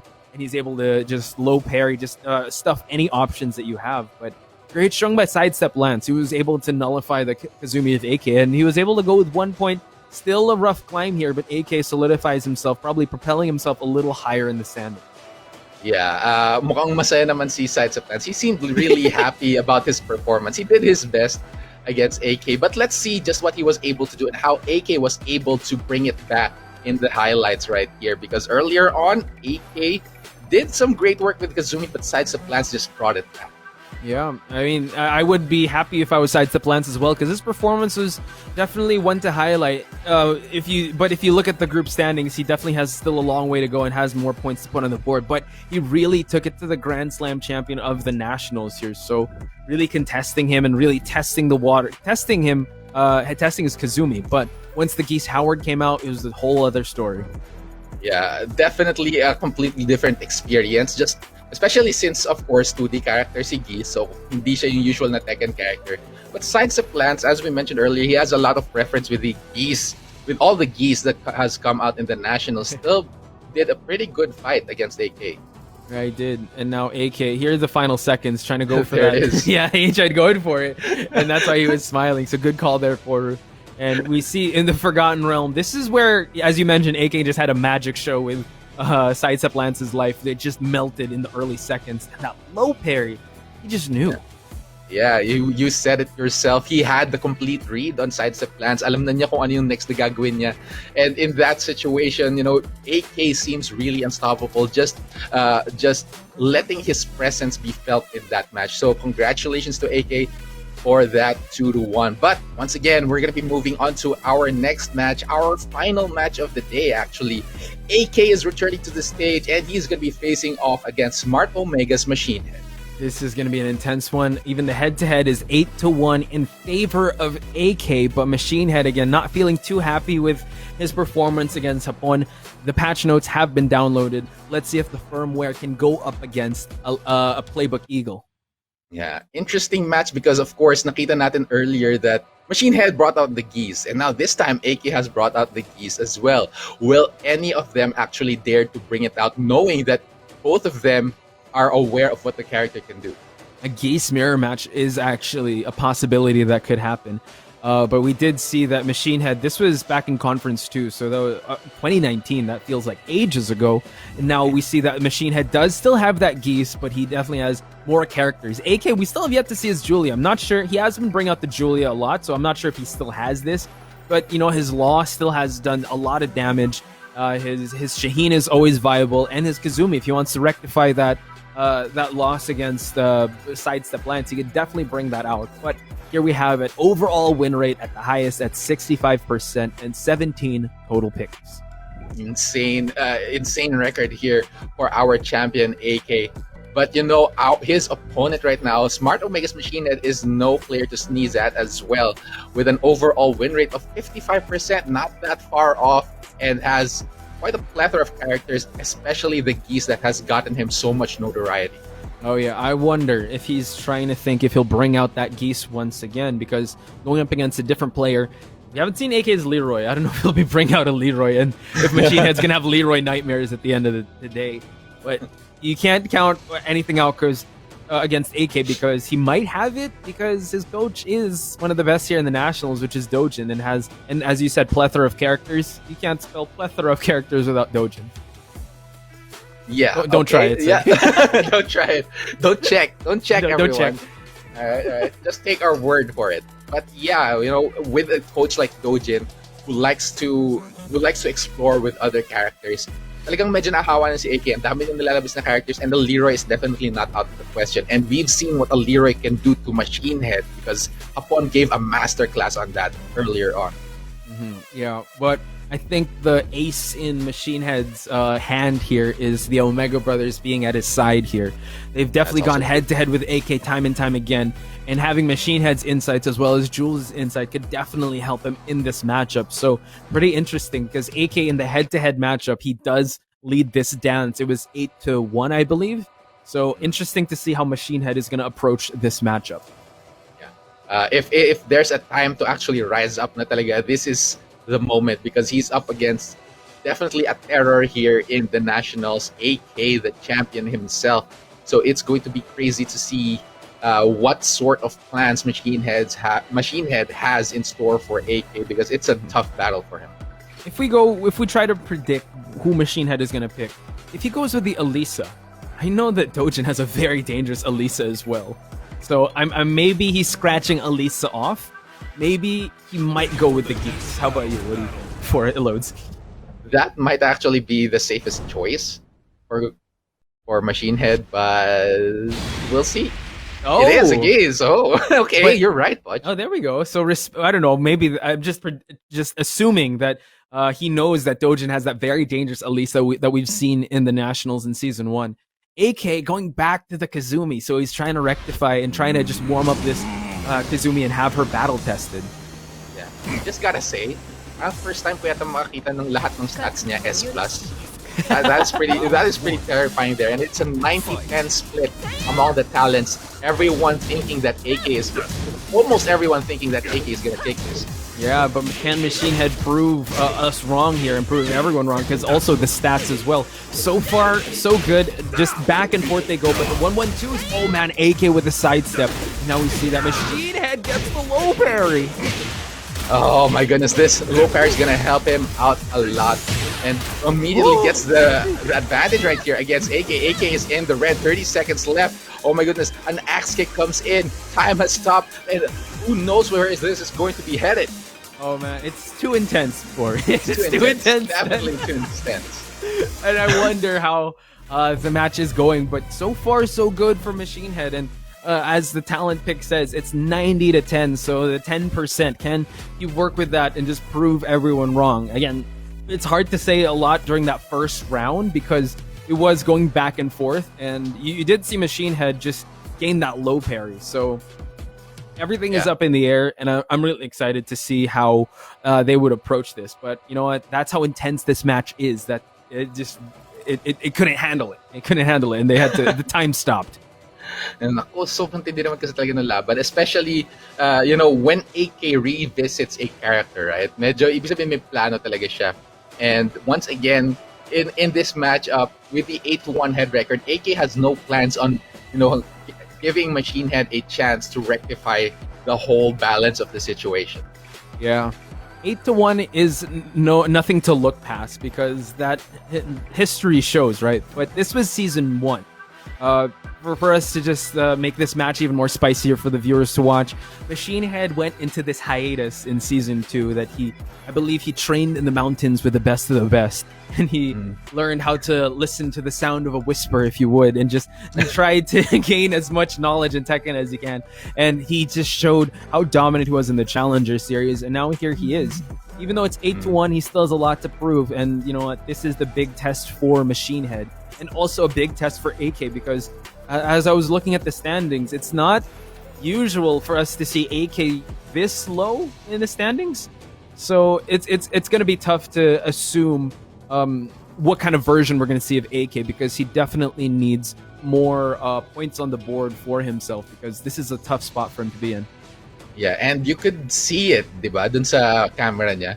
Earlier on, whenever he loses, he's pretty serious. Like he doesn't like it when he loses, and he is deep in thought, which means he's giving each choice of his a lot of thinking talaga. You know, hindi niya binabasta-basta yung picks niya, and there is an intention behind every choice that he's been making so far. And even this, because binalik niya yung Kazumi Mishima, he must have figured out where he's gone wrong, and he wants to fix it. As you mentioned, Posh Spice, rectify yung performance niya earlier on, but I'm not sure. It seems like Machinehead was ready for it when we saw it earlier. Yeah, and I have to say also, rectify is a great word to encapsulate that first match because AK not only bring out the Kazumi when he faced Sidesteplance, it was also the same stage. So it was Arctic Snowfall. Yeah.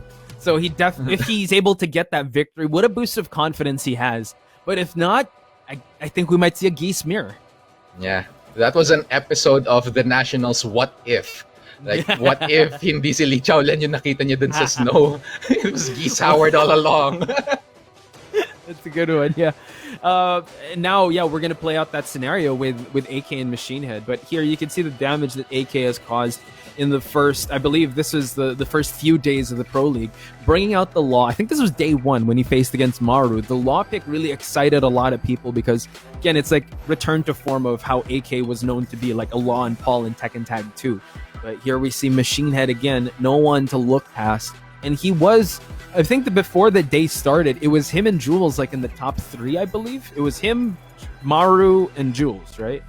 Yeah, mataas yung, he was pretty high in the rankings. Comfortable naman yung pwesto niya. And, right, but still, the points are way too close to actually call what's going to happen, especially with one whole day still waiting para dito sa ating play-ins because this is only day number 4 and tomorrow they have another chance to not tomorrow, in the next day they have another full set of matches to actually gain more points and really mess up the brackets. Yeah, so it's really an ever-changing scoreboard. So it's really important for each and every one of you to tune in and watch your favorite players because they need your support. Don Argus was able to claw his way out of the bottom part and got 6 solid points. He's now at the upper part switching with gold standards, but that could definitely change in the next few days. So it's really important for you guys to catch each and every match here in the Nationals. And if you want to tune into the Nationals on TV, you can catch the replays of the matches on One Sports and One Sports Plus via Signal TV a day after at 4 p.m. Yep, 4 p.m. Make sure to watch those matches. Yeah, day number 4 and then 4 p.m. the day after. Yeah. That's right. Make sure to tune in because these matches have been amazing. But of course, they have been under the supervision and regulation of the Games and Amusements Board. So, you know, talagang official tayo dito, and these players are giving their best in these matches day after day because they don't want their journeys to end just yet. Because, you know, at the end of the play-ins, 2 of them are going bye-bye. Yeah, that's intense. And I kind of like the new format, but it's also giving me this unnecessary stress, Boru, because it's not like we have to wait for the play-ins. We already are going to say bye to 2 players heading to the group stages and 2 more players heading into the playoffs. So it's a really interesting format. I love this whole new draft series, challenger series, as well as the Academy series. Brings new faces, but we're really, you know, putting them through the ringer here and making steel sharpen steel and giving them pressure because we want to find the best of the best with this format. We are going to see things happen once again. Machinehead versus AK in Arctic Snowfall. Yeah, you speak about the best of the best. These are two of the finest players right here. Although technically drafty si Machinehead, he is no noob when it comes to the Nationals. This is his return to the stage, and now he's facing off against the champion. Let's see what he can do. And just the talent picks once again. We're going to run this one back. And we did see a good start from Machinehead, but can he duplicate that? Well, AK, again, just an ever-learning and ever-evolving player that just presents you so much options, but the 1-1-2 will catch him. Definitely. Right now, Machinehead struggling to get the damage, and AK returning here. Both players almost equal life here. Nothing quite big from both ends here, just some simple pokes, and AK gets another 1-1-2. Battle of the flash punches, but Machinehead catches him with that tracking move. We are seeing Machinehead try to turn things on in terms of offense, but AK is so ready with the punish here. Oh, wow, nice patience from Machinehead. Really just waiting for AK to just pull out all his options here. Oh, wow, look at that! One more would do it! Oh. The quick low from Machinehead takes him out. That was a stressful situation from AK, and Machinehead walked out with that one round. And also one bar. You see that the Tiger will be coming out. Machinehead closing out that distance with that elbow, that running one. AK now, again, just doing the same like last time, just darting back and forth here. This Kazumi has great options to approach with, but Machinehead, again, just presenting so much problems for AK to approach with. Yeah, this is an interesting play style here from AK, actually going for the defensive play, but Machinehead, nahanap pa rin niya yung opportunity against AK here. The land shark for the long-range push there. Tries to go for the running tackle. Not gonna get it, but a huge advantage for Machinehead so far. Whoa, one more chip will do it, but Machinehead does have the... Oh, nice punish there. Did have that meter, and he's starting each round with that 1 meter that AK has to worry about.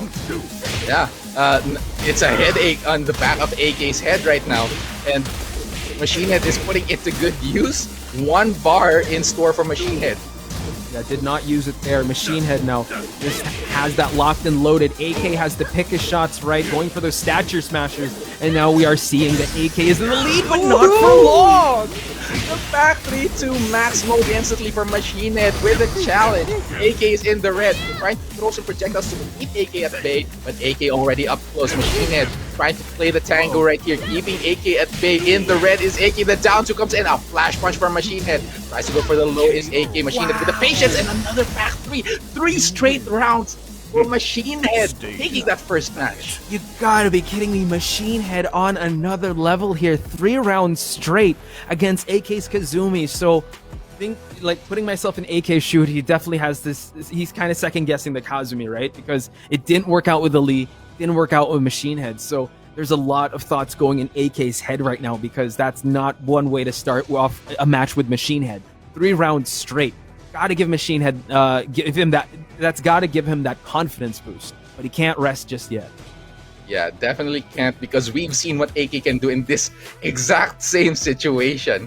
Nakita natin to earlier on. As we said, it is a what-if scenario of what happened earlier with Sidesteplance. AK lost in that same stage, and now it's his opportunity to bring it back. Pero, sino nga ba kaya ang gagamitin ni AK this time around? Is he gonna make the switch once again to Geese Howard? It seems that he's really thinking about it. Yeah, the Geese Howard actually is a interesting. I mean, it did him a lot of work in a tight spot. He was able to win a match against Maru.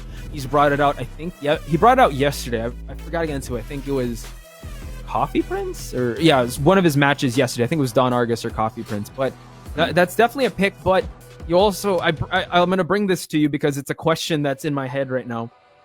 You're going up against Machinehead's main character, right? He knows the shenanigans that goes on with Geese Howard. Will you want to take that bet?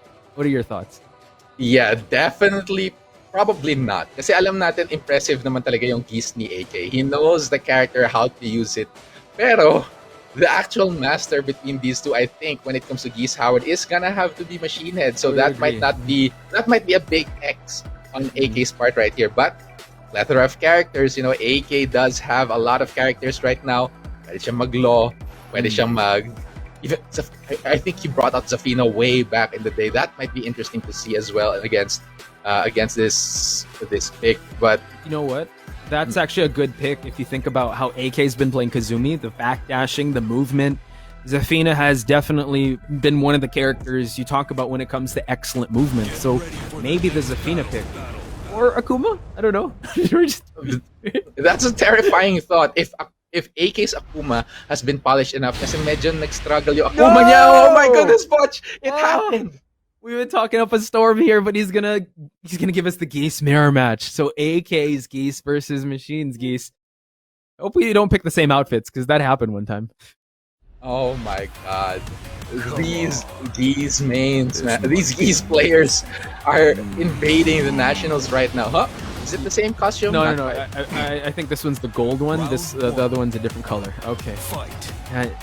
Duck Geese, man. You can't keep these Geeses down. Oh wow, just a projectile battle from the start. Now Machinehead though catches AK with a 1-1-2. Wow, baits out the parry.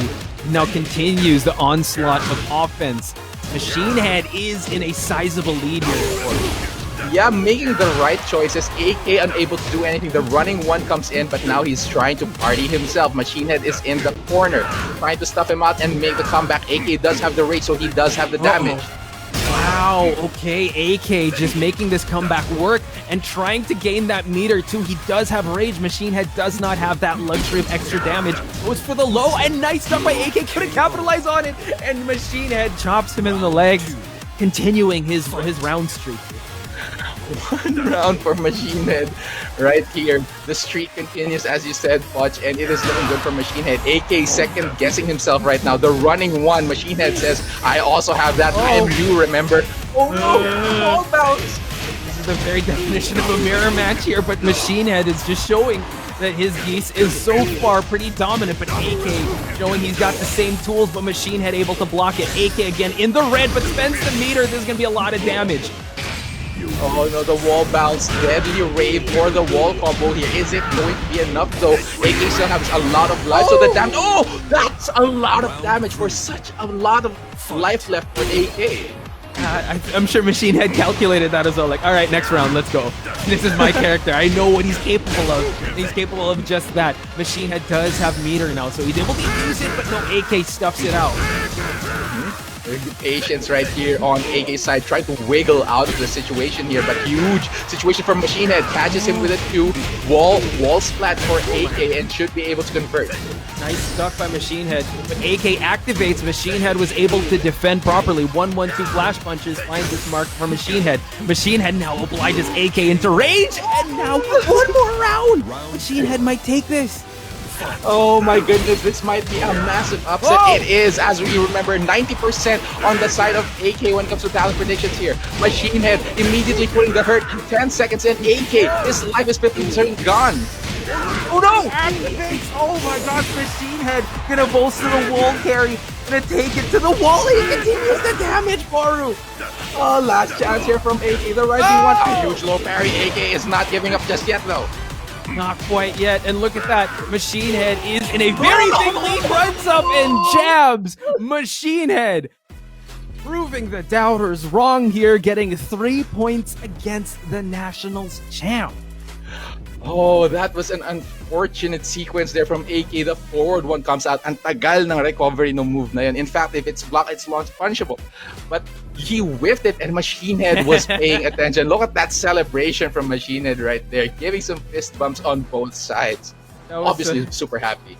Yeah, he definitely had he had that momentum, and he only celebrated towards the end there and just proving the doubters wrong there. 90 to 10%.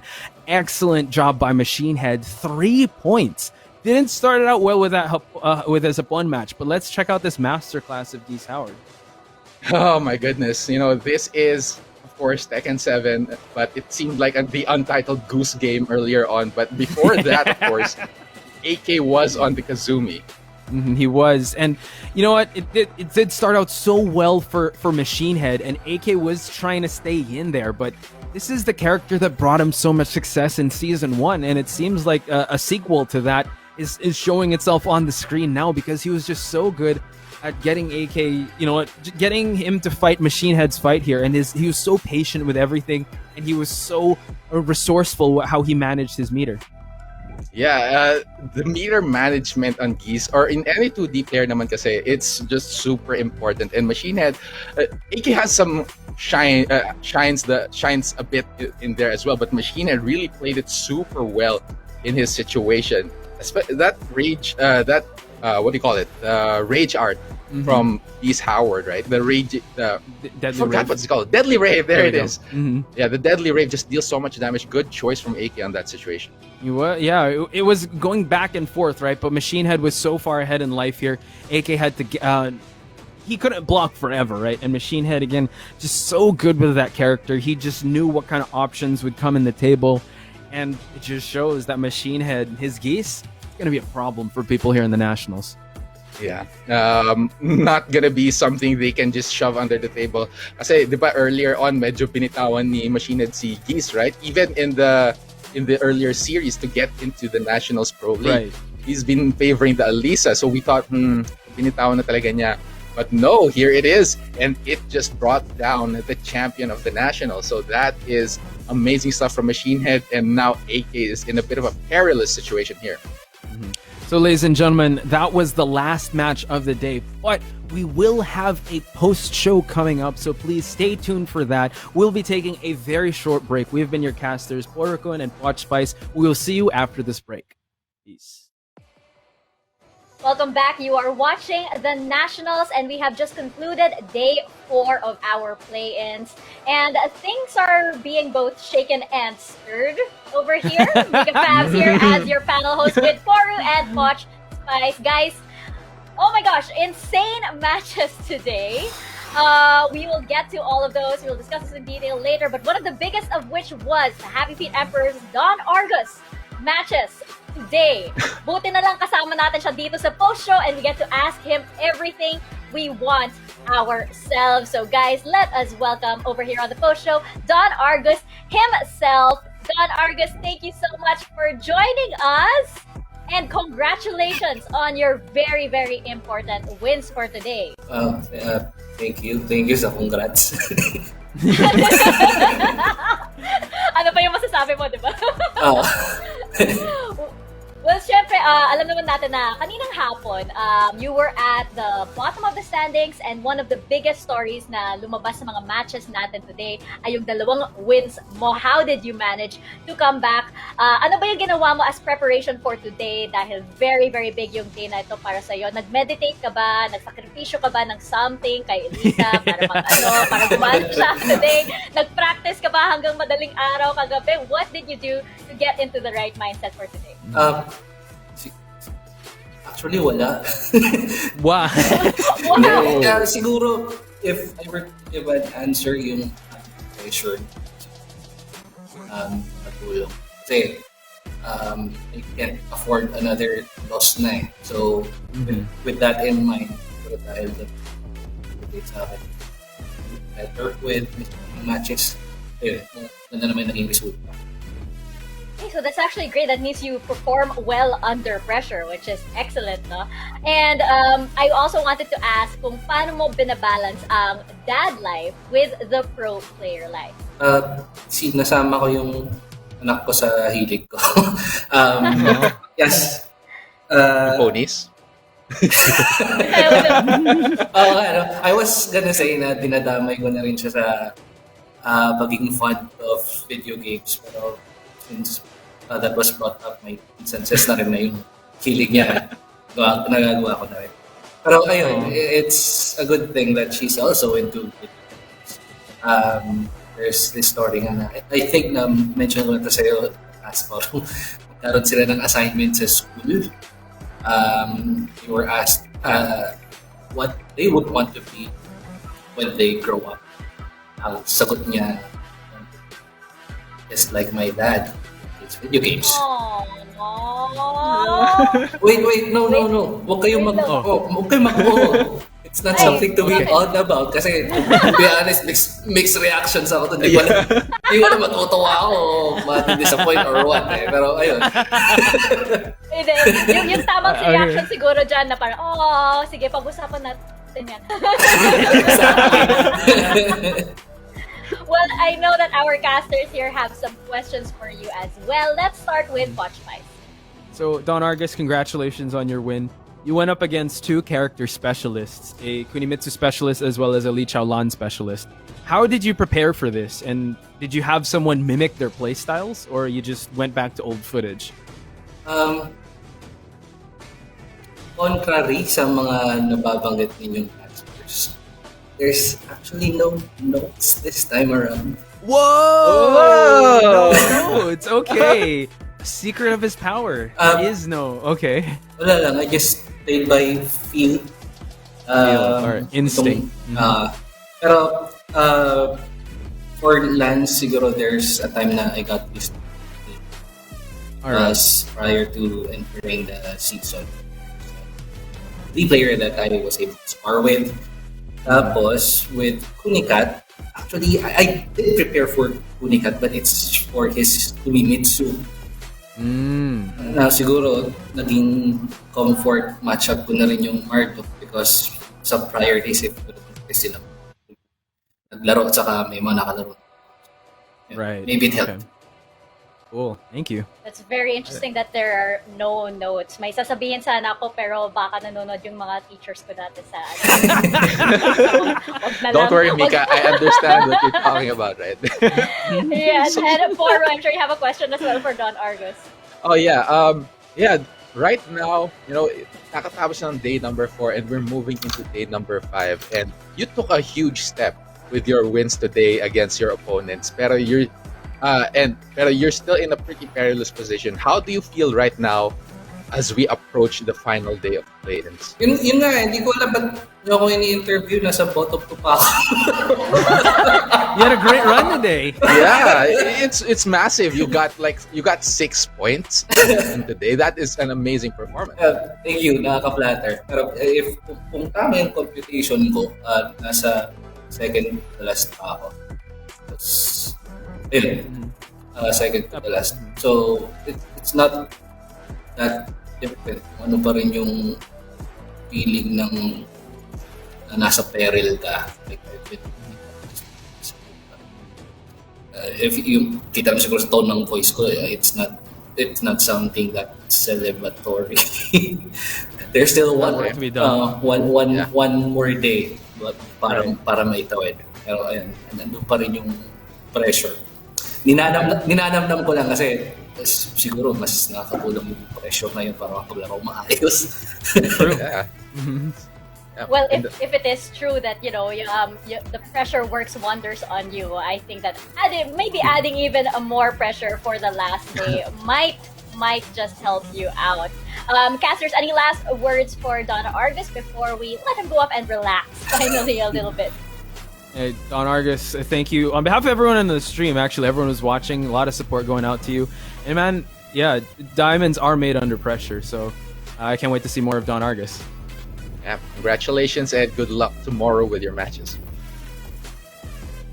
And Don Argus, before you go, do you have any shout-outs that you'd like to give, maybe to your family watching or to all of your supporters? Sure. First of all, happy week. Thank you sa opportunity. Pati sa teammate/coach ko na si Jeff.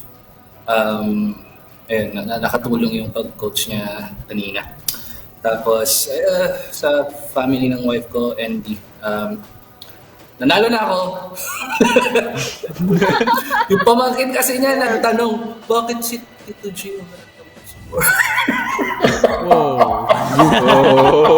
Nanalo na ako. There we go. Yeah. That's the type of energy we're looking for. Ayan. Sa family na yun. May mga ibang tao rin na unmentionable na nag-express ng support, pero your words of encouragement really helps nitong mga nakarang araw. I can't stress that enough. So sobrang thank you. Well, Don Argus, I'm sure you are feeling all of the support right now. Everybody wants to see you succeed, most especially all of us here at the National. So congratulations. You can relax for now, for at least treat yourself to a nice dinner. Sana masarap yung dinner mo. And have a great restful few days before we see you back here on Wednesday. Sige po. Good night sa inyo. Good night. Oh, well, wow, you guys. That that was, it really puts you into perspective how, we're celebrating all of his wins, but he knows that there's still a lot of work to do, as well as for all of the players, for all of the matches that we've seen so far today. Checking out our recap for today, this was crazy. I have to admit, I had something, typed out, written out to kind of like segue properly into this, but I had to throw it all away because of just how unpredictable these matches have been. At times I kind of like say, am I still watching the same nationals? What is this? I mean, for you guys, what was the biggest surprise so far?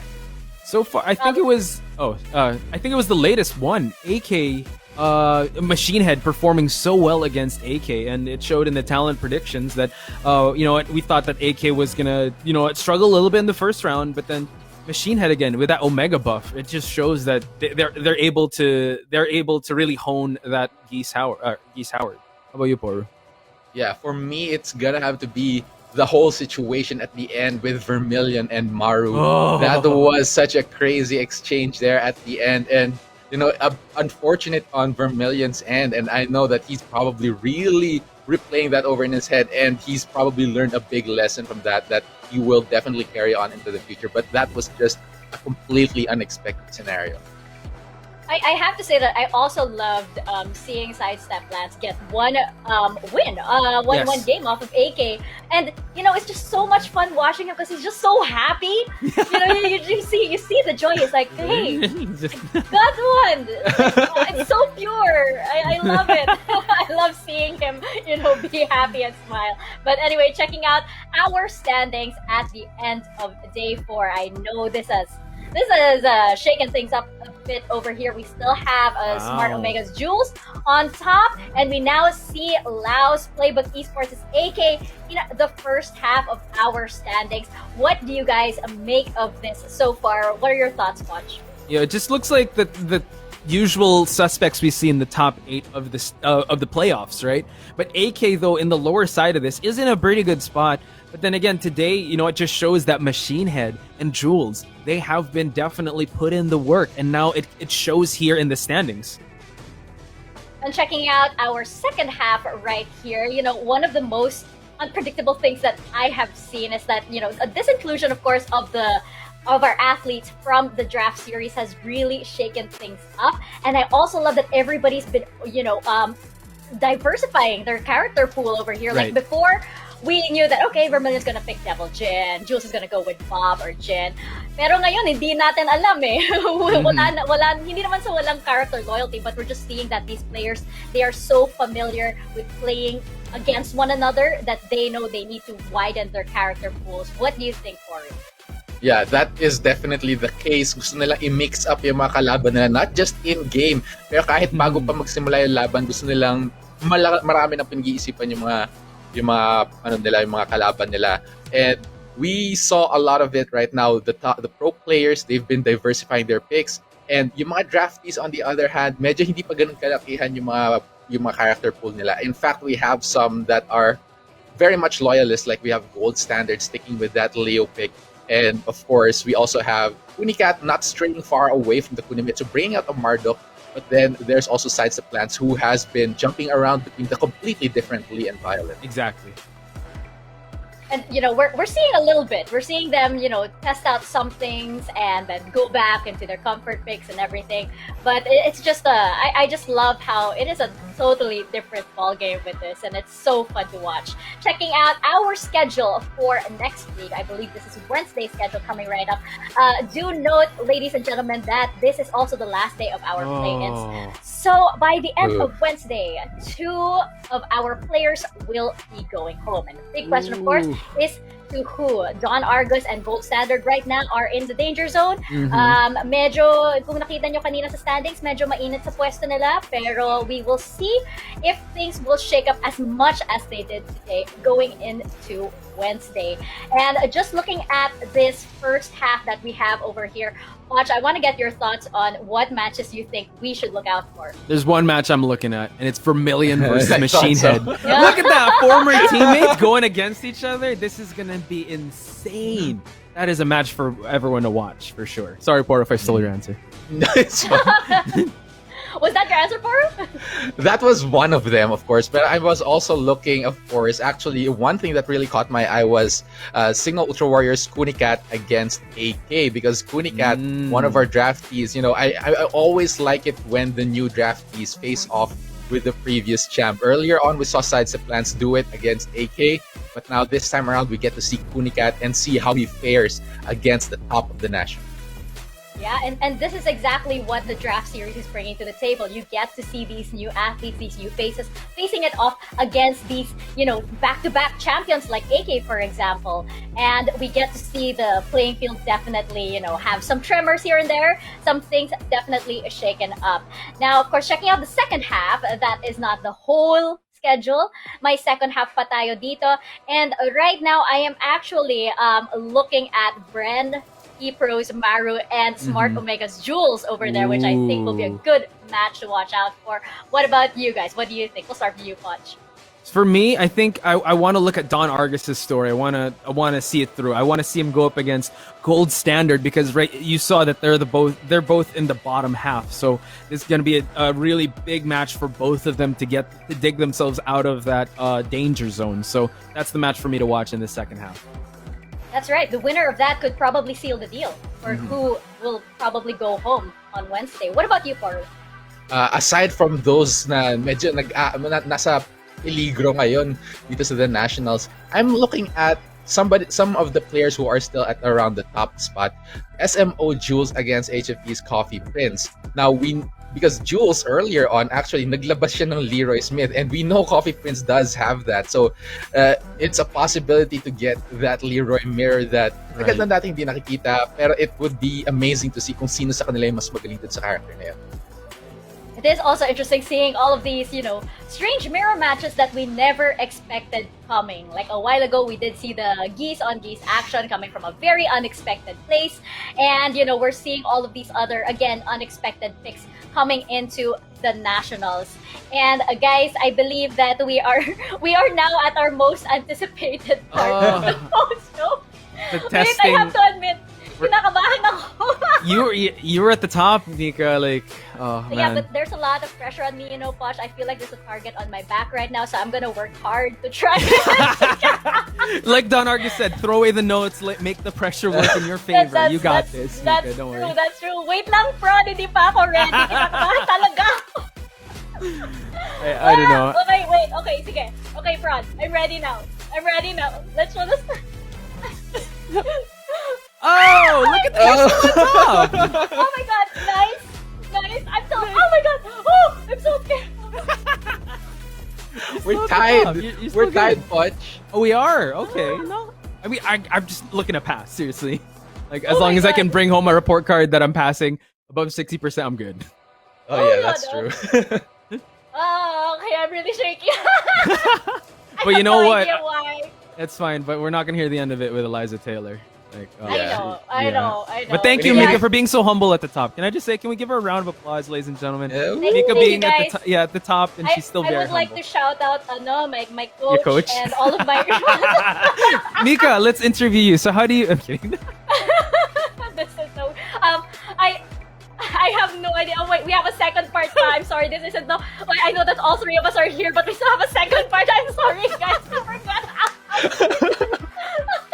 Hello pala, guys. Kid, So Bill, I will say that Raph is slowly climbing up. So big shout outs to him, because he did set a vendetta out to the people that did put his name in vain. So he's looking at Vil, he's looking at Eliza, he's going after them with vindication. Yeah. Kid's still at the top. So One step away from Vil as well. Yeah. It's like, I'm coming for you. he's coming for Vil. Oh, You know, man. there has been debate, of course, in our group chats kung matatanggal din yung bottom two dito. Oh by no! Wednesday. We'll see, Study group. guys. Let's go. Guys, yun yung sa mga viewers, ewan ko kung nakakadagdag ito sa viewing experience nyo, pero dito sa prod side at sa talent side, medyo Stressful. intense talaga ang So predictions na stressful. ito. Na napipeel ko din yung pressure, and like Don Argus, I think like I perform well under pressure. There we go, Mika. Any shout outs you want to give out aside from your coach? Are you gonna... Oh my god, I'm really shaky! not prepared. Oh my god. Whoever thought of this talent prediction thing, why do we have to do Why? it this way? Why? My heart cannot. Si Tita Mika na ano. Too much stress. Too much stress. Sa Mika niya pagod na. Oo, pagod na ako, guys.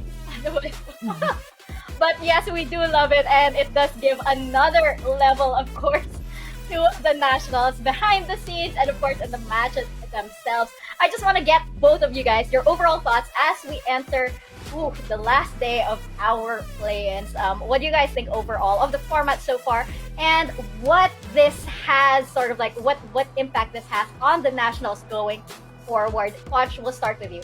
I'll tell you this, that this new format is bringing the best out of each and every one. So far in the previous seasons, AK has definitely stayed at the top, and for good reason. But now it just seems like everyone is really just rising to the occasion, and now it's looking like the crown is going to be contested. Who knows? You got to tune in to find out. Yeah, that is definitely a story that we are watching closely, especially after seeing that last match a while ago. That was quite surprising. Maru, what about you? Yeah, talagang just echoing a little bit on what his comment right there is that talagang hindi nga talaga ng pressure na binibigay nitong bagong format natin, right? Halfway in pa lang from the from the previous conferences, right? Parang halfway point pa lang, pero sobrang intense na just because we will be removing 2 players at the end. And these players are all rising to the occasion that it's really getting incredibly hard to predict kung ano nga yung mangyayari. So, everything can go either way with these matches, and it's something that people need to be watching. And we know for sure that, of course, for our viewers out there watching, we do get you guys involved somehow, some way, and we actually want to see what you guys have to say in our comment of the day. We posted a little question for you guys in the comment section, and I believe you guys gave some great answers to our question of the day, asking which pro player has the best style, or which pro player style do you like the most. Let's check out our top comment of the day right now, coming from, drumroll please. Marcel, it's a very familiar name over here, Marcel Dizon, and he says that his favorite would be Jules' style, iron wall defense, which we saw, by the way, that was amazing. Iron wall defense with patience to observe and psych up the opponent to find openings and seizes the opportunity when needed. Lightning fast reflexes too. You know, after the amazing matches we saw from Jules today, I think we most definitely have to agree. Iron wall indeed. And I know you guys were really, really surprised and amazed at just how amazing Jules plays, everything so defensively, but he's not afraid to strike at the right time. So totally agree with you there, Ms. Aldison, and thank you for being so active in the comment section. It's I like seeing all of these regular names coming up over here. And guys, we have now reached the end of day 4. I have to say, I'm getting really nervous for day 5. As we mentioned, this is new players, new format. Alam ko prepared tayong lahat for big surprises this season, but I don't think we were prepared for this. I don't think anybody could have predicted a day like this and results like this. Tapos may talent predictions pa na nakadagdag sa stress natin. And, it really just goes to show what a game changer every single day is here at the National Season 3 Pro League. And now next week we are going to find out which 2 players will be eliminated as the play-ins finish and we proceed to the group stages, closer to the group stages and even closer to the playoffs. Who is going home? We'll find out when the Nationals returns next week. But for now, this is Mika Fabs, Maru, and Poch signing off. We will be leaving you with our top 5 plays of the day. And for now, thanks for watching the Nationals and stay safe.